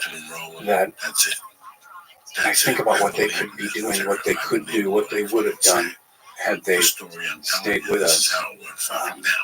And so I'm so excited when I go into a cinema or I go into a play, and I'm completely taken to someplace that I believe exists, and characters that become real.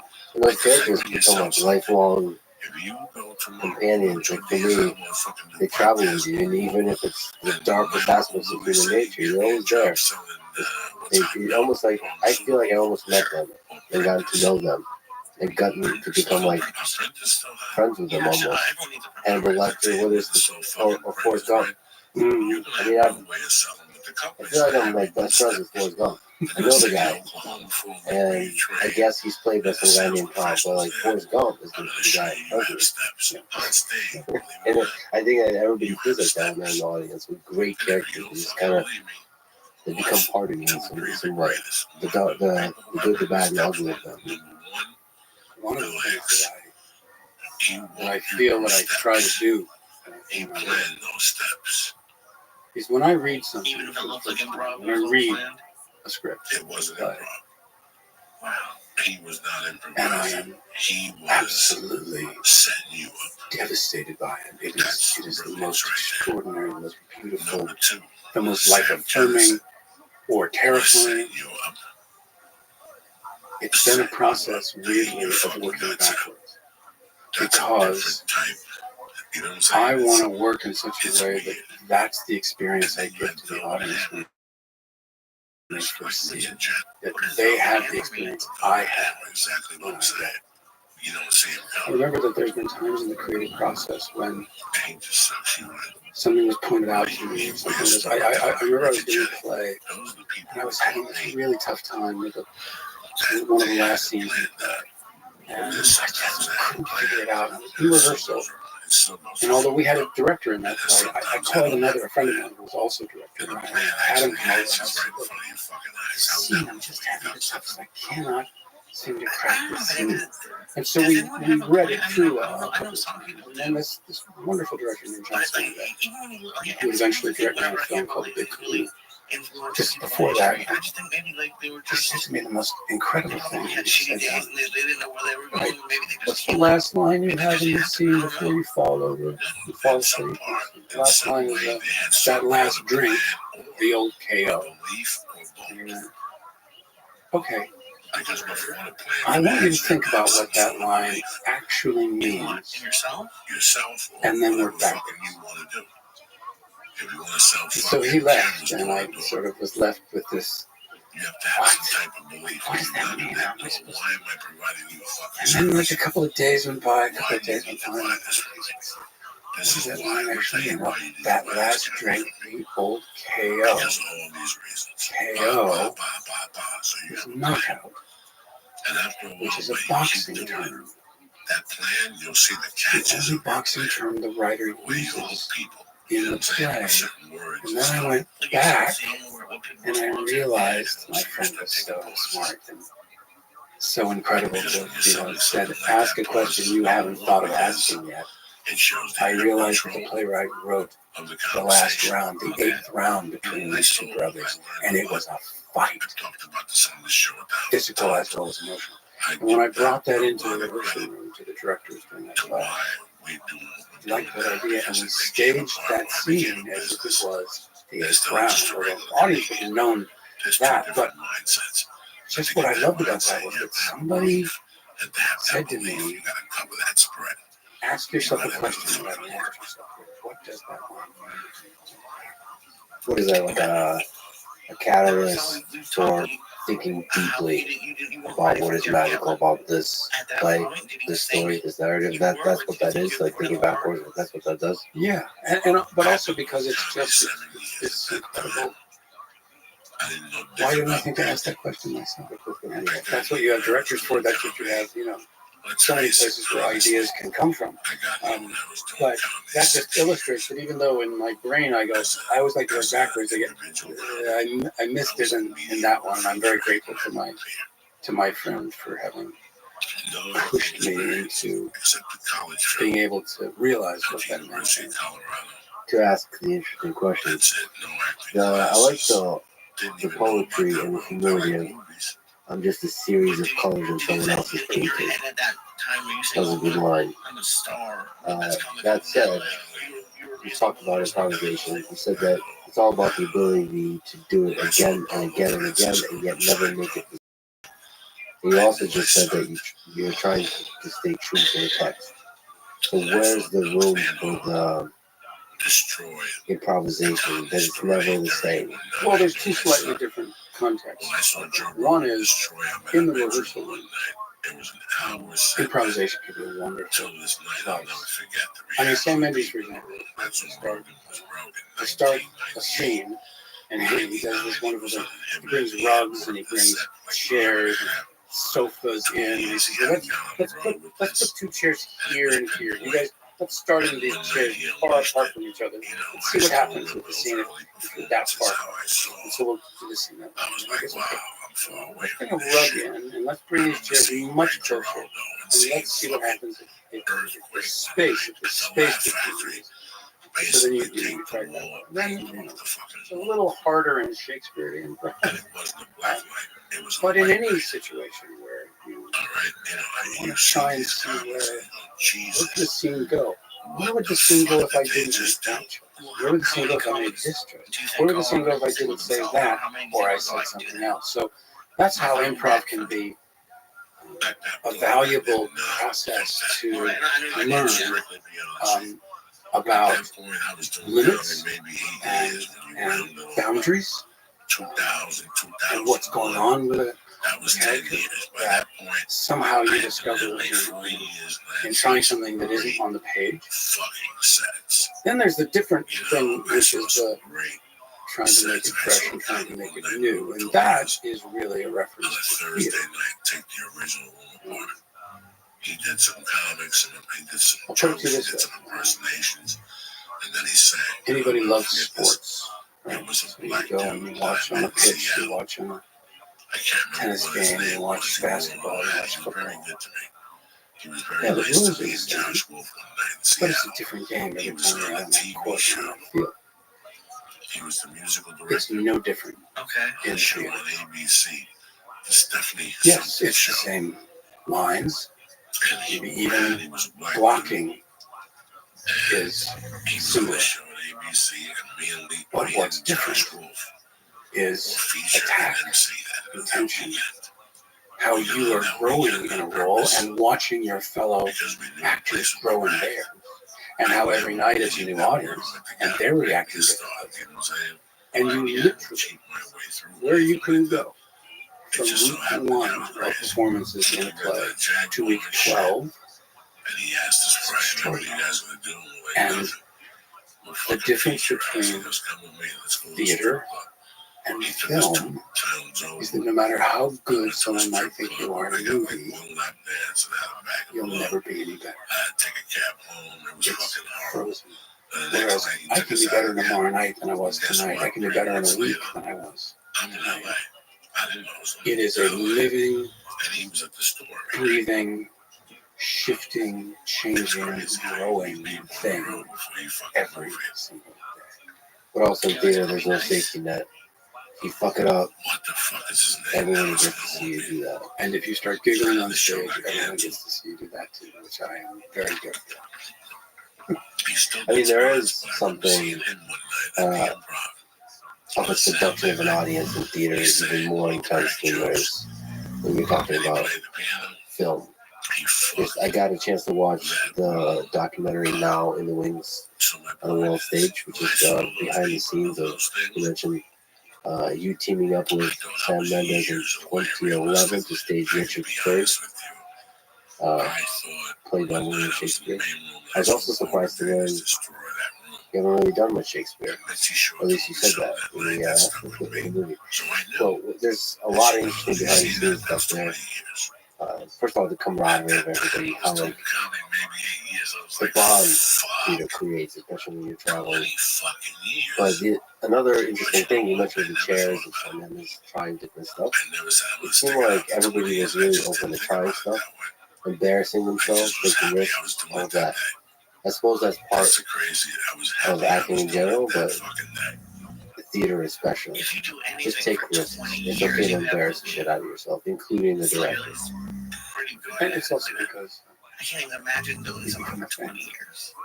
You know, it's unlike a movie where, you know, I might have a scene with so-and-so on this day and then another scene with them in a week and a half, and then that's the only scenes we have in our movie together. Every single day, you show up in emotion against the whole company. We're all up for it every day. You're learning, you're growing, you're trying, and there is an incredible trust that happens. And I was, of course, fortunate that some of the things I learned and observed about being a part of that family, being included in that family, and being a part of creating that family, I was able to observe from people like Jack Lemmon, who led many companies that I was fortunate to work in and be a part of. There's also a sad moment where at the end everybody is really sad to say goodbye, because you do form a family and then it's over. I guess somebody said that's just how like, I mean, this is kind of assumed goodbye and that this is it. Yeah, and also there are sometimes when, like 6 months later, I'll wake up in the middle of the night and I'll go, oh, that's how to play that scene. Yeah. Oh, God, I just finally figured it out. So maybe you can speak a little bit more to that. What's the difference between film acting and live theater acting? I think there's just, you eventually learn about yourself on film. You know, when I first did like my first episode of The Equalizer, you know, it's horrible. It's just so bad. But I didn't know about myself. I didn't. Slowly you begin to learn about yourself. But It looked like Bruce Willis's office. if the camera's right here, you know that your front row is also your back row. You just don't have to. She's like, do all my people work. There is in People work, Joey. a particular kind of energy, almost like an athlete. You have to have vocally to be able to get up 7 performances a week and never lose your voice and always be there and always be alive and always be doing the best work you can. You just don't require in film. You don't have to have the same. Pretty fucking crazy shit. But what I was telling you is that It just doesn't require the same kind of stamina of doing a play. It just feels like also in theater, you have to defend your character more intensely because you can't take a break. You can't take a bathroom break. You're like on stage. There's no, this is you. Yeah, but you have no idea what's going on. I mean, I have literally laughed through speeches that I had to give because my fellow actors were putting carrots up their nose or broccoli in their ears or doing whatever they were doing to make me laugh. So they're just having fun. They're having the time of their life. And by the way, Judi Dench is the worst giggler of all. I mean, they had to bring the curtain down on her and Maggie Smith because they were laughing so hard they could not continue to play. So even when you're doing like a dramatic monologue and stuff, they're still fucking with There's stuff. you. That's good to know. You also said an interesting line that improvisation helps you learn about the character. Can you explain that? Like through playing with the different ways of saying the words and different ways to bring the words to life, you get to learn about yourself, about the character, right? It can be helpful. But improv is, I'm such a big believer in the writing, in discerning the writing, and doing the words the writer wrote. That improv, for me, unless you're just doing like comedy, I mean, I love improv. In comedy, it's brilliant. So much fun to watch people just come up with something right there. But that's where you're looking for laughs. And you're specifically in a little scene that's being created. But I think improv has had value. But I have not experienced it as much in doing plays as I have sometimes in doing film, where you'll start off rehearsing and the director may say, let's just go off book and see what happens. And I've had moments in film where someone went off book and it was terrifying. There was a scene I had in Glengarry Glen Ross where the character I play has fucked something up. Screwed something up. And Pacino is bitten.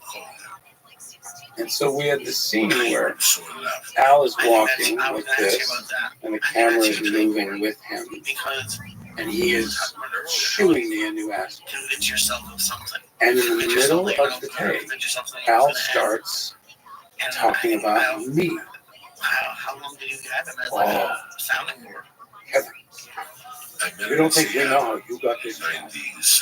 You don't think we know whose dick you've been sucking on to get this part in this movie? And I'm literally like, I don't know what the hell is happening, but I'm reacting. We got to the end of that take. Al walked up to me and he went, oh, that was so good. Oh my God, that was so good. Just so you know, aside, I asked him, Seriously, I didn't know nothing about a computer or nothing. oh, you look like a car wreck. And I was like, I never yeah. And it was actually an incredibly generous thing that he gave me so that I would react. Oh, wow. Do they use that shot? Because you were Hey, it was my close-up. Yeah. And yeah, that's the take. That was an intense thing, right? I mean, what was it like? You just linger on that. Was that intense scene in Al Pacino? Well, he's the reason I got the movie. A lot of people might think because Jack was in the film, he had something to do with it. But actually, I was doing a play called Lost in Yonkers on Broadway. And we had the same dresser who worked with him, Laura. It was wonderful. And she told Al that he should come and see this play because she wanted to see me in this play. I was playing this gangster, fun part. So I didn't know Pacino came on some night and saw this play. And then like 3 days later, I got a call to come in and audition for this play, Greg Glenn Ross, which of course I knew was a play. And then I auditioned. Jamie Foley was the director, who would eventually direct a bunch of House of Cards. Wonderful guy. And I got the part. Well, I didn't quite get the part. They were going to bring together the actors that they thought they were going to get the parts to on a Saturday at Al's office. And they asked me if I would come and do a read-through. And I said, who's going to be there? And they said, so-and-so, and so-and-so. And then Jack Lemmon is flying in. And I said, don't tell Mr. Lemmon that I'm doing it. So I'm never going to breakfast. Sitting in a chair in Pacino's office, doing the New York Times crossword puzzle as he did every day. And I walked in the door and he was like, oh, Jesus Christ. Is it possible you can get a job without me? Jesus, I'm so tired of holding up your end. Oh my God, Jesus. So that's, I got the job because of Pacino, and I was, it was really one of the first major roles that I ever had.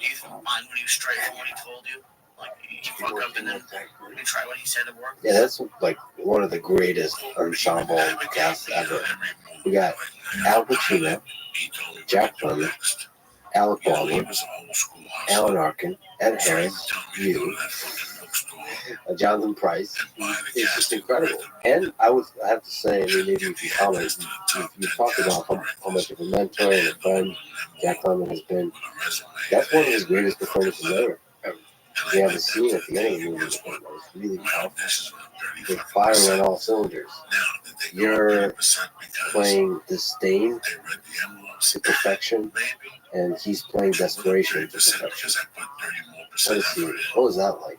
Just like at the top of your game, the two of you. Well, by that time, we had done Long Day's Journey Tonight in the theater. We'd done a mini-series called The Murder of Mary Fagan on NBC. We'd done a film called Dad with Gary David Goldberg with Ted Danson. So this was the fourth time we were working together, and we knew each other. He'd become my father figure. And I don't know if you know that I originally met Jack Lemmon when I was very, very young. He was doing a production of the March April Forum of a Sean O'Casey play called Juno and the Paycock with Walter Matthau and Maureen Stapleton. And on a Saturday in December of 1974, my junior high school drama class went to a workshop. It was called How to Audition. And we did this workshop. Many schools in Southern California were part of the Drama Teachers Association. So we got these incredible experiences of being able to go see professional productions and be involved in these workshops or festivals. So I had to get up and do a monologue in front of Mr. Lemmon when I was 13 years old. And he walked up to me at the end of that. He put his hand on my shoulder. He said, that was just everything. He said, no, everything I've been talking about, you just did. What's your name? I said, Kevin. He said, well, let me tell you something. When you get finished with high school, I'm sure you're going to go on and do theater, you should go to New York and you should study to be an actor because this is what you're meant to do with your life. And he was like an idol. And 12 years later, I read in the New York Times that he was coming to Broadway to do this production of Long Day's Journey Tonight, a year and some months after I read this article, and I was like, I'm going to play Jamie in that production. And I then, with a lot of opposition, the cast and director didn't want to see me. They said that the director, Jonathan Miller, wanted movie actors to play the two sons. And ultimately, I found out that Jonathan Miller, the director, was coming to New York to do a series of lectures at Alice Tully Hall. And I went to try to figure out how I could maybe meet him. And, I was sitting in that theater listening to this incredible lecture. Sitting next to me was an elderly woman. I mean, elderly, 80 something. She was asleep. But sticking out of her handbag, which was on the floor, was an invitation to a cocktail reception in honor of Dr. Jonathan Miller. And so I thought, she's tired. She's probably going to go home. So I took that and walked into this cocktail reception and ultimately went over to Dr. Miller, who was incredibly kind, and said, sit down up. Oh, very good. What brings young people to my lectures? And I said to him, Eugene O'Neill brought me here. What? I've always wanted to meet you.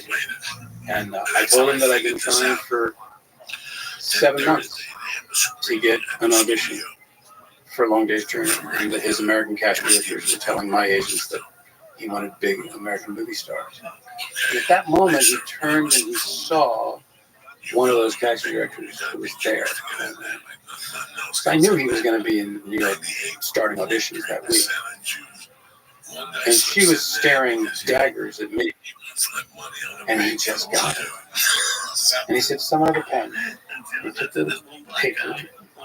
Started writing. He said, listen, Kevin, there are many situations in which casting directors have a lot to say and a lot of power and a lot of love. And then there are other situations where they just take director's messages. And on this one, they're taking my messages. This is where I'm staying. Make sure you people get to me. We start auditions on Thursday. And on Thursday, I had an opportunity to come in and audition for this play that I've been working on and preparing.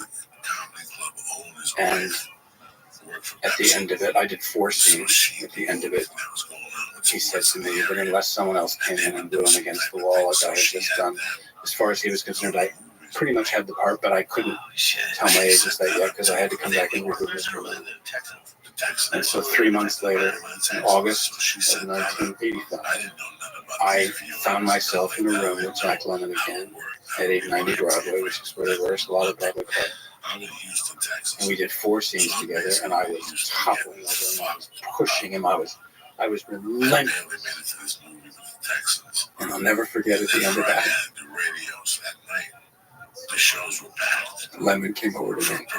He put his hand on my shoulder. He said, that was your touch of terrific. I never thought we'd find the rotten kid, but Jesus Christ, what the hell was that? And I ended up saying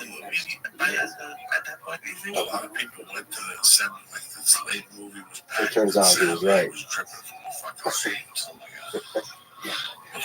This world works in mysterious ways. It also speaks to the fact of the power of somebody you look up to giving words of encouragement. Because those can just reverberate through your whole life and just like make the path clear. I've always used to if every contract came with a Jack Lemmon clause. Beautifully said. Jack Lemmon is one of the greatest actors ever. What do you think makes him so damn good? Wow.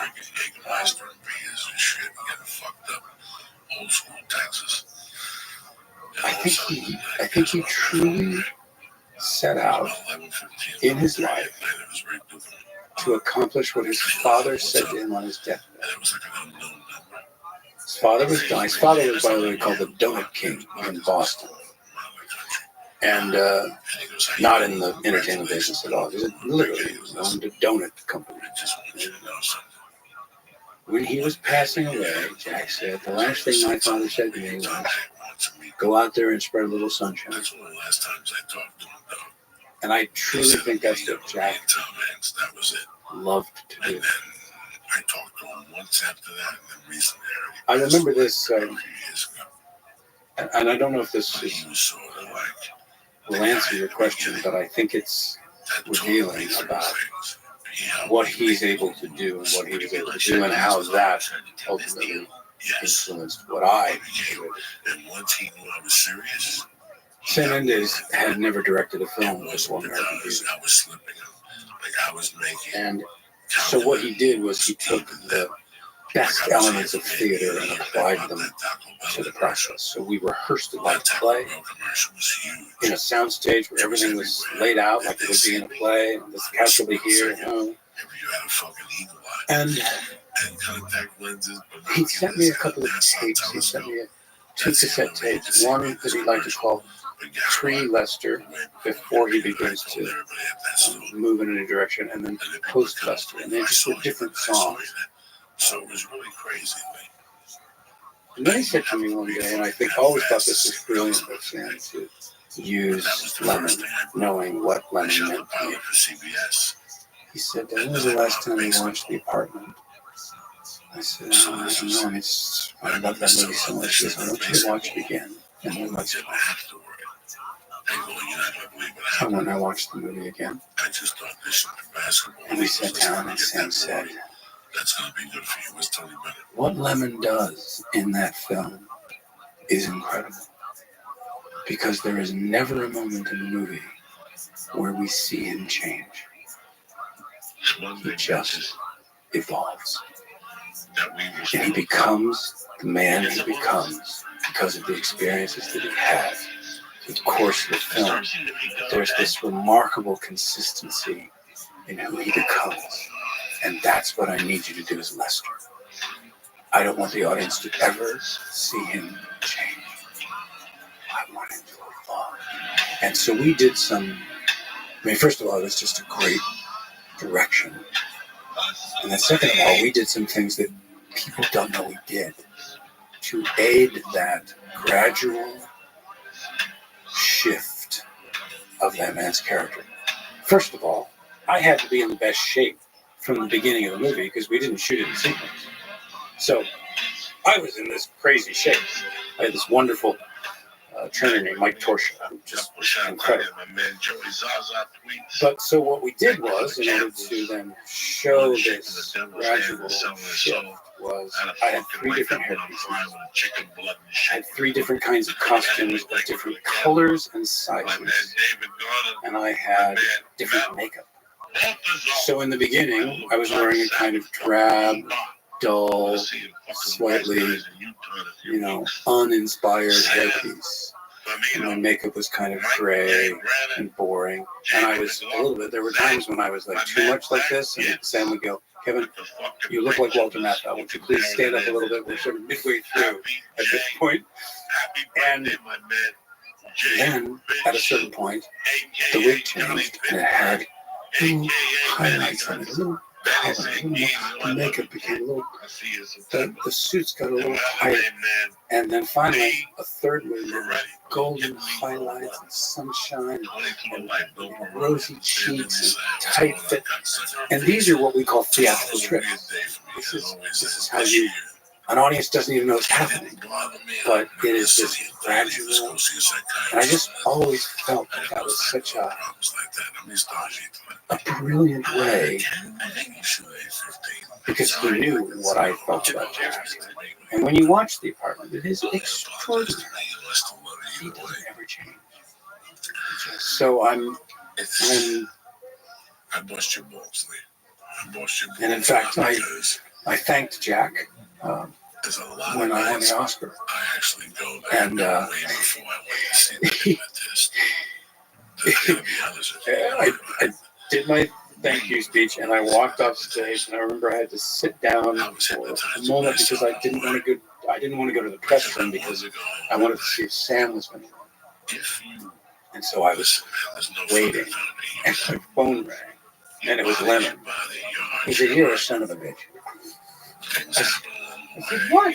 Because first of all, and congratulations and thanks for thanking me, because, God knows you couldn't have done it without me. He said, second of all, because you know how long it took me to win from supporting actor. I won it for Mr. Roberts, and it took me like 10, 12 years to win Oscar. You did it in 4 years, son of a bitch. Yeah. The Apartment was, I think it's widely considered one of the greatest movies ever. People sometimes refer to it as a comedy, which is an interesting kind of classification. Less than about comedy. The best comedy is the one that's basically a tragedy.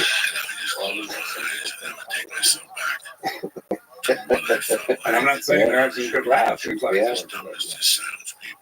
I mean, yeah. What's that line between comedy and tragedy for you? Well, if it's a line I cross all the time, because I've tried always to find the humor. Unexpected sometimes, maybe inappropriate sometimes, maybe shocking. But I've tried in, I think, almost every dramatic role I've had to have a sense of humor and to be able to bring that along with everything else that is serious. Because frankly, that's how we deal with stuff in life, I think Sam Mendes actually said in the Now documentary something like, with great theater, with great stories, you find humor on the journey to the heart of darkness. Something like that. Very poetic. I'm sorry, I can't be that poetic. I'm very sorry. But it's true. I mean, like the people I've interacted in this world, the war zone, and the ones who have lost the most and have suffered the most are usually the ones who are able to make jokes the quickest. And the jokes are often dark and absurd and cross every single line. No political correctness, all of that. Well, I mean, it's like the Great Mary Tyler Moore Show, where they can't stop giggling at the clown's funeral. I mean, it's just one of the great episodes ever. Giggling at a funeral is as bad as farting at a funeral. And, I'm sure that there's some people who've done both. Oh, man. So you mentioned American Beauty. And the idea of not changing but evolving. That's really interesting, because that movie is about like finding yourself. So it's a philosophically profound movie. It's about various characters in their own ways finding their own identity in a world where maybe a system of a materialistic system that wants you to be like everyone else. And so, I mean, Lester is really transformed himself throughout the movie, and you're saying the challenge there is to still be the same human being fundamentally. Yeah, and I also think that the film was powerful because you had three very honest and genuine portrayals of young people. And then you had Lester behaving like a young person, doing things that were unexpected. And I think that the honesty with which it dealt with those issues that those teenagers were going through, and the honesty with which it dealt with what Lester was going through, I think are some of the reasons why the film had the response that it did from so many people. I used to get stopped. Someone would say to me, when I first saw American Beauty, I was married. And the second time I saw it, I wasn't. I was like, well, we were trying to see the divorce rate. It wasn't our intention, but it is interesting how so many people have those kinds of crazy fantasies.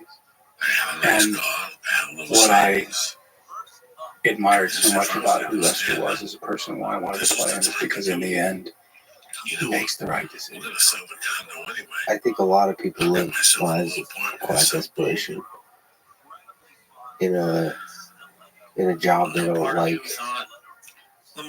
in a marriage they're unhappy in, and to see somebody living that life and then saying "fuck it" in every way possible, and not just in a cynical way, but in a way that opens less to see the beauty in the world. The beauty in American beauty. Well, and you may have to blackmail your boss to get there, but And in that, there's a bunch of humor also. In the anger and in the absurdity of sort of taking a stand against the conformity of life. There's humor. And I read somewhere that the scene, the dinner scene, which is kind of play-like, where Lester slams the plate against the wall was improvised by you. The slamming of the plate against the wall. Absolutely, written and directed. Can't take credit for that. Well, that was a genius attraction there. There's something about the dinner table. And losing your shit at the dinner table. Having a fight and losing your shit at the dinner table. Where else? Like Yellowstone is another situation where it's a family at the dinner table, and one of them says, "Fuck it, I'm not eating this anymore, and I'm going to quit this food." Right? It's a beautiful kind of environment for dramatic Or Nicholson in The Shining. There's some family scenes gone awry in that movie. The contrast between you and Annette Bening in that scene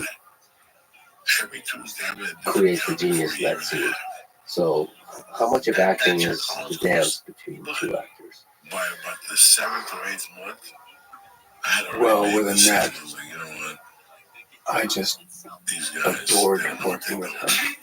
And we were the two actors that Sam wanted from the very beginning, much against the will of the higher-ups who wanted other actors to play the roles. But I've known Annette since we did a screen test together for Milos Forman, a film he did of the Ladies on Danger movie. It was a different film from that one, but it's the same story.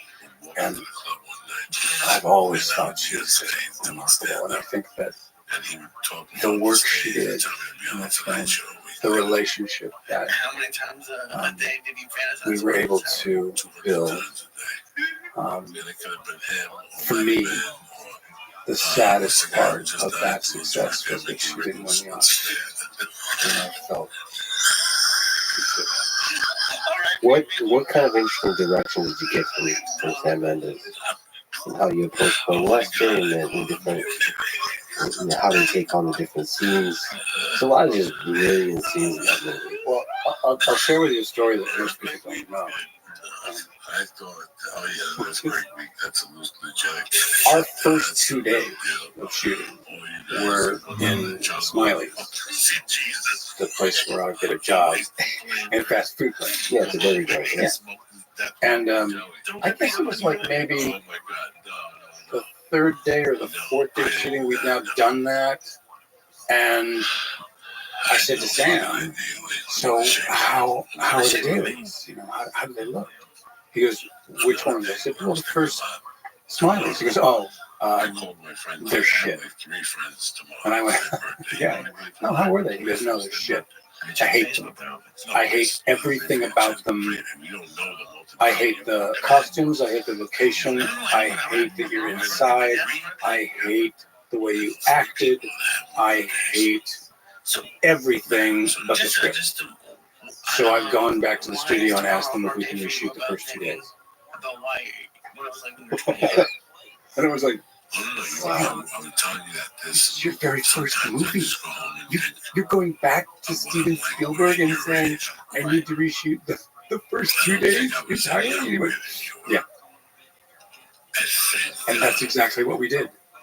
A couple of weeks later, they decided that it was now a drive-through because Annette and Peter Gallagher used to come into the place and order from the counter. Now, Sam had decided it has to be a drive-through. You have to be in the window of the drive-through, change the costumes, and we reshot those first 2 days. And Sam said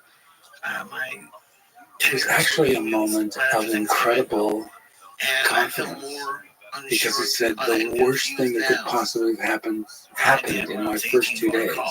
And after that, I was like, I know what I'm doing, and I knew I had to reshoot it, and it was absolutely right. And I guess that's what a great director must do, is have the guts in that moment to reshoot everything. And that's a pretty gutsy move. Two other little things to share with you about Sam. The way he is, you wouldn't know it, but the original script opened and closed with a trial. Ricky was accused of Lester's murder. And the movie was bookended by this trial. It's a very different movie. Which they shot the entire trial for weeks. Okay? Yeah. And I used to fly in my dreams. You know those opening shots over the neighborhood? I used to come into those shots in my bathroom, flying. And then when I hit the ground and the newspaper was thrown at me by the newspaper guy, and I caught it, the alarm would go off and I wake up in bed. I spent 5 days being hung by wires and filming these sequences of flying through my dreams. And Sam said to me, yeah, the flying sequences are all done, and the trial is done. And I was like, what are you talking about? And here's my other little favorite story about Sam.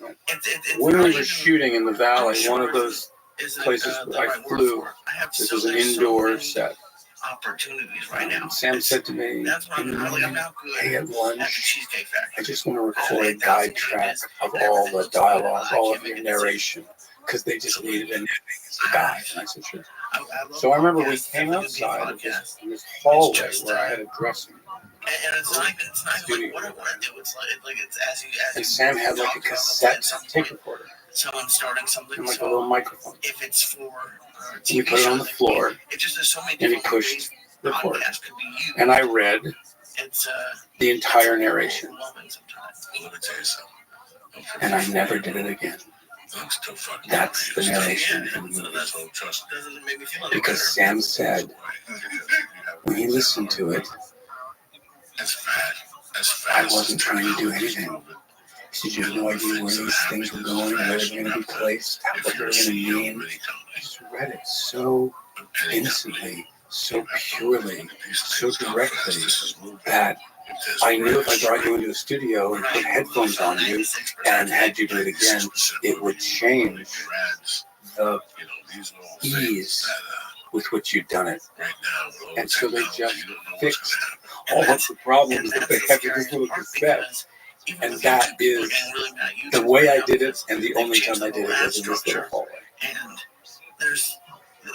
And once again, a great performance lies in being less. Yeah. Yeah. The innocence and the purity of lust. He knew I would have come into the studio and fucked it up. Yeah.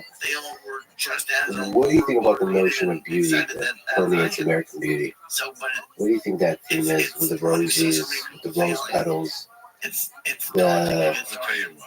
The characters that are living this mundane existence slowly opening their eyes up to what is beautiful in life.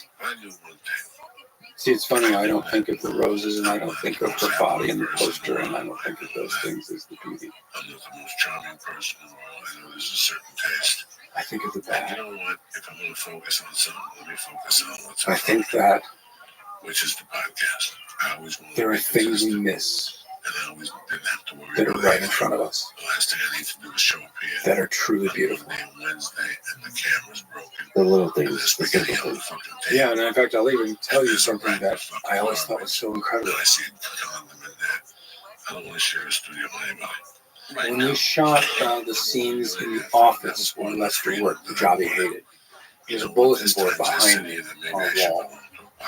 Podcast network, why don't I? And someone who was watching a cut or early dailies who was in the marketing department saw that someone had cut out a little piece of paper and stuck it, and it said, "Look closer."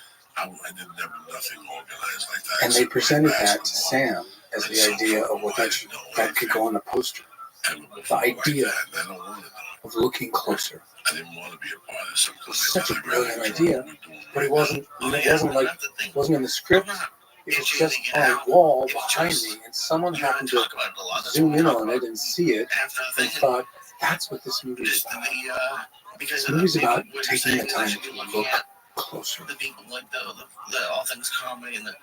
I think that in itself is just beautiful. Mortality also permeates the film. You know, it starts with acknowledging that death is underway. But Lester's time is finite. You ever think about your own death? Yeah. Those guys try to switch from radio to Scared you? podcasting. Right. I'll tell you, it's two different forms. It's two different formats.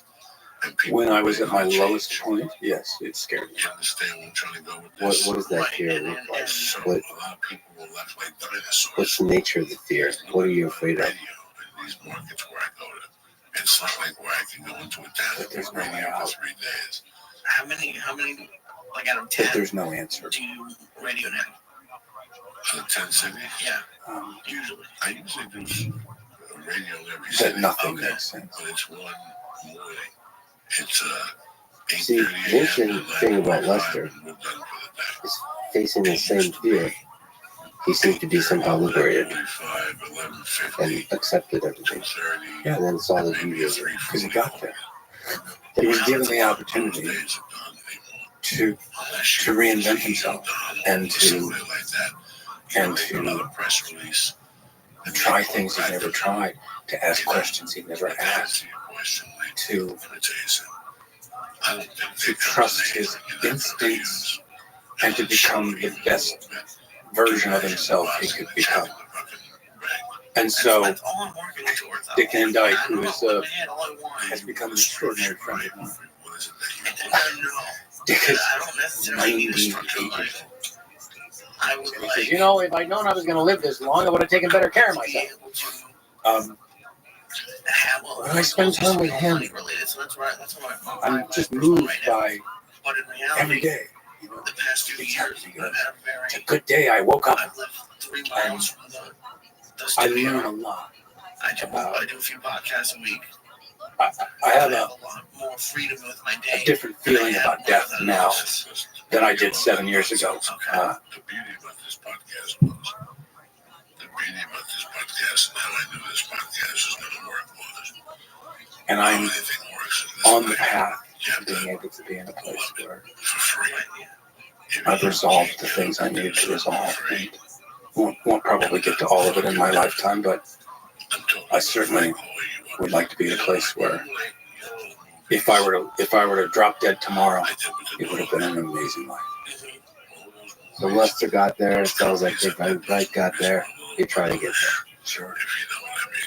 You said you feared death at the lowest point. What was the lowest point? It was November 1st of 2017, and then Thanksgiving Day. Okay. So let's talk about it. Let's talk about this dark time. Let's talk about the sexual allegation against you that led to you being canceled by the entire world for the last 7 years. I would like to personally understand the sins, the bad things you did, and the bad things you didn't do. So I also should say that the thing I hope to do here is to give respect to due process. Innocent until proven guilty, that the mass hysteria machine of the internet and clickbait journalism doesn't do. So here's what I understand. There were criminal and civil trials brought against you, including the one that started it all when Anthony Rapp sued you for $40 million. In these trials, you were acquitted, found not guilty and not liable. Is that right? Yeah. I think that's really important, again, in terms of due process. And I read a lot, and I watched a lot in preparation for this on this point. Including, of course, the recently detailed interviews you did with Dan Wooten and then Allison Pearson of the Telegraph. And those are all focused on this topic. And they go in detail where you respond in detail to many of the allegations. People are interested in the details, they can listen to those. So, based on that and everything I looked at, as I understand, you never prevented anyone from leaving if they wanted to, in a sexual context. For example, by blocking the door. Is that right? That's correct. You always respected the explicit no from people in the sexual context. Is that right? That is correct.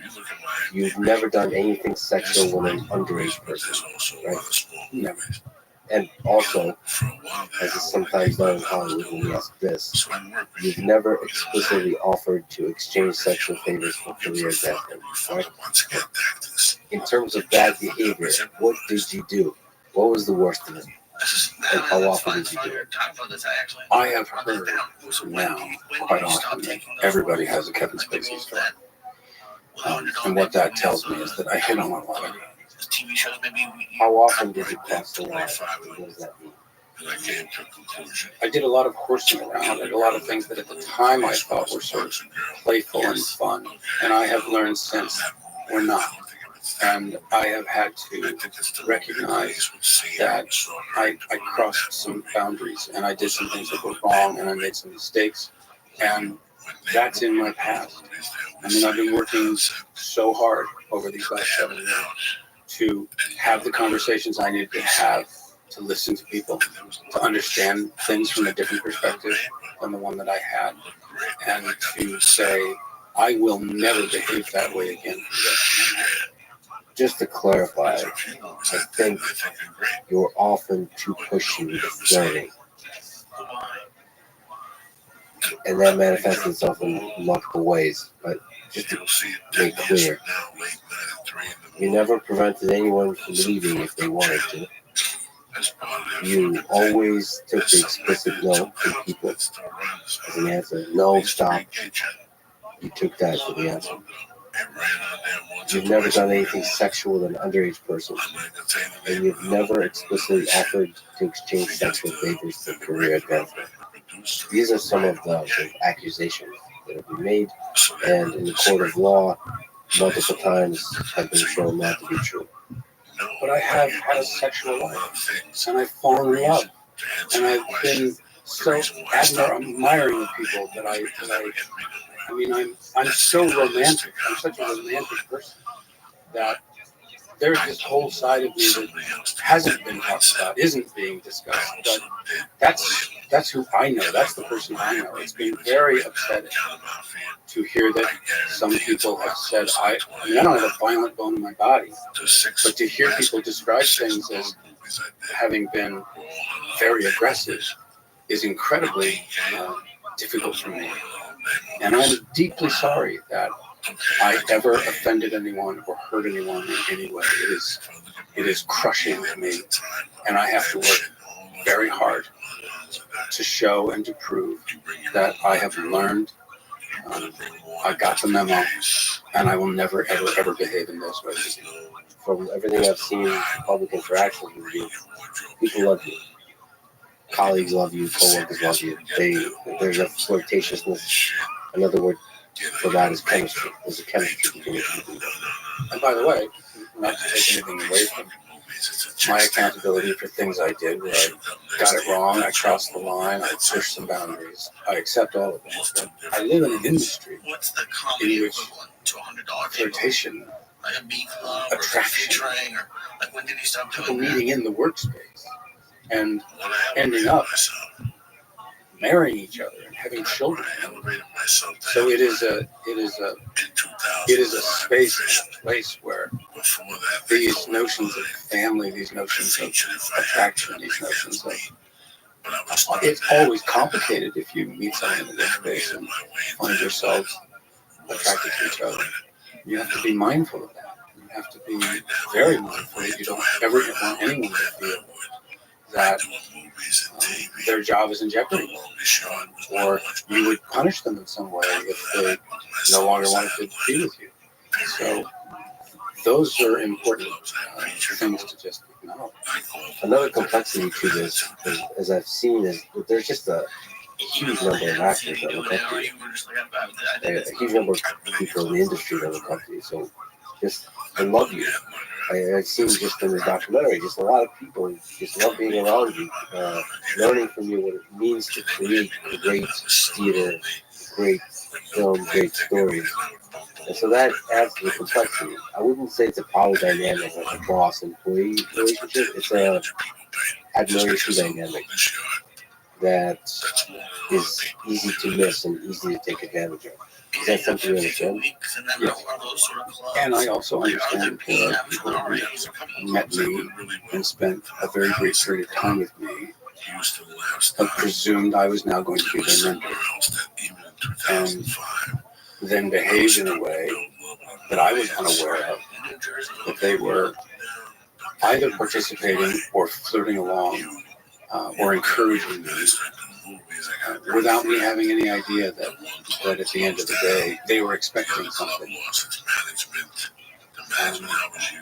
So these are about relationships. These are about two people. These are about people making decisions, people making choices, and I accept my accountability in that.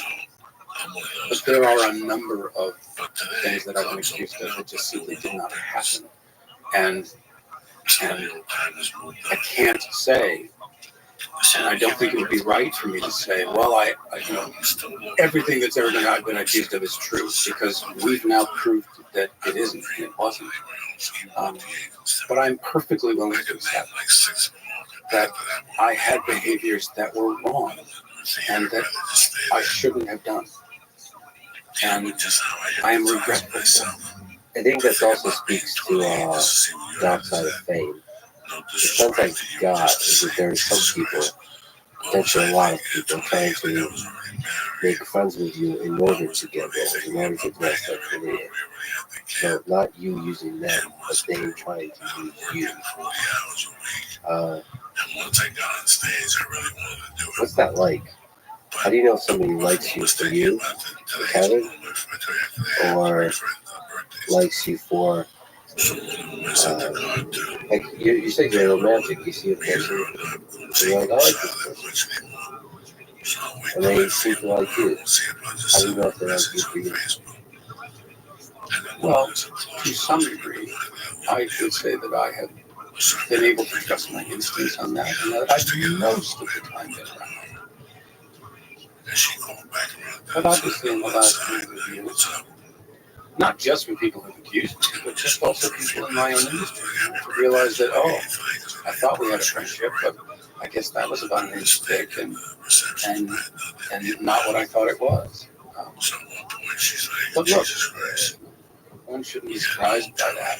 I have to also say, you said a little while ago, the world would cancel me, and I have to disagree with you. I have to disagree because for 7 years, I've been stopped by people. Sometimes every day, sometimes multiple times. And the conversations that I have with people, the generosity that they share, the kindness that they show, and how much they want to know when I'm getting back to work, tells me that while there may be a very loud minority, there is a quieter minority. In the industry, have you been betrayed in life? And how do you not let that make you feel bad?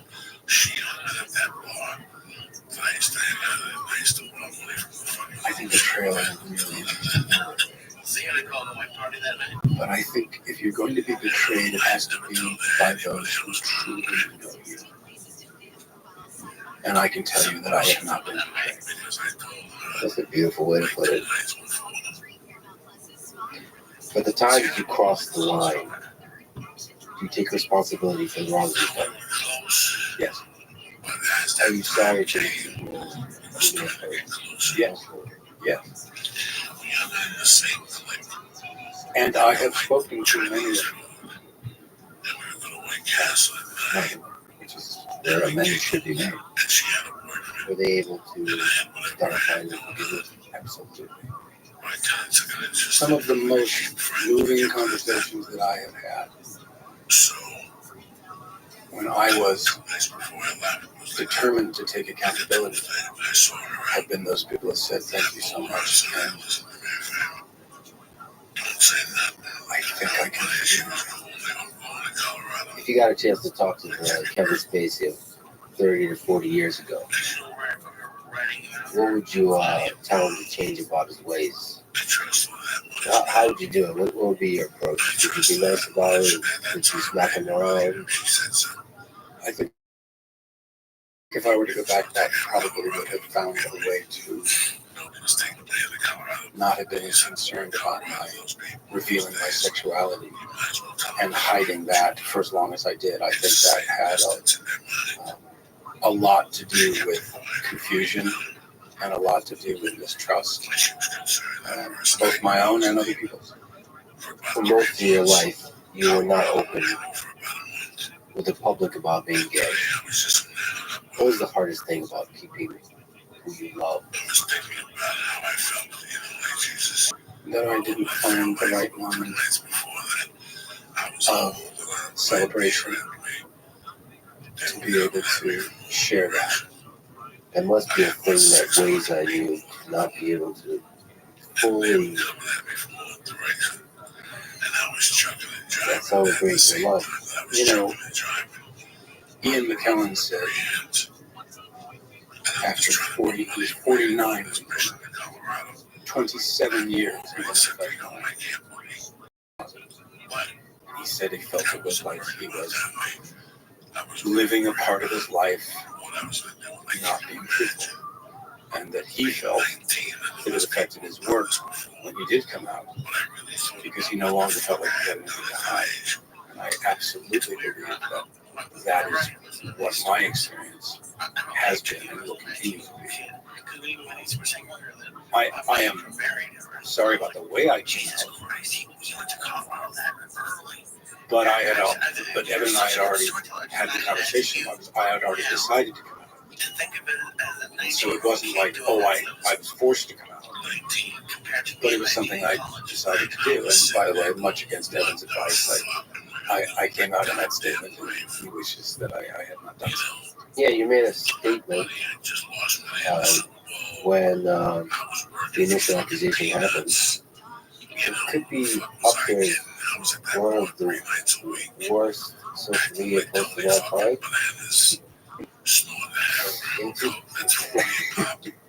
Like 2 for 1. Don't hold back.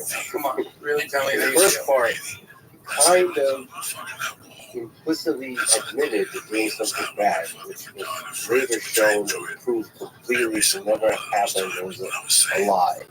No, I basically said that I didn't remember what this person, Anthony Rapp, was claiming from 31 years before. I had no memory of it, but if it had happened, if this embarrassing moment had happened, then I would owe him.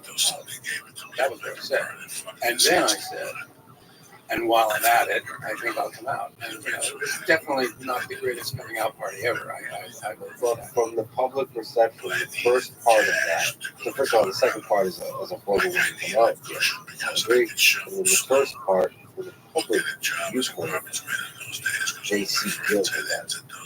Which also is tragic because at least that particular accusation was a very dramatic one. It's a $40 million lawsuit, big deal, and the underage person was shown to be false. Well, you're melding two things together. The lawsuit didn't happen until 2020, and then it didn't get to court until 2022. We're back in 2017 when it was just an accusation he made in BuzzFeed magazine. Look, I was backed into a corner. When someone says, you were so drunk you won't remember this thing happened, what's your first instinct? Is your first instinct to say this person's a liar? Or is your first instinct to go, I was, what? 31 years at a party I don't even remember throwing? Obviously, a lot of investigation happened after that, in which we were then able to prove in that court case that it had never occurred.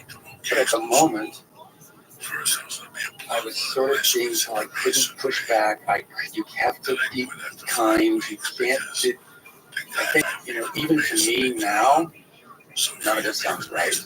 But I don't know that I could have said anything that would have been satisfactory to anybody. Well, there's a almost convincing explanation for the worst social media post of all time. I almost accept it. I'm really surprised. I guess you haven't read a lot of media posts. I can't believe that's the actual worst one. It's beautifully bad, is how bad that social media post is. As you mentioned, Liam Neeson and Sharon Stone came out and supported you recently, speaking to your character. A lot of people who know you, and some of whom I know, who work with you privately, show support for you, but are afraid to speak up publicly. What do you make of that? I mean, to me personally, this just makes me sad because perhaps that's the nature of the industry. That it's difficult to do that, but I just wish there would be a little bit more courage in the world. I don't think it's about the industry. I think it's about our time. And it's the time that we're in. And people are very afraid. Just afraid. It's a general. No, they're literally afraid that they're going to get canceled if they stand up for someone who has been. And I think it's, we've seen this many times in history. This is not the first time it's happened. So as you said, your darkest moment in 2017, when all of this went down, one of the things that happened is you were no longer on the House of Cards for the last season. Let's go to the beginning of that show. One of the greatest TV series of all time. A dark, fascinating character in Frank Underwood, a ruthless, cunning, borderline evil politician. What are some interesting aspects to the process you went through becoming Frank Underwood? Maybe Richard III, there's a lot of elements there in your performance that maybe inspired that character. Is that fair? I'll give you one very interesting. Because I wanted to see what this was all about. It was fucking brutal. Education. Like that's how that I got in doing Richard III That's what I wrote about. And closing that show That's what was the at BAM in March of 2012, and 2 months later started shooting House of Cards. Once I took that one chance, it was all over after that. There is something called direct address. I can do it now. I lived on my In own Shakespeare, for 10 months in Colorado. I paid rent you have Hamlet. I bought my own groceries. I used to buy a head of lettuce. But when Shakespeare wrote salami, Richard III, it was the first time he created something called direct address, which is the character that's directly. We were talking about sloppy joes in the green room. I haven't had a sloppy joe. It is a different kind of sharing than when a character is doing a monologue, the opening of Henry IV. Oh my goodness. Okay. So we went to Toma. And while there are some people who believe that direct address was invented in Ferris Bueller, it wasn't. It was Shakespeare. So I had just had this experience. It was great. We Every called night. up because we thought you had a reservation. And the Seeing how people reacted he had two to places becoming already a set for my dad, and co-conspirator. I got there. And Because that's I what didn't it's even look at the menu. I just got the lasagna. And what I tried to do, Capellini, I think, was I have a Fisher picture of it. It's the biggest really I've helped ever me seen. with in those And the beginning little days lasagna, I ate every single bite of it. was how to look in that camera and imagine I was talking to my best friend. Probably ate some chips when you went home. You got a good time with these chips this week. Because you're sharing the secret of the darkness of how this game is played with that best friend. So Yeah, and there were many times when thinking about leaving where you live. I suppose the writers thought I was crazy, where I would see a script and I would see like this moment where this direct address would happen in sales and stuff, and I'd go, when we do a read through of the script, I'll go, I don't think I need to say any of that. And they're like, what do you mean? I said, well, the audience knows all of that. All I have to do is look. They know exactly what's going on. I don't need to say a thing. So I was often cutting dialogue. It just wasn't. Because that relationship between that I've learned that experience in Richard III before. I didn't go back like that. But I went back because I missed Where it. I literally watched people, they were like, oh, I'm in on the thing, and this is so awesome. And then suddenly, what, he killed the kids. He killed those kids in the tower. Oh, maybe it's not so. And you literally watch them start to reverse their having had such a great time with Richard III in the first, 3 acts. I thought, this is going to happen in this show. If this intimacy can actually land, and I just think there was some brilliant writing, and we always attempted to do it in one take. No matter how long something was, we would try to do it in one take, but direct. There's never a cut. When we went out on locations, we started to find ways to cut it and make it slightly broader. But that's interesting because you're doing a bunch of, with both Richard III and Frank Underwood, a bunch of dark, borderline evil things. And then I guess the idea is you're going to be losing the audience and then you win them back over with the addresses. That's the remarkable thing, is against their instincts and their better sense of what they should and should not do, they still rallied around the French. And I saw even with the documentary, the glimmers of that in Richard III. I mean, you were seducing the audience. Like, there was such a chemistry between you and the audience on stage. Yeah. Well, in that production, that's absolutely true.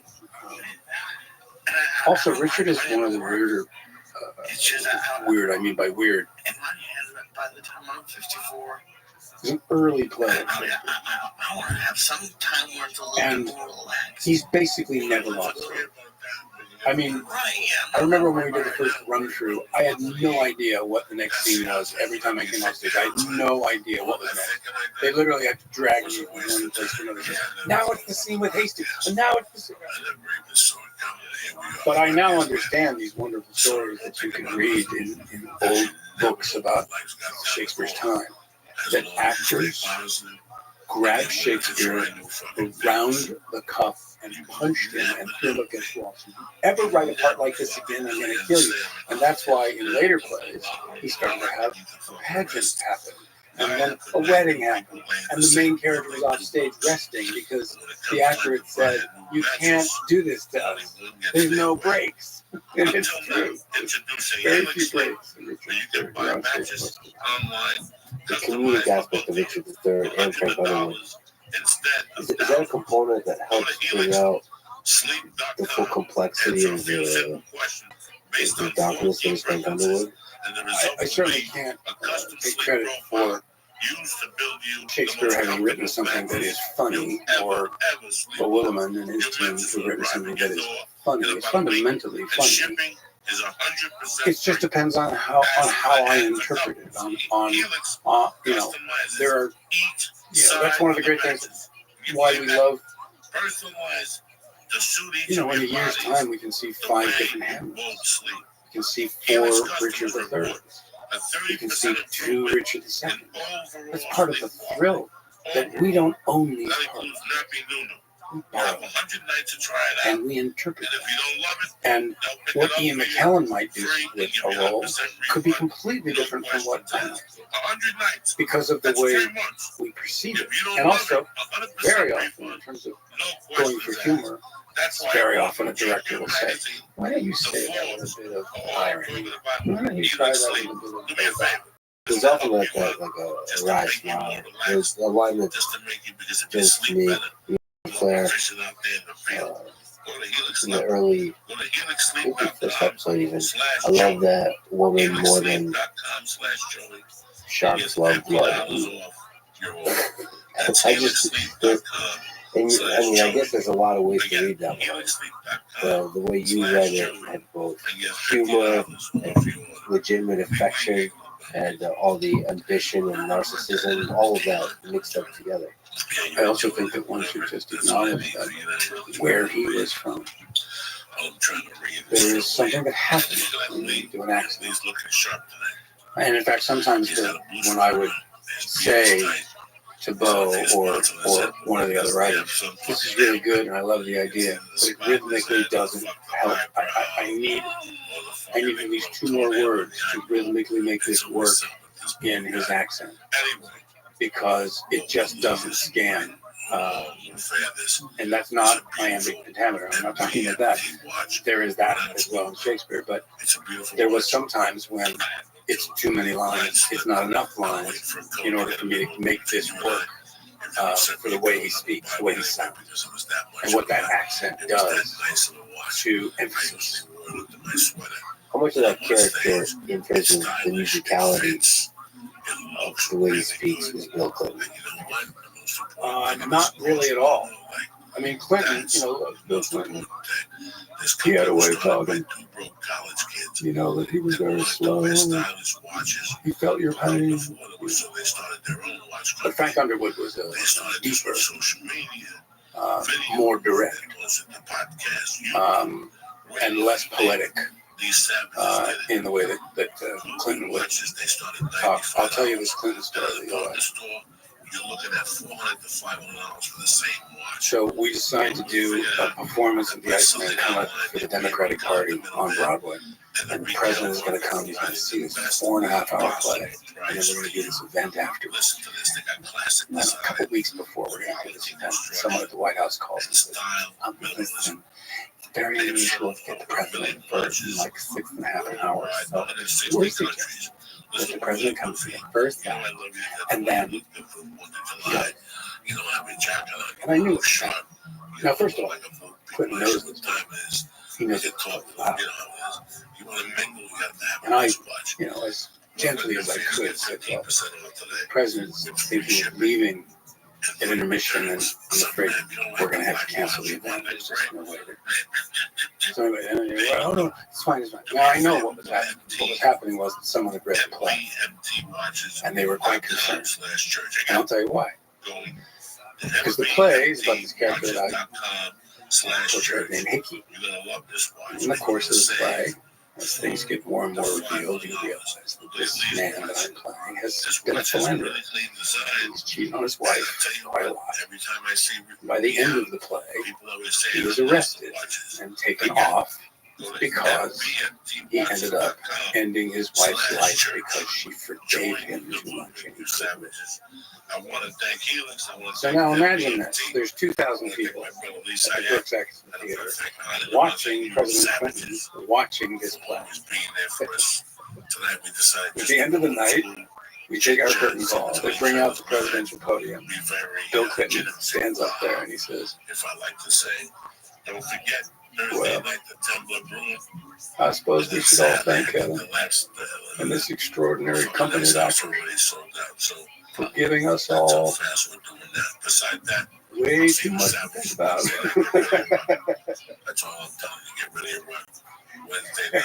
The audience fell over in that, and then he gave a great speech.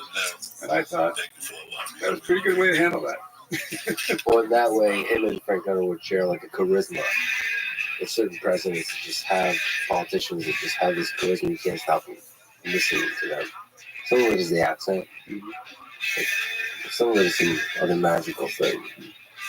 And I was starting to do the search, and I wanted to meet with the whip, Kevin McCarthy.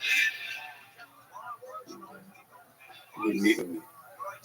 So I called his office back and said, tell him I'm playing a Democrat, not a Republican. And then he met with me.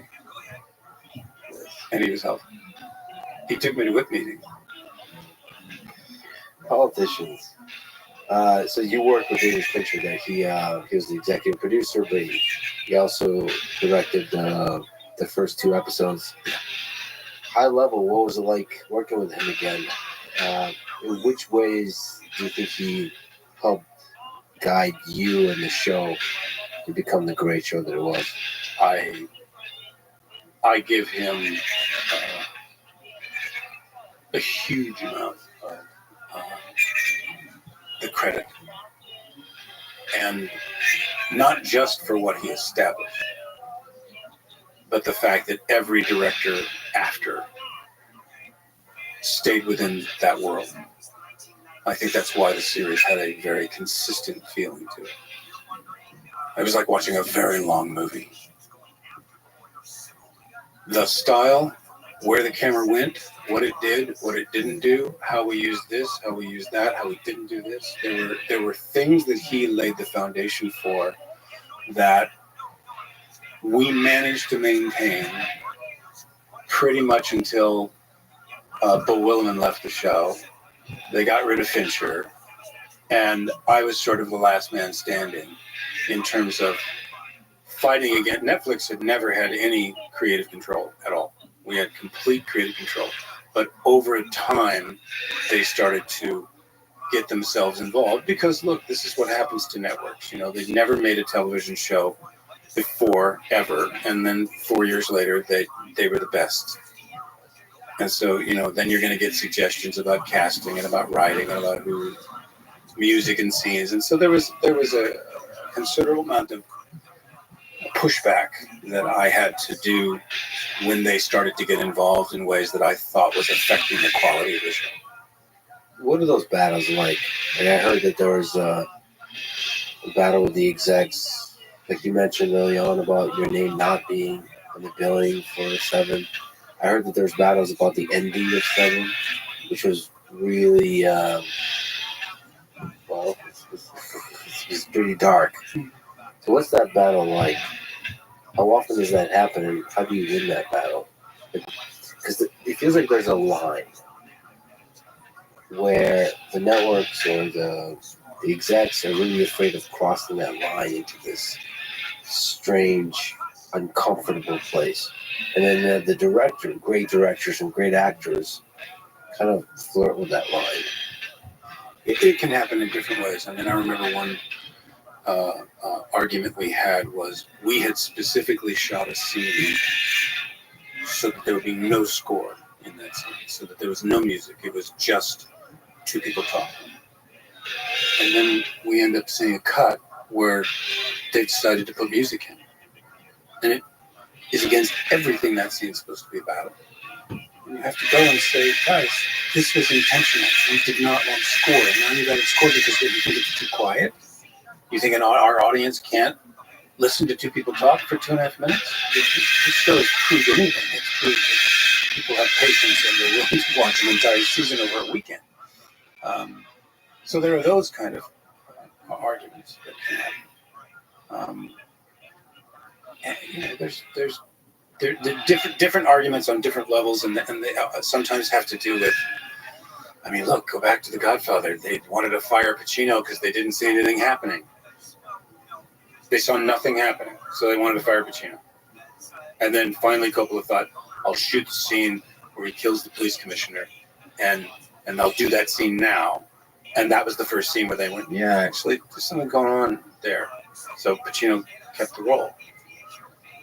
You think that Godfather's when Pacino was like the Pacino we know was born? Or is that more like just the characters that are really over the top in Central Woman? It's like stages, I suppose. Yeah, of course. Look, I think that we can't forget that Pacino is also an animal of the theater. You know, he does a lot of plays, and he started off doing plays. And, you know, movies were, you know, Panic at Needle Park was his first. And yeah, I think there's that period of time when he was doing some incredible parts, incredible movies. When I did a series called Wise Guy, I got cast on a Thursday, and I flew up to Vancouver on a Saturday. I started shooting on Monday, and all I had time to do was watch The Godfather and Serpico, and then I went to work. Would you say, ridiculous question, Godfather, greatest film of all time?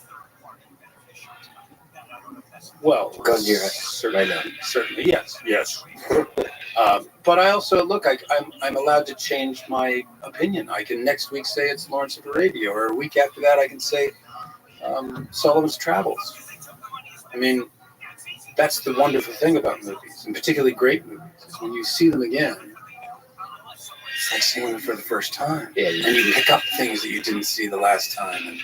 And for that day you fall in love with that movie, you might even say to a friend that is the greatest movie of all time. And also, I think it's the degree with which directors are daring. I mean, Kubrick decided to cast one actor to play 3 major roles in Doctor Strange. I mean, who has the balls to do that today? I was going to mention when we were talking about Seven that just if you're looking at the greatest performances, portrayals of murderers, so obviously, like I mentioned, Hannibal Lecter, Silence of the Lambs, that's up there. Seven to me is like competing for first place for Silence of the Lambs. But then there's a different one with Kubrick and Jack Nicholson, right? With Shining. And there's as opposed to a murderer who's always been a murderer. Here's a person like in American Beauty who becomes that, who descends into madness. I read also that Jack Nicholson improvised Here's Johnny in that scene. I believe it. That's a very different performance than yours in Seven. What do you make of that performance? Nicholson's always been such an incredible actor because he has absolutely no shame about being demonstrative and over the top, and he also has no problem playing characters who are deeply flawed. I'm interested in that. I have a pretty good Nicholson story, though. Nobody knows. You also have a pretty good Nicholson impression. What's the story? Story is story was told to me by a sound man, Dennis Maitland, who's a great guy. He said he was very excited because he got on Prizzi's Honor, which was Jack Nicholson and Angelica Houston, directed by John Huston. He said, I was so excited. It's my first day on the movie. And I get told to go into Mr. Nicholson's trailer and mic him up for the first scene. So I knock on the trailer door. Yes. Come on in. I come inside. Mr. Nicholson is changing out of his regular clothes, and he's going to put on his costume. So I'm setting up the mic and I'm getting ready. I said, Mr. Nicholson, I just wanted to tell you I'm extremely excited to be working with you again. It's a great pleasure. Jack goes, did we work together before? And he says, yes, we did. He says, what film did we do together? He says, we did Missouri Breaks. Oh, God. Missouri Breaks. Jesus Christ, we were out of our minds on that thing. Holy shit. Jesus Christ, no wonder I'm alive. My God, there was so much drugs going on. Stoned out of our minds. Holy shit. Just then, folds the pants. He's just taken off over his arm. And Nate the coat drops out on the floor.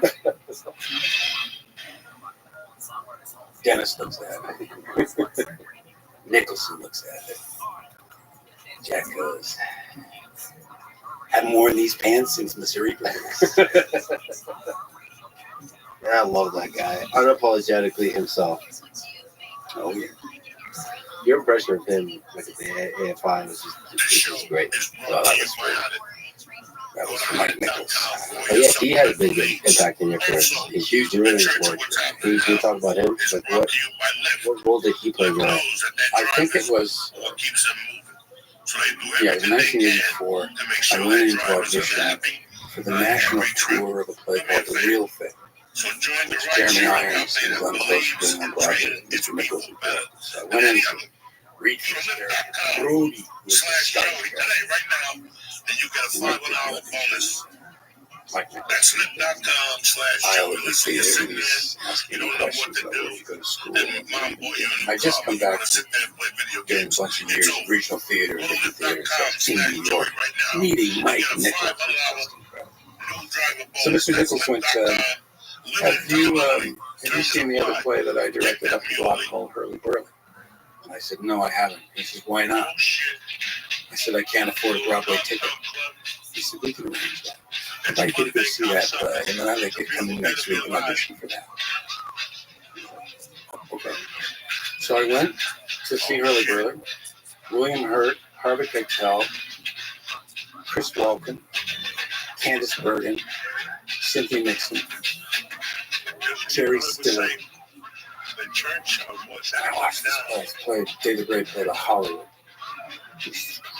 I mean, Bill Hurt was like unbelievable. It was extraordinary. Chris Walken. So this Harvey Keitel Walken came in later. I have to tell Spring. And I come in and I audition for it. And Nichols says, I want you to understudy Harvey Keitel. I want you to understudy Phil. I'm like, Phil? I mean, Harvey Keitel is like in his 40s. He looks like he beat the shit out of everybody on stage. I'm just like 24-year-old. And Nichols said, it's all about attitude. If you believe you can beat the shit out of everybody on stage, the audience will too. So I then started to learn Phil. And the way it works when you're an understudy, unless you're a name, they don't rehearse on the stage. You just rehearse in a rehearsal room. I used to sneak onto the stage and rehearse and try to figure out where the props were. And anyway, one day I get a call. You're going on today. It's Phil. Yeah, we've been in that room since we started. I went on. Podcast, the one-man shows. Nichols is told by Peter Lawrence, Stacy's going on as Phil. So Nichols comes down and watches the second act. Goes backstage. He says, as a comedian, you can let yourself go. how soon could you learn Mickey? You guys are sitting there going, what the fuck are you talking about? Mickey was the role that Ron Silver was playing. There's something like the first time I went to the comedy store, I was so... I don't know. Maybe a couple of weeks. He goes, learn Mickey too. So I learned Mickey. And then one day, I'm told, you're going on tomorrow.